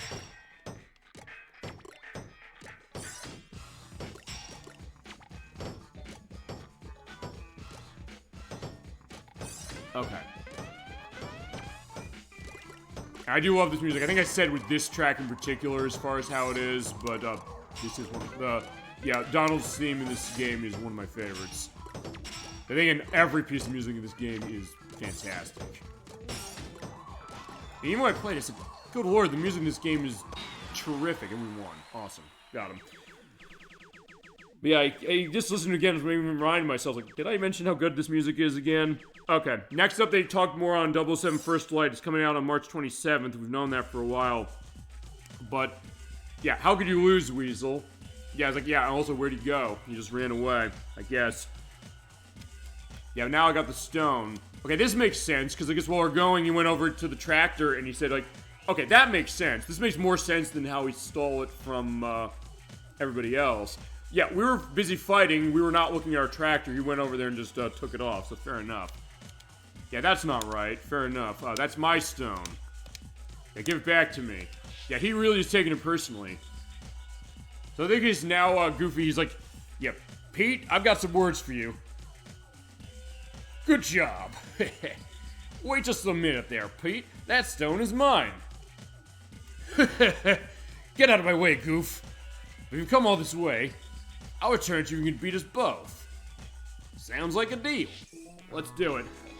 Yeah, and he's looking dapper in his green outfit. I do love the green outfit. Alright, so let's get going. Okay. Next up, going back to 007 First Light, they did announce one new thing about this game. New cast member. Lenny Kravitz, the musician. He is going to be starring in the game as Bama. This is actually apparently the first video game he's been in as far as a starring role. Not counting... Okay. He didn't... Okay. It's not really a starring role because, of course, he had music of his in a couple of the Guitar Hero games and Rock Band. But as far as him voicing in a game, he hasn't until now. I thought he did, but apparently not. And he was on stage saying, hey, this is my game debut. So he's here as far as that when that comes out next year from IO Interactive, the people who made Hitman. And it has a Hitman vibe as far as I think how the engine's running and also it being a third-person action game, but it's definitely a lot faster to a certain degree than Hitman is. It seemed, I'll tell you, because I've been getting a discussion with some of my coworkers, it's kind of a half and half between Hitman, but also the EA Bond games, like Everything or Nothing and From Russia with Love from the PS2, GameCube, and Xbox. And this is the first James Bond game in 14 years since 007 Legends, and yeah, it's been too long for Mr. Bond, and we're glad to have him back, no question. And I think he's in good hands as far as IO. And they clearly have a passion upon this. They're really sparing no expense for this one. And I think it's going to be as much of an event as far as this as the movies are, because it's a question of where's the next movie, who's going to be James Bond next, because Daniel Craig is not doing that anymore. Uh-oh. Oh, there we go. That would be good. Petra's coming up. There you go.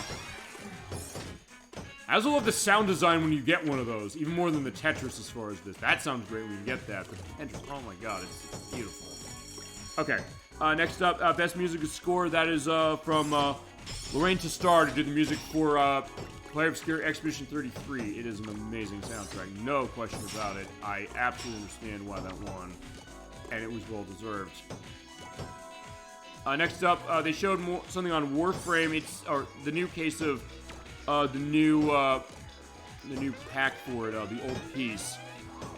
Apparently it's still in beta, and I think we're gonna get Wolf now. Yeah, we did. And they said, there's a question, like, people know what this is. They actually got Werner Herzog, the director of Fitzcarraldo and Grizzly Man and Encounters at the End of the World, to do the narration. Have you ever heard Werner Herzog's narration? It is a thing of beauty. Or if you saw him in The Wind Rises, the Miyazaki picture, he did have a role in that, in the dub of it. So they got him to do that, kind of going into that, as well as the Seven Deadly Sins Origin, that's on PlayStation 5 in January. They had an element going on for Epic Store and saying, hey, they're giving games free for the holidays away. Including Hogwarts Legacy, it is free until December 18th, so if you want it, go and get it. I probably will do that myself. As well as Lords of the Fallen 2, that's out next year for PS5, Series S and X, and Steam, and now it's now it's the turn for Goofy and Pete. Yeah, the head-to-head I think everybody wanted to see as far as this. And then they went through another element. I'll go on this quick and we'll fight them. Best sports racing game, Mario Kart World for Switch 2. A lot of people I know are not happy about that, saying they wish Sonic Cross Worlds had won, and they really didn't like it. And also the fact there were kind of some boos on that game being announced and that game being won as far as Mario Kart World. I mean, I like Mario Kart World of what I played of it, because I got it with my Switch 2.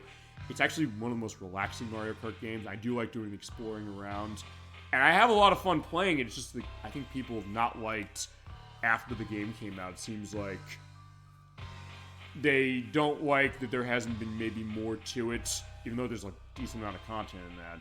And also, people I know are mad because it cost $80. Nintendo's not charging $80 anymore for anything except for Mario Party Jamboree and Kirby and the Forgotten Lands as far as their expanded versions, and Tears of the Kingdom for its expanded version as well. But I think people were really mad about that. In my case, I bought the bundle, so I didn't pay $80 as far as what that was. So maybe that's the idea. And then Best Community Support was Baldur's Gate 3. Best VR AR game was The Midnight Walk. I know Dolphin mentioned that when we were playing Shenmue earlier this year. That looked amazing when they showed it at Sony. I do want to play that. And then this RPG is Clair Obscur Expedition 33. Although, believe it or not, when it comes to the Player's Voice Award, that is the award that fans vote for. It's the only award in the show that they vote for. Expedition 33 did not win that. Wuthering Waves did. I was shocked. In fact, I even have in my notebook, I was writing down saying, oh, Expedition 33 is taking this. No, it didn't. I even wrote down, I was like, oh wait, no, it didn't take this. Shit. Okay, let's get going as far as the fight, and I'll go the rest of it. At that point, we'll also show some of the stuff as we go. Alright, there you go. So Goofy and Pete as well. Our first look at them together as far as a Nintendo 64 game. The other one is going to be Mickey Speedway USA for Nintendo 64, which I do have. I have that game in fully in box. I want to show that, but before we show that, I'm going to get the Game Boy Color version. I guess to show the Game Boy Color version to an extent as well, but also for the play of the Nintendo 64 version, I'm getting it explicitly for the purpose of being able to unlock Huey, which you get if you have the Game Boy Color version inserted into the transfer pack. It's the only uses of the transfer pack that game has.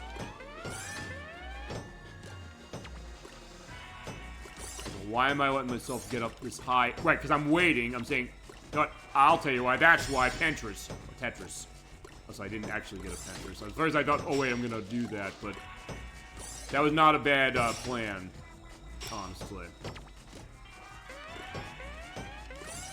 Yeah, I'm high up there, but so far Pete has not been able to capitalize on it. But if I keep dawdling, it's going to be the case where he will. So I got to be careful. I hope that this doesn't go as long as when I did the up-down with Donald. I mean, Donald was the case was the worst as far as how hard it was. I mean, I don't know if it may be a reflection that I'm, dependent upon the Magical Tetris method of this. I mean, I don't know if I'm dependent on it. It's just the case that this game has it, so I'm used to the idea of what that is. And when I have it and it's gone, I'm like, wait. I mean, it was fine until the end of the game, and then I realized, wait, I suck at up-down Tetris, I guess. In case the next time we come to a Tetris game, as far as traditional Tetris, not sure which one we're gonna do. Chad, your pick, and we'll always have a show in December for this. I mean, I don't necessarily say it's gonna have to be effect connected unless you want it to be. But I might win on the first turn on him. Let's keep going. Maybe I can have him. Yeah, I think I'm gonna win. Alright, there you go. How ironic. The fact that Goofy had the easiest time taking Pete down. I mean, I guess it goes canonically. We're talking about like, what's canonical as far as anything with a lot of the Disney franchises, as far as ElecVerse, what you were saying. But for this case, yeah. If anybody's gonna make him fail his goal, it's probably gonna be Goofy. Why not? Guess it means the emblem's yours. Take it and go home, Goof. But he says, hang on a moment. Yeah, but wait a sec. Alright, there you go. It's the emblem you wanted, right? Okay, so I guess maybe we should have done Mickey last, but I guess it's fine that we showed it. Okay, so he took the energy. So, alright, then every other story except for Mickey's is a case where it's kind of off on the side. I guess the true ending is Mickey's, then. Alright, there you go. But Goofy was quite happy to get the emblem back with no struggle from Pete whatsoever, and we're going home. Okay. So there you go. That is Magical Tetris Challenge, but we do have a little more to look at. Not too much more. Yeah, we'll be done in a little bit. And also go through the rest of these as far as we got on Game Wars. Oh, no. I keep saying that. It's fine. It's the... Oh, it is Game Wars. I said that. That's right. Shit, I said it wrong and I thought I said it right. Oh, I said it right and I thought I said it wrong. Okay, there we go. Next up was Saros. That is coming out on April 30th on PlayStation 5. It is from Sony and Housemarque. Housemarque, by the way, the people who made Returnal, Outland, and Resogun. Best narrative went to Claire Obscure Expedition 33. How could it not? It's quite a good story. Then they showed No Law. This is the new one from Neon Giant. The people who made The Ascent. It's out next year for Xbox Series S and X, PC, and PS5. They talked about Devil May Cry Season 2. We talked about that. That's another Capcom deal. Season 2 is premiering on Netflix in May of next year. I have not seen the anime. Feel free to tell me if it's any good or not. Then, When Winds Meet, The Imperial Palace is out next year. Phasmophobia is getting ported to Switch 2 next year. They're going back to Hitman as far as that. Hitman World of Assassin, they keep adding new characters as far as specific targets you can go after, in particular Eminem and also Mila Jovovich. She's being added as far as that idea as well for a brief bit of time. Best multiplayer game, this was kind of a grab bag. I was kind of surprised that Arc Raiders took it, but that's the one that won. As I mentioned, as far as Sega, they had Total War Warhammer 40,000. It was introduced by David Harbour from Stranger Things, and he's going to be doing voice work in the game. It is, of course, developed by the Creative Assembly, who made the Total War games. And I know Ultra 94T, he was saying, I would like to see the long-rumored Alien Isolation 2, which they also made. But not yet on that one. It's coming on Steam, PS5, Series S and X. Then this is a surprise as far as the return of a franchise. Ace Combat 8 Wings of Thief from Namco. That is out next year for PS5, Xbox Series S and X, and PC. It is the first Ace Combat in a long time as far as a new one. And special thanks to Emiko Yamamoto. Okay, there you go. I remember, director on Castle of Illusion and also producer of Kingdom Hearts. All right, there you go. It's tying in that way, too. So it ties in all ways. I actually didn't stop and take a look at that as it was. Yeah, it's been a while since Ace Combat 7, but that's coming out. Then, next for that was, we'll go to Endless Mode as far as what this is. And they have Endless Mode as far as Magical Tetris without the story, or just running Endless Tetris. I'll look at both of them in just a sec. You know, let's start that start. Let's run Mini. I haven't seen her in a while. Let's go normal. Yeah, basically you go on her level and you have your element of going through here. Also, if you hold A and... Hold on, let me look at the code on this, because there's a code. Yeah, there's a code I had as far as it's the only code that's in this version. It's a little finicky to get this going. Yeah, over there is an empty field as far as on the right. You press A and B like I did, it opens up. And as you do line clearages, what's going to happen is it creates beta-ish line graph as far as saying, hey, you know, what is going to be cleared out and how your line elements are going. In this case, you want to do practice case on this or also show multiplayer. I'll briefly show what the multiplayer looks like. I mean, we can come back to this for the purpose of a multiplayer show. But that being said, I'll only give an indication of it now as far as a briefcase. Yeah, next up is another thing, also the Star Wars thing. I mean, admittedly, I've been down on Star Wars since Episode 9. Admittedly, I hated that movie. as was the case. But so interestingly, the fact that 2 of the Star Wars announcements were the ones that got me going. Because the first one, Fate of the Republic, it's that. I mean, it's tying back to my love of Knights of the Republic or my love of the stuff.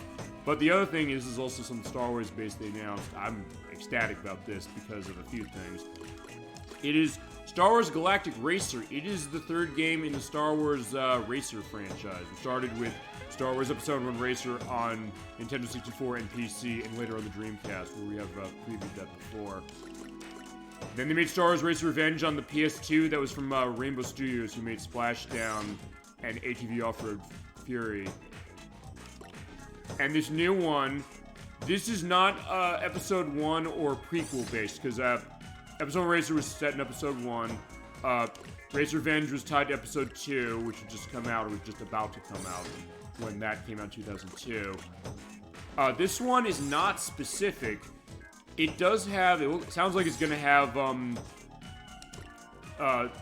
pod racers like in, or pods like in Episode 1, but also land speeders, I guess speeder bikes from Return of the Jedi, and it's swoop bikes. I was very happy to see that, going to my love of Star Wars Shadows of the Empire from Nintendo 64, which I don't know if we can show that game without muting the music. I'd like to show that, because that game is really interesting. It's hard as balls, but it is really interesting, and I got myself lost. But they give you little stats as far as this, showing what you got, saying you get score, level you got to, line, single, triple, double, Tetris, and max combo, because we were just running the idea of this. And I will show the Magical Tetris and this as well. Just give an indication of that, and in that case, let's pull Mickey out, why not? Yeah, but the thing about Galactic Racer that also gets me excited, not just that, because I do like Episode 1 Racer quite a bit, and Racer Revenge is also quite good. Okay, no, I guess you can't do it on, I guess you can't do it when you're doing the Magical Tetris one, because A and B is not doing anything. Okay. But this is what got my attention with Galactic Racer above anything else. It's out next year on PS5, Xbox Series S and X, and PC, but they then told us that the people who made this are ex-developers at Criterion, who worked on Burnout and some of the Need for Speed games. Like, I miss Burnout so much. So as soon as you say to me in a sentence, the people who made Burnout are making this, or ex-people who worked on that are working on this, like, oh my god, thank you. I miss that franchise so much. I'd love EA to do something with it, or to bring it back. I'd also love EA to announce Fight Night Round... round 6, officially. They said they're doing one. That was a while ago. We haven't heard a goddamn thing about it. I mean, to put it in perspective, we've since heard about Panzer Dragoon 2's Vise remake from Sega Saturn, or that's coming out from Forever Entertainment. Fans of Panzer Dragoon are not happy based on what they're looking on that. I mean, it's not a straight case as far as how it is, and having played it on Saturn, I can kind of get where they're coming from. But I do like the idea, at least, of kind of coming back. I know people are also salty on the remake of House of the Dead 2 that they made, which, I mean, it didn't look that great, honestly. And also, we have a port of that already, whereas the first one, there wasn't really one of House of the Dead 1, so maybe a question of what that was like. And, hey, are they doing that? And, of course, I know people were mad about the idea that the heavy AI usage that Forever Entertainment's using. They did that with the Front Mission 3 remake, I believe, and I know people were not happy about that. I think because also they were kind of cagey about how was that going. But yeah, a case as far as franchises of EA's to come back. Oh yeah, Burnout. But okay, this is not quite Burnout, but it is a case of the people who made it. So I'm looking forward to that for that reason alone. And it looks nice. And when you told me swoop bikes are in there, I was like, oh, that's cool. I thought everybody forgot about swoop bikes. Yeah, you asked my brother and Harry Knock and I. We had some great memories playing Shadows of the Empire for that. And we can justify doing that, or if we can get that game going. I mean, I think we can.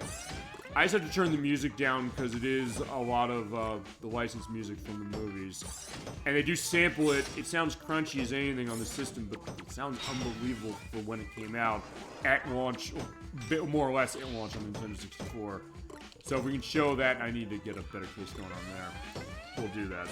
Then it's Fuse Games, by the way. That's the company as far as the Need for Speed and Burnout people making this. How's the Tetris taste?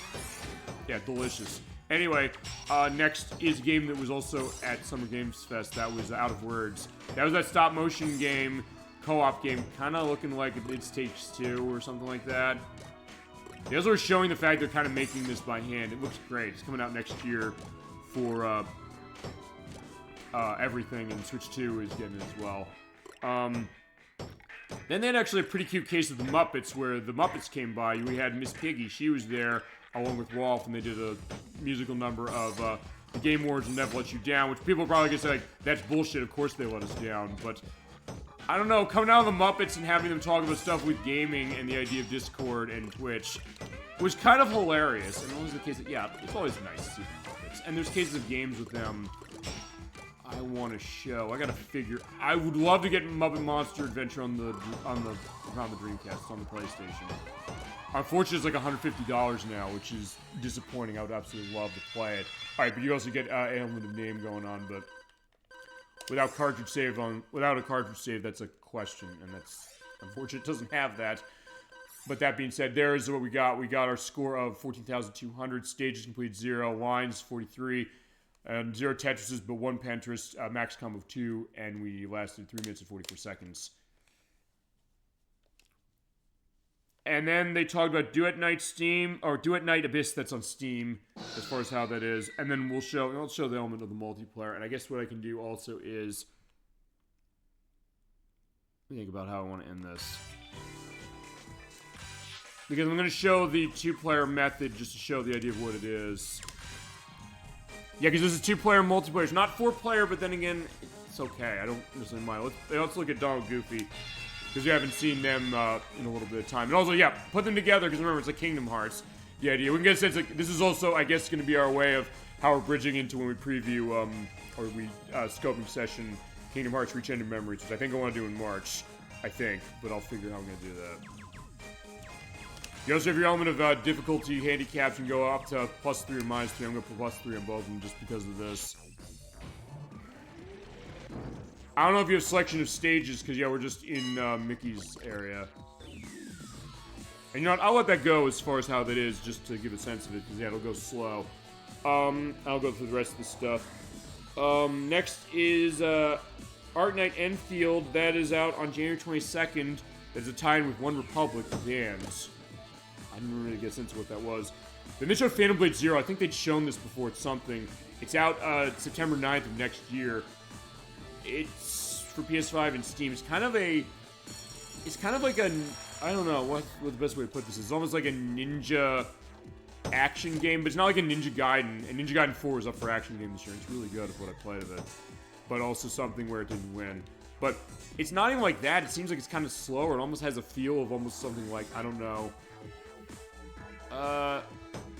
Kinitsugami, I guess, it was more of an action case.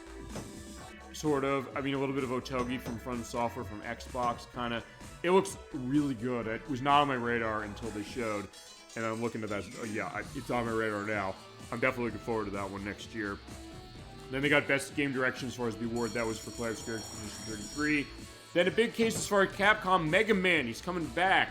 He's coming back in Mega Man Dual Override. It's coming out in 2027 for PlayStation 5, PlayStation 4, Xbox Series S and X, Xbox One, Switch 1, and Switch 2, and PC.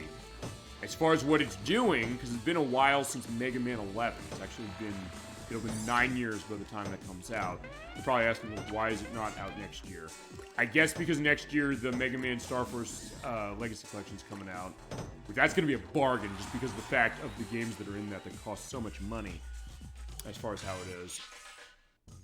Actually, I just want to see something then. Does it change level or is it only just going to be on the factory? Okay, randomize the level. I actually never played this game 2-player, so I didn't know how it handled that. But anyway, Mega Man Dual Override, of what we know of this so far, not a whole lot. As I mentioned, they're releasing it in 2027 because I think, A, Mega Man Star Force Legacy Collection's out next year, and also because, remember, 2027 is 40 years of Mega Man, and I think they're going to celebrate that as far as this way. As far as what they showed, because they did show gameplay on this, it is a case where it looks like Mega Man 11 in terms of how the graphic style is, but I don't know necessarily what else they're going to be doing with it.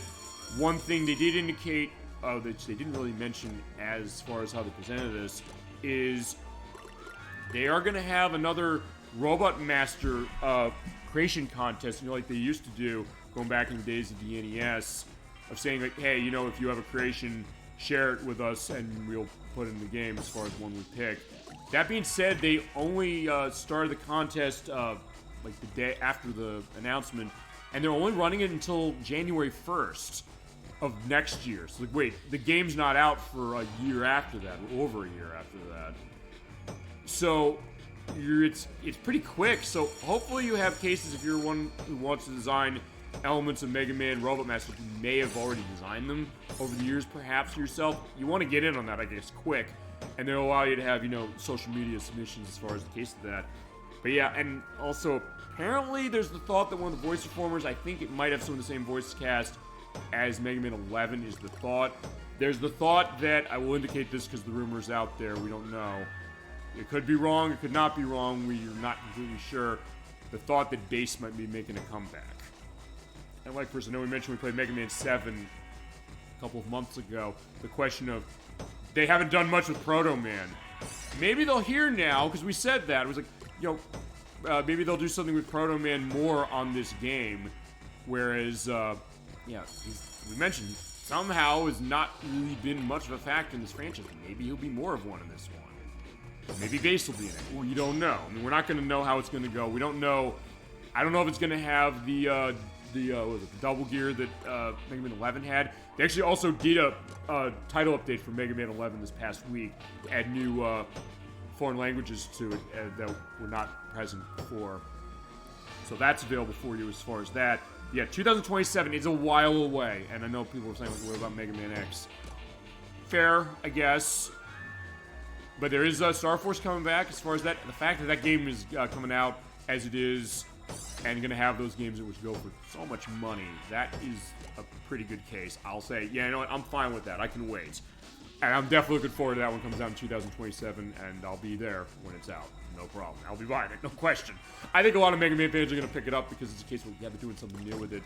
As far as it, and maybe that's a case of going something new. Maybe some of the cases we talked about when we played Mega Man 7 are going to be realized as far as this, of what that's going to go about, Then next, they showed another teaser for the Super Mario Galaxy movie that is out in April. Not a whole lot that we haven't seen before, but there's a little more of a taste as far as that. And then we're almost at the end. Neo 3, that's coming out on February 6th of 2026. We've known that for a bit of time. There's the demo that came out when it came to, PlayStation 5. It is on PlayStation 5 only. It is from Team Ninja, of course. It looked good as far as the demo, and it was pretty good of what I played of it. So we'll see how the game is shaping up as far as when it comes out, as far as it. And then they showed Soul Leveling Arise Overdrive. That's out on PS5 now. It's coming out on Series S and X next year. Then the last announcement, people were not necessarily happy about this because they said, like, hey, for our final world premiere announcement, he always said this is our one more thing, and I think people they kind of thought, oh my god, something amazing like Mega Man. I mean, but they said, but he also said, well, wait a minute, this is something where usually when I announce something like this, it's something where you have to wait many years for this one. But not in this one. You actually only have to wait until January 26th. It's High Guard. It is a new game from Wildlife Entertainment. People who worked on Arc Rifles, Apex Legends, and Titanfall. And I know people love their Titanfall, but I don't know if they're happy about this saying, like, wait, this is the big end of this, as far as the show saying, well, what about something like Mega Man, like a oh my god moment. Or like when Resident Evil Requiem. Interesting Capcom case as far as both of those when it comes to the Summer Games Fest for Resident Evil and then Mega Man here, which was not the last thing they indicated. I thought it looked pretty good. I mean, I haven't played Titanfall or Apex Legends. People tell me how amazing Titanfall is. People have been begging EA for another one of those. I don't know if I can get one. Same case like with Burnout or with Fight Night. Please, EA, prove me wrong. But anyway, it is a free case. It's free to play, so it's a case where it's coming out pretty soon. So it doesn't look bad. People's like, oh, it looks like other MMO or not MMOs, other online multiplayer shooters. Yeah, I guess so. But honestly, I'm not too much of a connoisseur of those. I guess so. Maybe if I was, I'd be more angry. But I thought it looked fine. And then also, Game of the Year. It was Player Obscure Expedition 33. Of course it was. I mean, and deservedly so. It was definitely a worthy winner. No question about it. I mean, so much of a worthy winner that the president of France came out and congratulated the dev team for winning that award. And you know what? I understand it completely. I mean, it's a really, really good game. And if you haven't played it, I'd highly suggest you give it a shot. And also, they announced one last thing, which was... Apparently, the actual last thing was the fact that there's free DLC as far as new costumes and things for Clair Obscur Expedition 33. It's available on every system it's on. That being PS5, Xbox Series S and X, and PC. And no announcement that, hey, they're going to do it on Switch too. There's the thought maybe they will. I think they've been asked, but they said, we don't know yet. In fact, you know what? I'll also tell you this, since we're basically done. I'm going to pause this. I'm also going to turn the music up.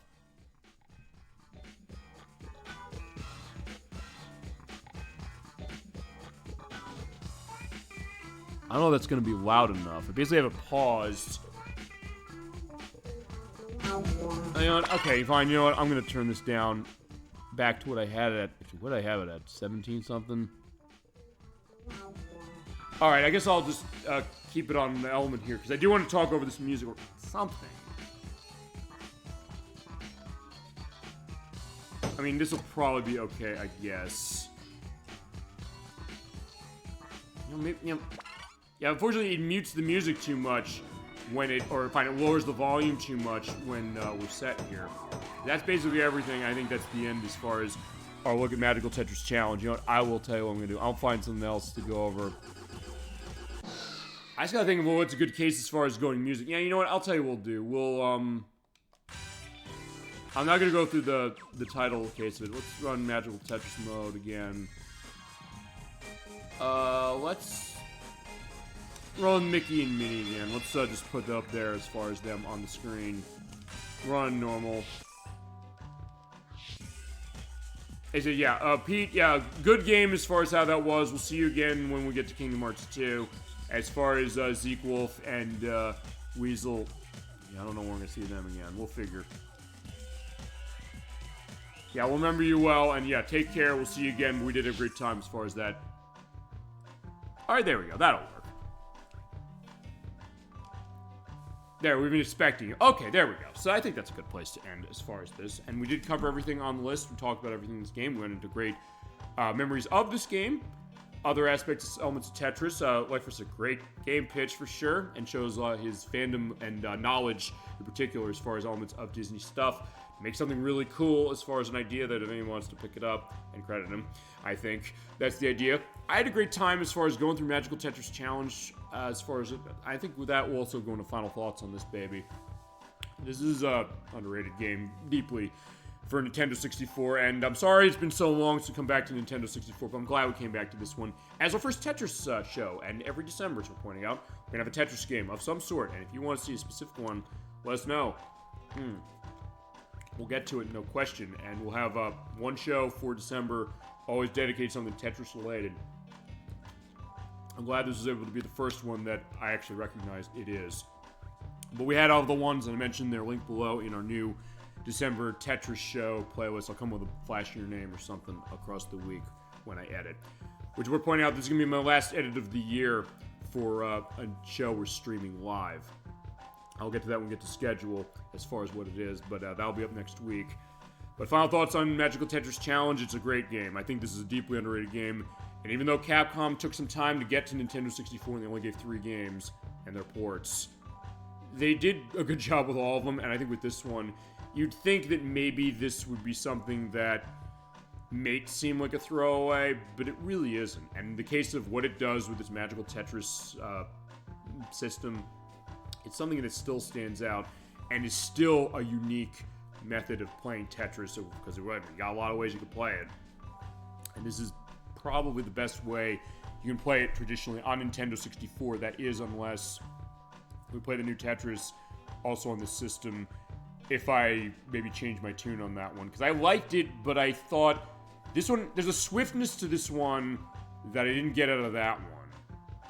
I kind of like the music better. Not the music in that game is bad, because like for some reason it felt a bit repetitive going through it, even in the case where you're building the monuments, which is a cool idea. And there's some unique things that game does, including the introduction of T-spins. We'll get to that when we get to that one. But it's a case where, I don't know, when I played it first, I kind of just want to come back to this one. So, make of that what you will, but as I said, we'll eventually get to that as it is. Yeah, but you haven't played this game in the US, as we mentioned. It is only on Nintendo 64 as far as the original console version, or the original, I guess, not real version, because it's on Game Boy Color. And we can look at the Game Boy Color version, we probably should, as it is. But in the US, the console way of playing it is only on Nintendo 64. PlayStation has it in Europe or Japan if you're over there. I don't know how much it goes for there. In the US, it's like $40, $50. I paid $40 for it when I was at Too Many Games for a loose copy. It's a little much, but it's also a case where I think it's worth $40, honestly.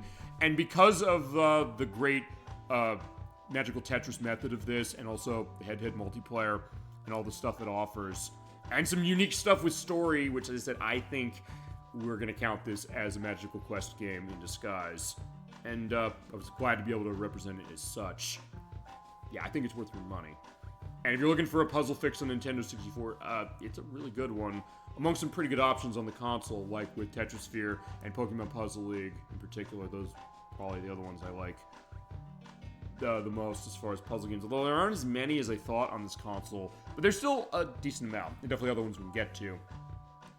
And next time we come back to Tetris, I think it will probably be when we do our scoping session of Tetris Effect Connected. But I don't know if that's going to be the one we do for our December show next year. As far as we come back to the Magical Quest franchise, that will be with the Great Circus Mystery. I have the Sega Genesis version. I am very tempted, though, to also buy the Super Nintendo version and show off that level. Or what I could do is I can also look and see if the Game Boy Advance version has the level that's on the Super Nintendo release, which I would think it would. And in that case, maybe as variety, I can toss that one in as a bonus to show both of them, because they're mostly the same, but there's one level across each of those games that is different. So I think it would be worth showing both. I'll look into that as far as what it is. I'll figure when we can do that, and I'll have other stuff going on as far as it specifically as well. Alright, so with that, that's going to be the end of the show for tonight, and I had a great time playing Magical Tetris Challenge. Thank you so much, ElecVerse, for the... It is a request. It was technically a request as far as you mentioning it, but also the inspiration. I mean, that's the other thing. When it comes to some of these viewer requests, it's cases where if you mention it's like, hey, I like this game or something, whether you explicitly ask for it or not, I might take that as a case of, you'll probably want to see it, I would think. So in that case, that's still, I think, a justification I will do that. But of course, any specific requests, of course, keep them coming. We'll get to them, and I'm figuring what I want to do with some of those and get some of those ready to bring them to you right. Even to the point where it came to this game, I wasn't sure if it was completely ready for this one. I didn't necessarily put in as much practice to this as, say, Contra Hardcore, because it's kind of the high standard bearer for that, saying I practiced 15 months to be ready for this, or for that one. For this, I knew I didn't need 15 months. But I also, in some cases, thought, like, am I going to be ready for this? Like, but it's Tetris. I know what I'm doing. And I played this game a good amount over the past couple of weeks and months since I picked it up at Too Many Games. I said, yeah, we can do this, and I'll be set. But I had a great time, and thank you so much for watching the show, everybody. Okay, so with that, let's talk schedule, because we have only one live show of 2025 to go. And it will be next Saturday on December 20th at earlier than we normally go. I'm going at 3 p.m. Eastern Standard Time. I got some work to do off screen for this one. We're coming back to Scooby-Doo Night of 100 Frights for the PlayStation 2. We started this back in August. Dolly Finn was with me for this. She wanted to see it, but it was also something that when we finished that, we had our case where I was actually off a couple of weeks for that, but it was also something that when it came to our Halloween block, because it was part of it technically, I was not able to have an open slot in October or even in September, as far as I could only have 2 live shows in September as it was, in order to cover it and complete it. So I said, all right, we're going to push this to the end of the year. It's going to be our last live show next week. What we're going to do is off-screen, I am unlocking all the items in the art gallery, including the monster tokens, by collecting all those, getting all the Scooby snacks to get the concept art. And what we will also do is we will complete the main story. I do have to get that set so we can do that. That will be our finale of the game. It'll also be our end of Halloween block officially. So we started Halloween block early this year. We're ending it before Christmas as well. And it's also going to be our last live show. starting at 3 p.m. Eastern Standard Time next week, and Dolphin in our chat is going to be with us for it. And then from there, with the holidays coming up, and also because I am going on vacation for the holidays this year, I will not be around for a couple of weeks, or about a week, as is. So what's going to happen is I have extra content set. It will be on our YouTube site. First up is going to be on December 27th at 7 p.m. Eastern Standard Time. I am uploading another part of Shadow Hearts Covenant. We did finish the game back in October, but Crochet Nerd 64 and Kazan 22, we ran 11 and a half hours for the finale, but there was one aspect of that we did not get to look over that they wanted to look over, and I said, we got to look this as far as it, because you wanted to see this, you wanted to have this represented as far as how you want this game scoped. So we got together, we did a recording of looking over the bestiary for Shadow Hearts Covenant, and we had our final thoughts. We went a little more on the ending, and we had a great time doing that. As a shorter show, it is the shortest Shadow Hearts Covenant part by a mile. Talking 3 hours as opposed to the other ones, which are all about 9. Except for the finale, which I split into 2 parts for 11 and a half hours, as far as one that was like 5.5, and another one was like 6 or so. So that's going to be our content for next week. So yeah, even though, we're going to be leaving you for the holidays as it is, we got stuff coming for you. And then also, our end-of-year compilation show is also going to be on our YouTube site on December 31st, as always goes up. Last year, we had the deaths I had when we played Super Mario Sunshine. The year before that, we had the greatest gaming feats of myself and other people who've been on the show. This year, we have singing. We're cutting an album. Super Old Game Saturday Sings. A lot of it's coming from Shadow Hearts Covenant as it is, but there's a lot of other things I have, including some unique things I recorded on my own time for this. I finished putting this together, but I'm almost done with it. It'll be our overview of all the times we've done singing on this show, as far as it. And it'll be into one compilation that Kazan 22 and Crochet Nerd 64 will be in the intro of, as far as it. And also, I'll leave you in suspense as far as what game we're showing as far as the intro. Because I usually will pick a game when it comes to that goes to the theme what we're talking about, goes to, I guess, the motions that I want to get out when it comes to, us celebrating the great year of gaming we had. But of course, it's going over every year we've done the show as far as all the stuff we've got here. And yeah, I will hide as far as what it is going to be, but you're going to like it. As a little preview of something we're going to show eventually. But that's going to be our last show of the year as far as on our YouTube site for that. And then in 2026, we're hitting the ground running on January 3rd with our earliest show ever. It's going to be on January 3rd at 12 noon. Why that early? Well, because Edwack and Nikki, they've not been on the show since March. They want to come back as far as what it is. They had stuff going on. They were getting married. So that's the other reason, of course. So they had that to deal with as far as what they were going. But they said, now that we got this done, they even said to me as far as after the wedding, now we got this done, we want to come back on the show. I said, of course, glad to have you, of course. I said, what do you want to do? Edwack said, first off, we want to come to the Super Bowl Game Saturday studio because we've never been here before, and you always come to us, so we want to have that set for you. Like he said, all right, we're going to start earlier for this on Saturday. They usually are Friday, but not this time. They want to take a look at, or he wants to play Beethoven the Ultimate Canine Caper for the Super Nintendo. That's not the game I was expecting to start 2026 with. But then again, you expect the unexpected on Super Bowl Game Saturday, and for this case, there's a game that maybe you think people don't know it, and I don't know that game either. I do not have any frame of reference of it except the notes I'm taking, and me knowing that the people who would make that would go on to make the Postal games. No joke.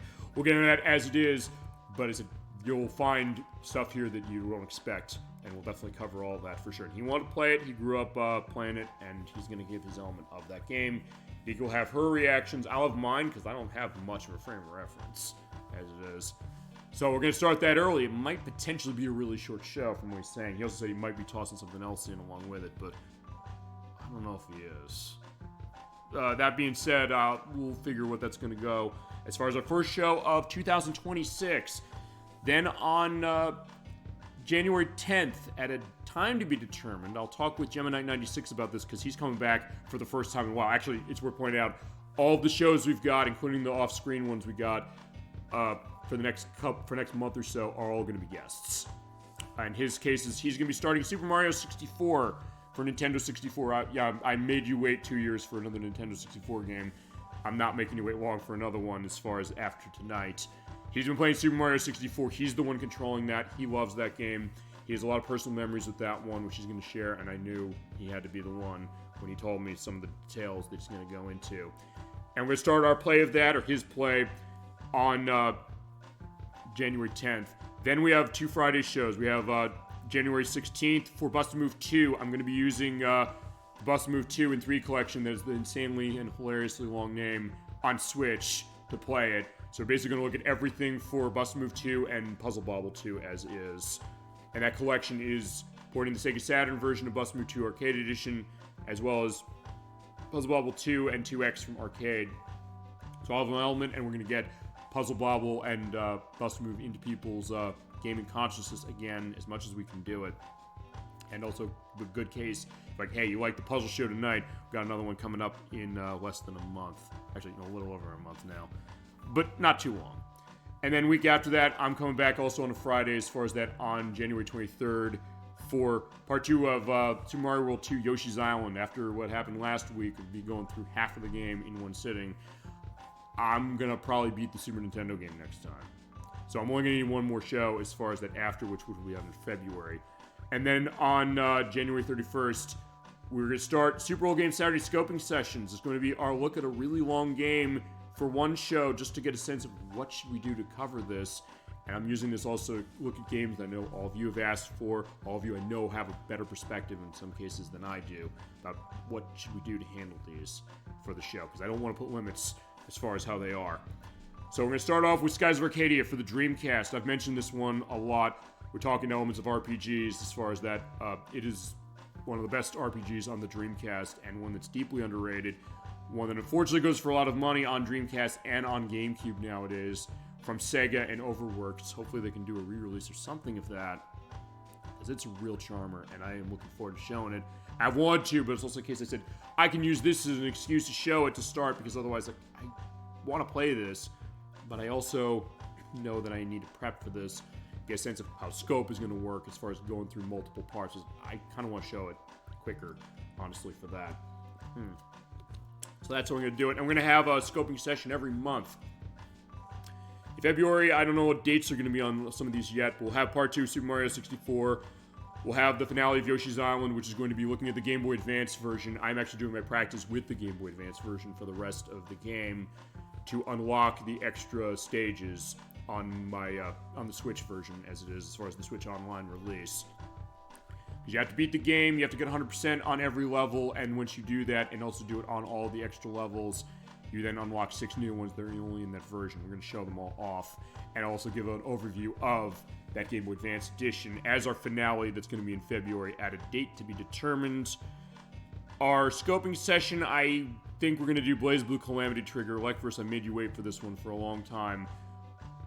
I know you'll have a perspective of what should we do for covering this, because I know there's a lot of cases going on with characters, including your favorite of Noel Vermillion, and we'll get that going and get a sense of what we should do on this one, and also to tell that story, because as you mentioned, it's the kind of story that gets complicated enough to make Kingdom Hearts look like it makes sense. Sorry about that. I guess it's late as far as how it is. But that being said, we're going to make that happen. We're going to figure what's the best way. How do you think we should show this? Because it's a unique one as far as a fighting game from Arc System Works, and we're playing it on the PlayStation 3, as is the case for this one. As far as viewer requests, I still am not sure what I want to do for February, but I'm tempted to pull out Sonic Labyrinth for Game Gear. We've not looked at a Game Gear game in a bit of time, and it is one that sometimes is seen as one of the black sheep of the Sonic the Hedgehog franchise. I think I probably will do that. I will be able to get that set. Also, part of while I'm on vacation, I'll get a sense of it. It's not a long game. As far as how we'll play that, I mean, I'll practice it with the Sonic Origins Plus collection, but I guess we'll use that. It's either use that or we use Sonic Mega Collection Plus on Xbox, which we could do that again. It's either or, and honestly, I think with that one, there's not a whole lot of questions on the porting. At least I don't think there is. I can get a sense as far as that. And then in March, since I'm going to be finished with Yoshi's Island early,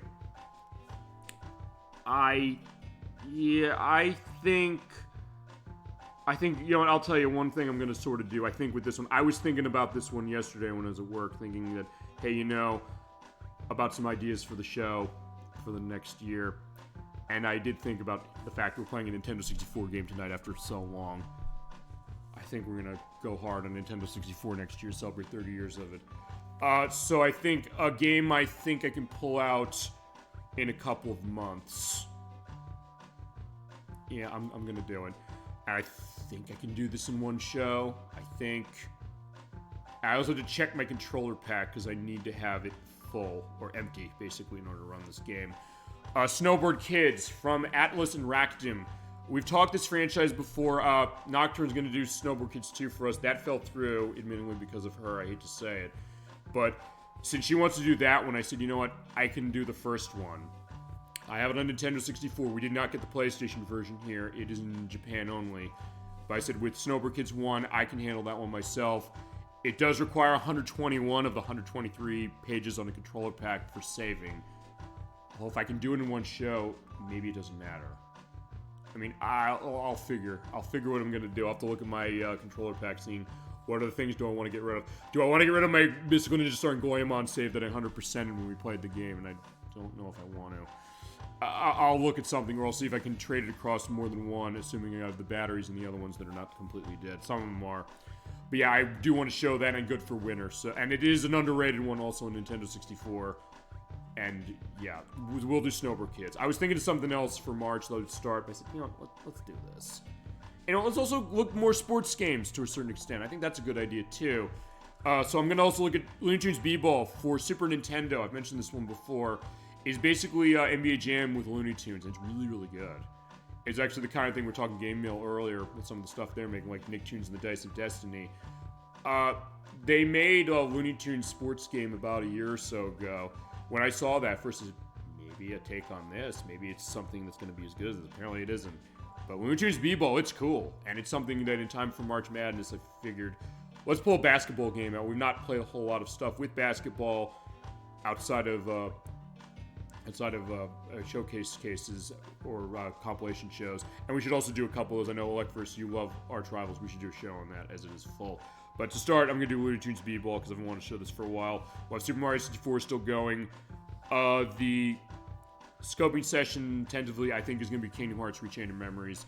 I want to get a sense that I do know sort of the scope of this in the sense that we got to play that game twice because there's story for Sora and for Riku.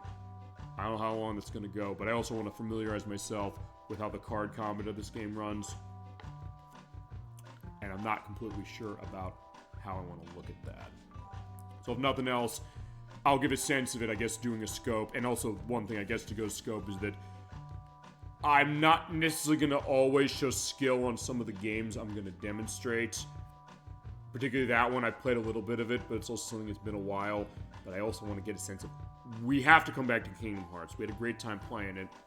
ElecVerse, I want to thank you again for that play of Kingdom Hearts as far as how you opened yourself and also told your story about what that game means to you. And I said, we're going to continue this franchise, no question. I previewed the cloud version of 2 from Switch as far as the demo, said, hey, why it's a problem, why I had an issue as far as the opening of Kingdom Hearts 2, having not played Chain of Memories, or Rechain of Memories when it came out later.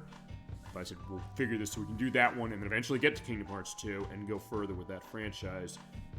And then in April, we have, on April 3rd, we have our April Fool's Day game that's going to be for Digimon Racing on Game Boy Advance. It's a game that I've been mentioned a couple times. I know recently Whirling Doge kind of requested it.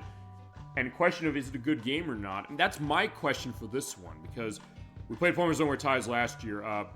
We can't top that one right now.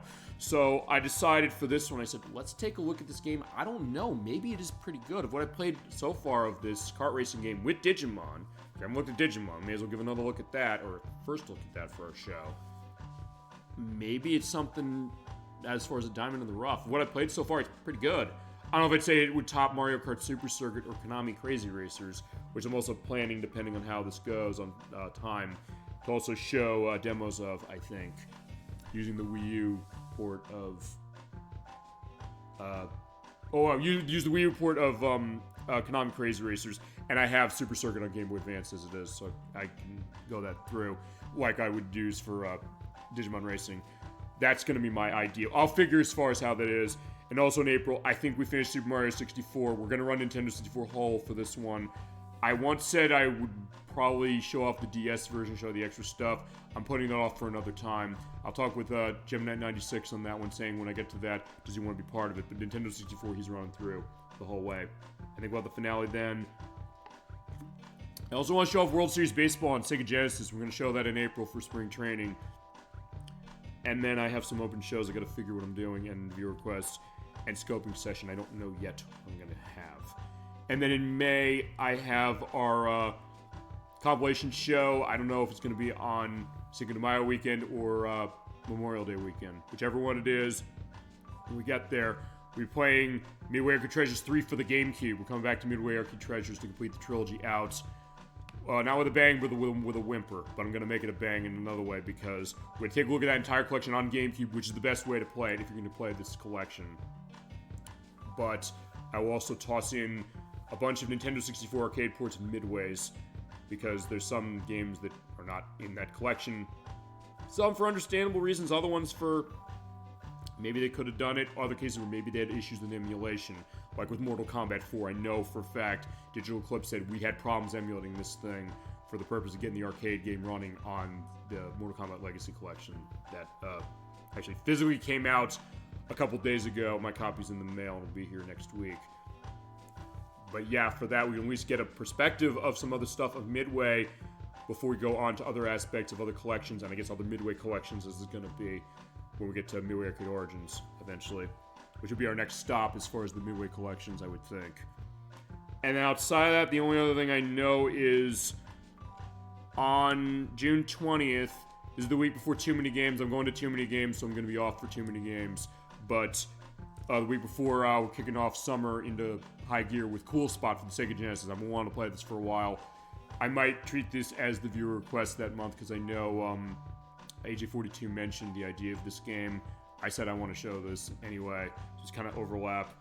And then tentatively speaking, also, we're going to potentially have Suikoden starting in July, I should say.